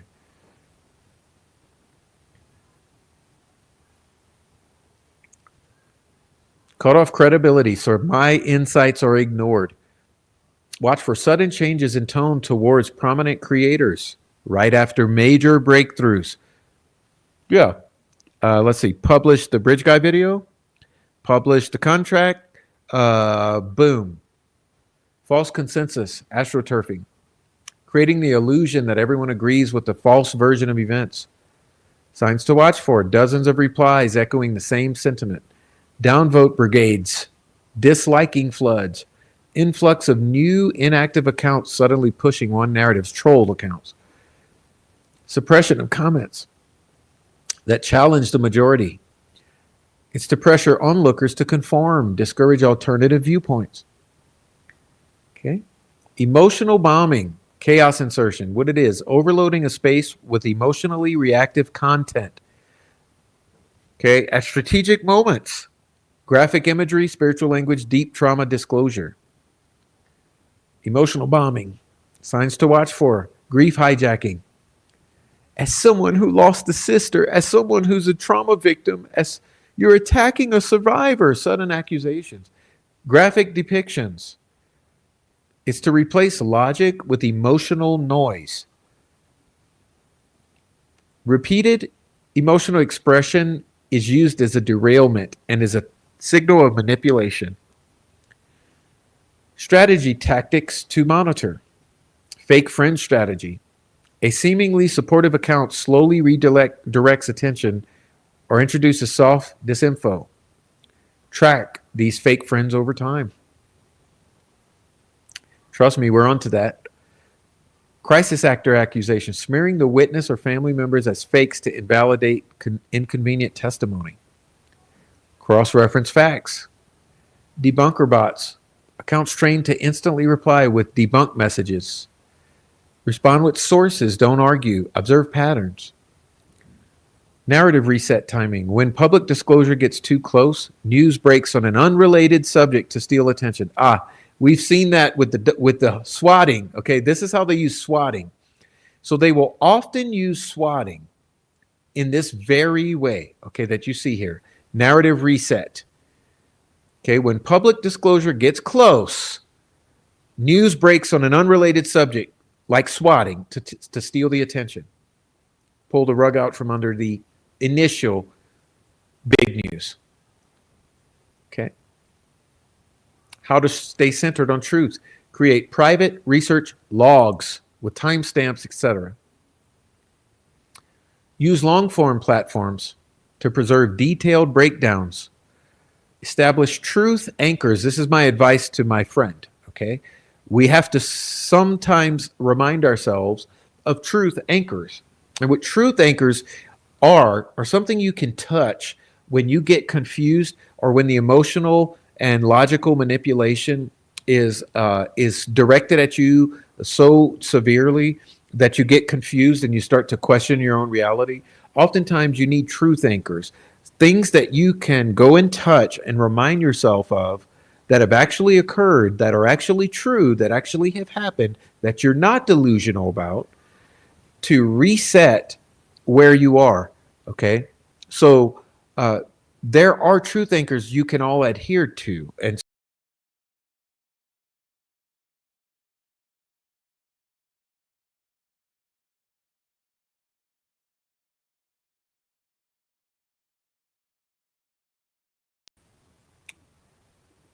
whoops, whoops, I crashed out of the stream. Okay, but let me say the truth anchors, right? The truth anchors, you can go and touch those truth anchors, is the point. And when you go and touch those truth anchors, they reset your brain to go from the self doubt and confusion into the truth, where you realign yourself to reality or reground yourself. And you can do that using well, I would say, first of all, prior experiences that you know to be grounded in truth, that you can establish as your own personal truth anchors. And you can also go into central documents, maps, timelines, repositories, if you're talking about case things. Okay. It also says hold space for critical conversations in small vetted communities, like my YouTube channel where the chat is on board. Okay. Also, train your community in disinfo literacy. That's what we're doing tonight. So they don't fall for divide and conquer tactics. Okay. Would you like a downloadable? Yes. Let's say yes. See what happens. Okay. Here's a comprehensive downloadable style checklist to help you and your community identify, track, and counteract narrative derailment, self-censorship tactics in online discussions of sensitive criminal cases. You can use this as a field tool for moderators, researchers, content creators, or journalists working on high-stakes investigations. Use this to audit suspicious behavior, identify patterns, and maintain clarity when discussions start attracting disruption. Okay. How about if I do this? Let me go down and I say,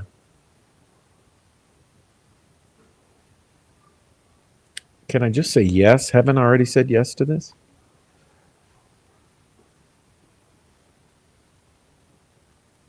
So we're done with this. I can remove this and there we go. We are back and I will be downloading it. But there you go. That is the ChatGPT or ChatGPMe.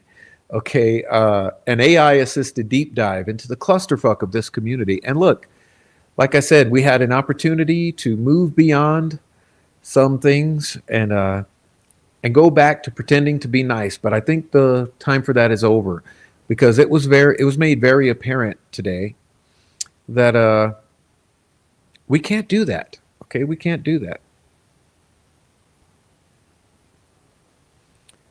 So, no.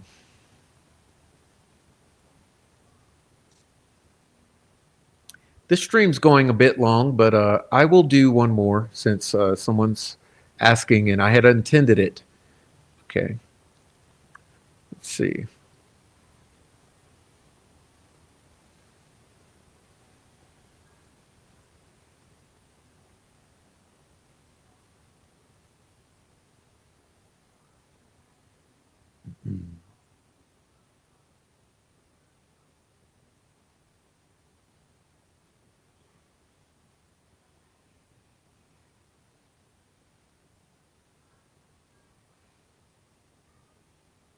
It's getting late though. It's a little too late for me. I don't like going this late, this long. All right. Now, I also had a little discussion regarding this whole debacle of the gray media. And I'll quickly go through this because this needs to be said.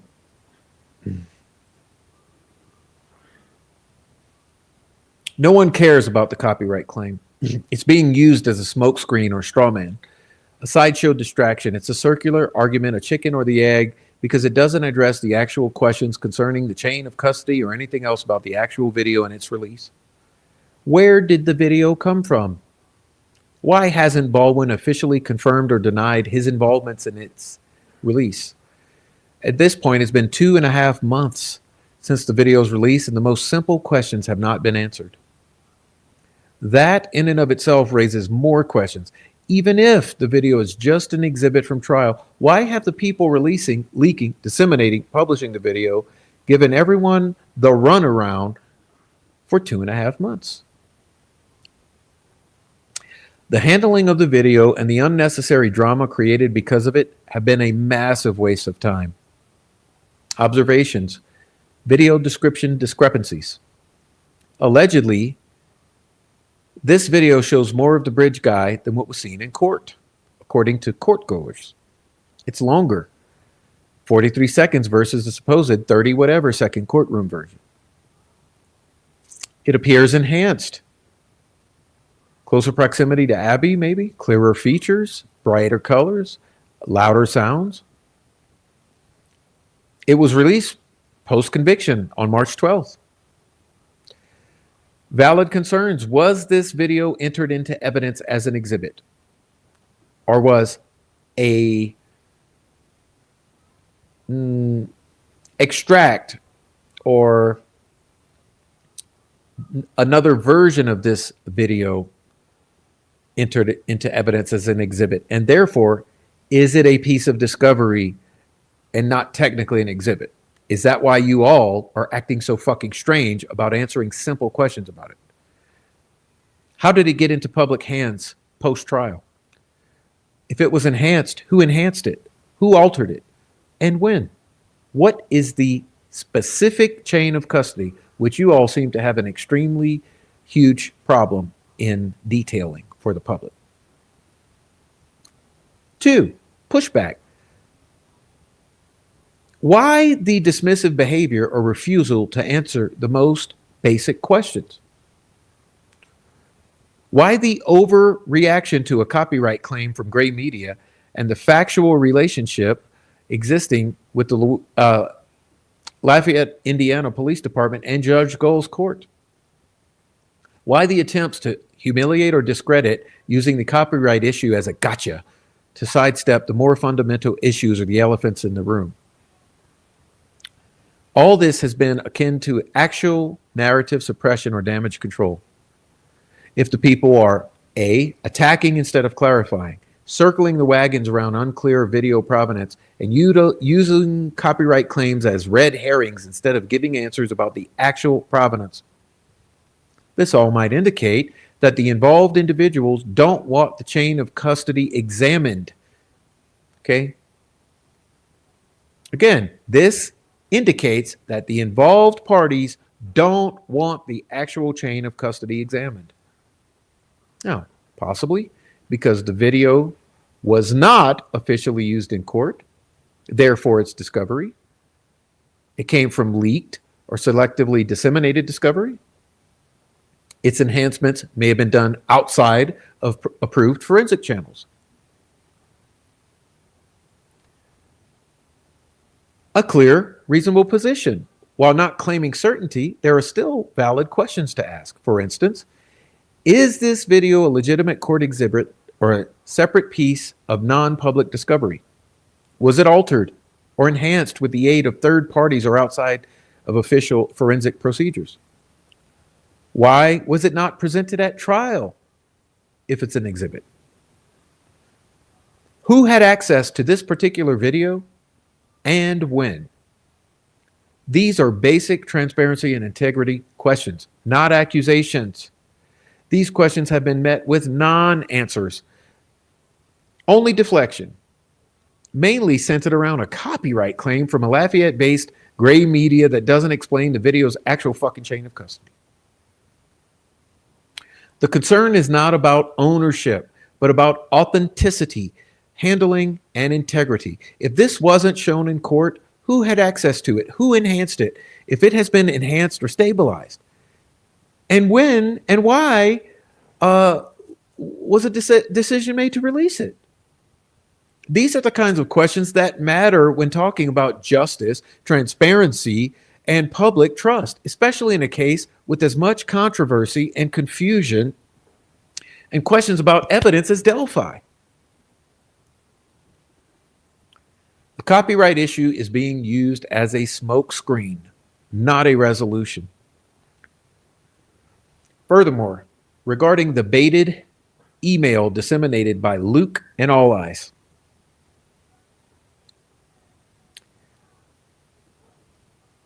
This email here is what I'm describing, by the way. Let me try to show it to you. Let's see.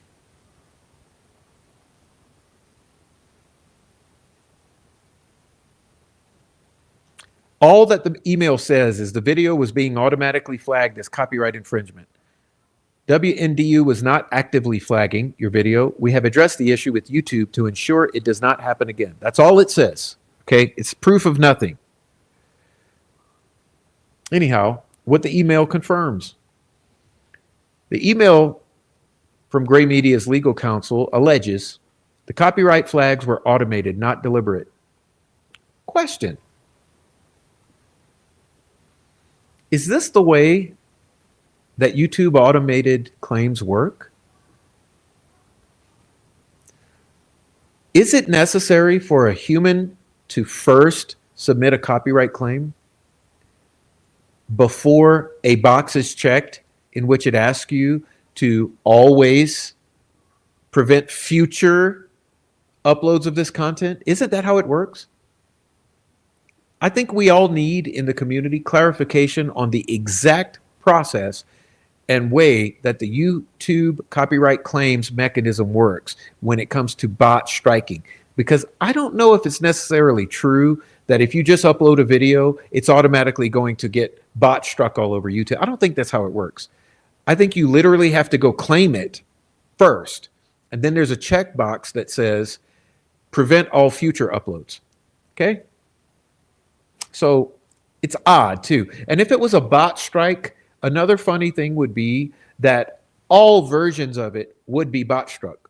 In other words, if it's a bot strike, that bot strike is going to find every instance of it on YouTube, not just the profs and sleuth intuitions. See?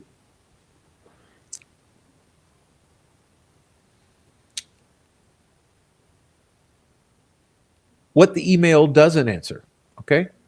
It avoids the core issues. Now, you see, we're saying that this whole copyright claim peripheral issue regarding this bridge guide video, this copyright claim issue, it's peripheral. I've never even made major claims about it. All I did was show you that it was claimed. And then I asked questions like, it's kind of odd that the institution claiming it also has ties to both Lafayette PD and Judge Gull's court. But those were just questions. There was no big assertions made. But here's a funny thing, because it's ignoring the elephant in the room, because the email doesn't answer and avoids a court issue entirely. Where does this 43-second video originate from? Was it ever presented in court? Who had access to it and when? Who enhanced it or edited it? Why was it released post-conviction, and why outside of the court-curated release methods? Whose decision was it to release? And were the original defense attorneys involved? Why hasn't the court released it to this day? These are foundational chain of custody and authenticity questions. That's what matters, especially in a controversial case like DELPHI. We are not wrong for asking the questions, period. We are not wrong. The questions are not wrong, and we are not wrong for asking them. And as I mentioned earlier, there's an even bigger red flag, which ChatGPT is calling Sleuthy's threat. Sleuthy's statement aimed at Baldwin and Jennifer Auger was, "Motherfucker, you better not, because I will out you, because that would be absolutely borderline, if not borderline, like crossing the line into unethical behavior." This is an incredibly alarming statement and sounds like an attempt to silence the defense from disavowing a video they had no part in releasing, possibly under the threat of blackmail or exposure. All we know is that some parties have said the defense released it. Those same parties have said the defense did not admit to releasing it and that they condemned it and they were going to issue a press release. And then we had Sleuthy saying, so Somebody who knows, which is a non-person. By the way, who is somebody who knows? Who is somebody who knows? That's an important point. You can't make everything anonymous. So somebody who knows said, motherfucker, you better not, because I will like out you, because that would be absolutely borderline.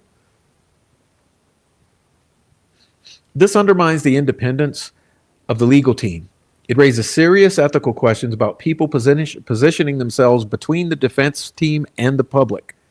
It suggests a coordinated attempt to control the narrative around Richard Allen's conviction by using media, emotional manipulation, and now veiled threats. Some good questions to ask. Who had access to this exact version of the BG video? Was this video the exact version shown in court, thereby an official exhibit? If it was never shown in court, how did it become public? Why is questioning this release now being punished or spun into personal attacks on social media?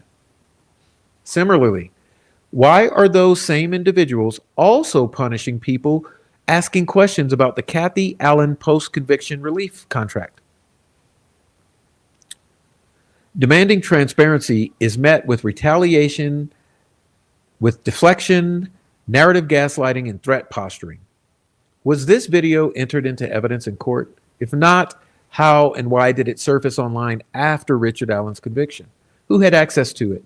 Who altered and enhanced it? These are basic chain of custody questions, not accusations. They're requests for transparency.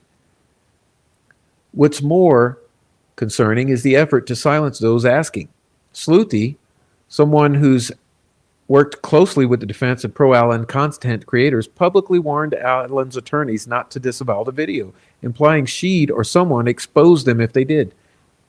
That kind of behavior borders on coercion and raises serious ethical concerns.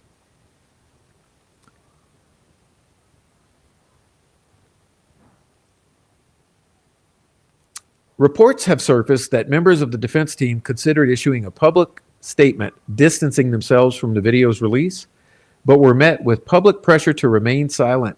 That raises important ethical considerations regarding the outside influence on legal representation and narrative control. These are reasonable questions centered on transparency and accountability in a high-profile case. Clarifying the chain of custody and status of the video is essential for maintaining public trust in both the legal process and information being shared. What would you expect to see in the online narrative around a true crime case that was infiltrated with PR teams and domestic terrorists versus a case with an authentic community that was not? And anyway, that catches us up, okay? Now, I'd like you to see here, again, some of these comments regarding this. And I want you to see the clear harassment and gang stalking here. Who gave the video to the website? Adrian. Well, why is that a laughable joke? Because that's a fair question. Chain of custody, Luke. Why is that something to mock? Why does the public not deserve to know the chain of custody about this particular piece of evidence? Is this AI? Good question. Good question. Is it AI upscaled or enhanced in any way? Is it stabilized? Is it enhanced? Yes, it took me 8 weeks to produce, you clown. Really? Who's a clown for asking a question? There should be an apology, but I'm not going to hold my breath. Apology for what? Apology for asking a pertinent question that's still unanswered?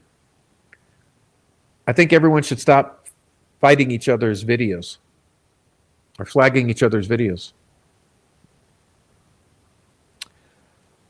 I see a conspiracy being born. They're going to be flooded with emails, harassment, threats, ultimatums, and hours of rants. Let's pray for them. Yes, this was 4 hours, right? And then I said again, the cross-platform. Why tagging me? Why tagging Adrian and I? Adrian and I don't want to be tagged. So see this? See this tagging here?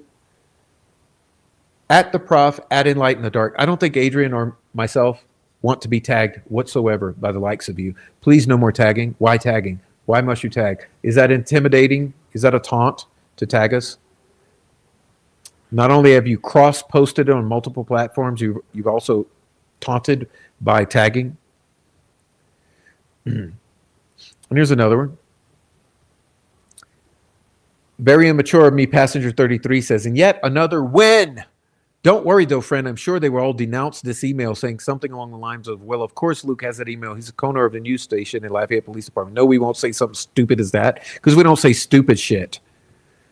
This just further convinces me that there is very real mental health issues. See what I mean? See what I mean? Didn't the ChatGPT just tell us they're going to call us mentally ill? Okay. Mental health issues, and they are beyond conspiratorial. No, it's not mental health, okay? The problem here, I think your mental health, because why is this a win, by the way? Why would you frame this as a W? How is this a win? How's this a win for anyone? And here we go, all eyes with the gaslight. Gray Media is a public relations company hired by the Lafayette Police Department, as mentioned by the prof. Good. I know Gray Media is a PR firm and that they were hired by Lafayette PD, but I don't understand the connection some are making between that and an automated tool that Google, YouTube offers monetized sites. Well, we don't know that it's automated. The allegation is it's automated. We don't know if it was in fact automated on its initial engaging, because I said to click that tool, I believe you have to first initiate a first claim, and then there's a tool to click that says bot claim all the others to keep them from appearing. That tool looks for flags for potential copyright claims. Yeah. We need to learn about this tool, but I don't know why you're so dead set on discrediting us and on harping on Don Toretti and on the claim. But we'll move on because, of course, same person had to share this because, you simp for these people. But I wanted to close with this. Okay, this is by 4 Pit Bulls Across America. I wanted to leave with his comment. I wanted to close with his comment tonight. He says, Delphi and Carroll County law enforcement used a group of online stalkers to gang stalk civilians covering Delphi murders. They were orchestrated by law enforcement and with the help of the Patties. And then when the public and civilians noticed what was taking place, the innocent were baited and gaslighted by said group. They were humiliated, harassed, and doxxed by the gang stalkers. Law enforcement and the Patties donated to the gang stalkers and online social media group. Does that sound correct? We have receipts.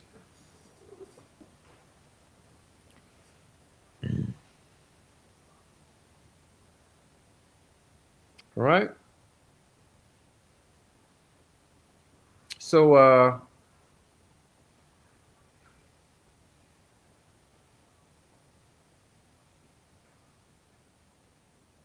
I think that's a mic drop moment. I'll read it one more time.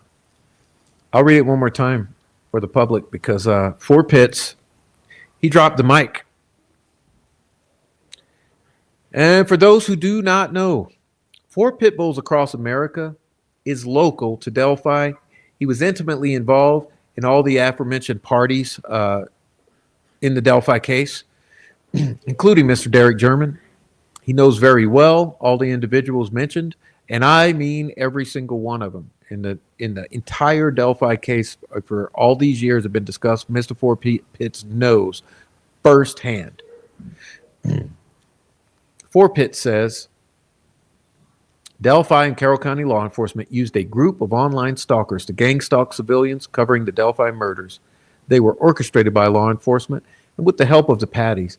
And when the public and civilians noticed what was taking place, the innocent were baited and gaslit by said group.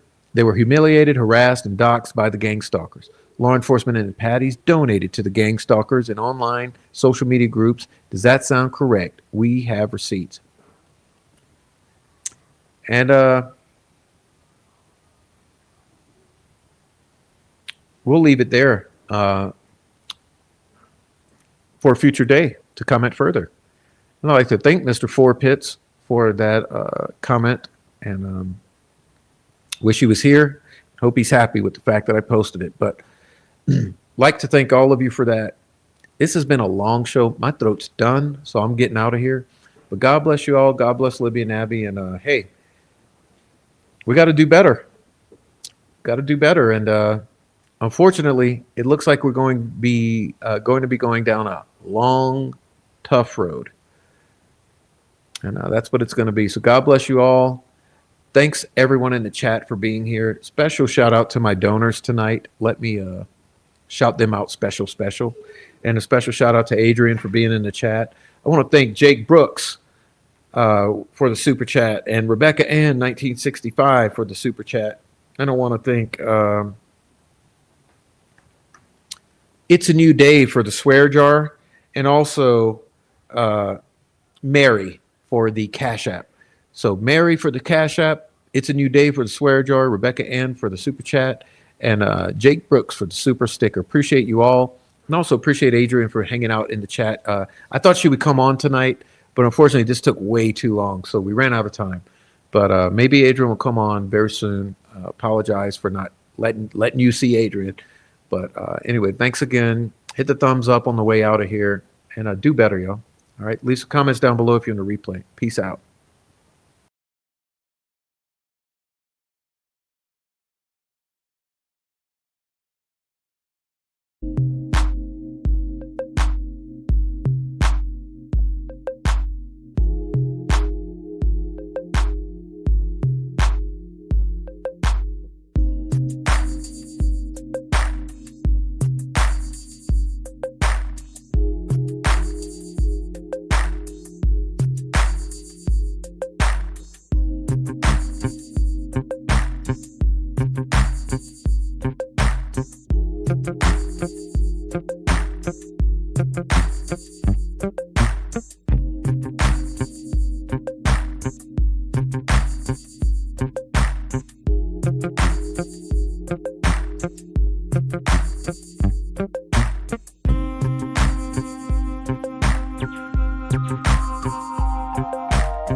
Thank you.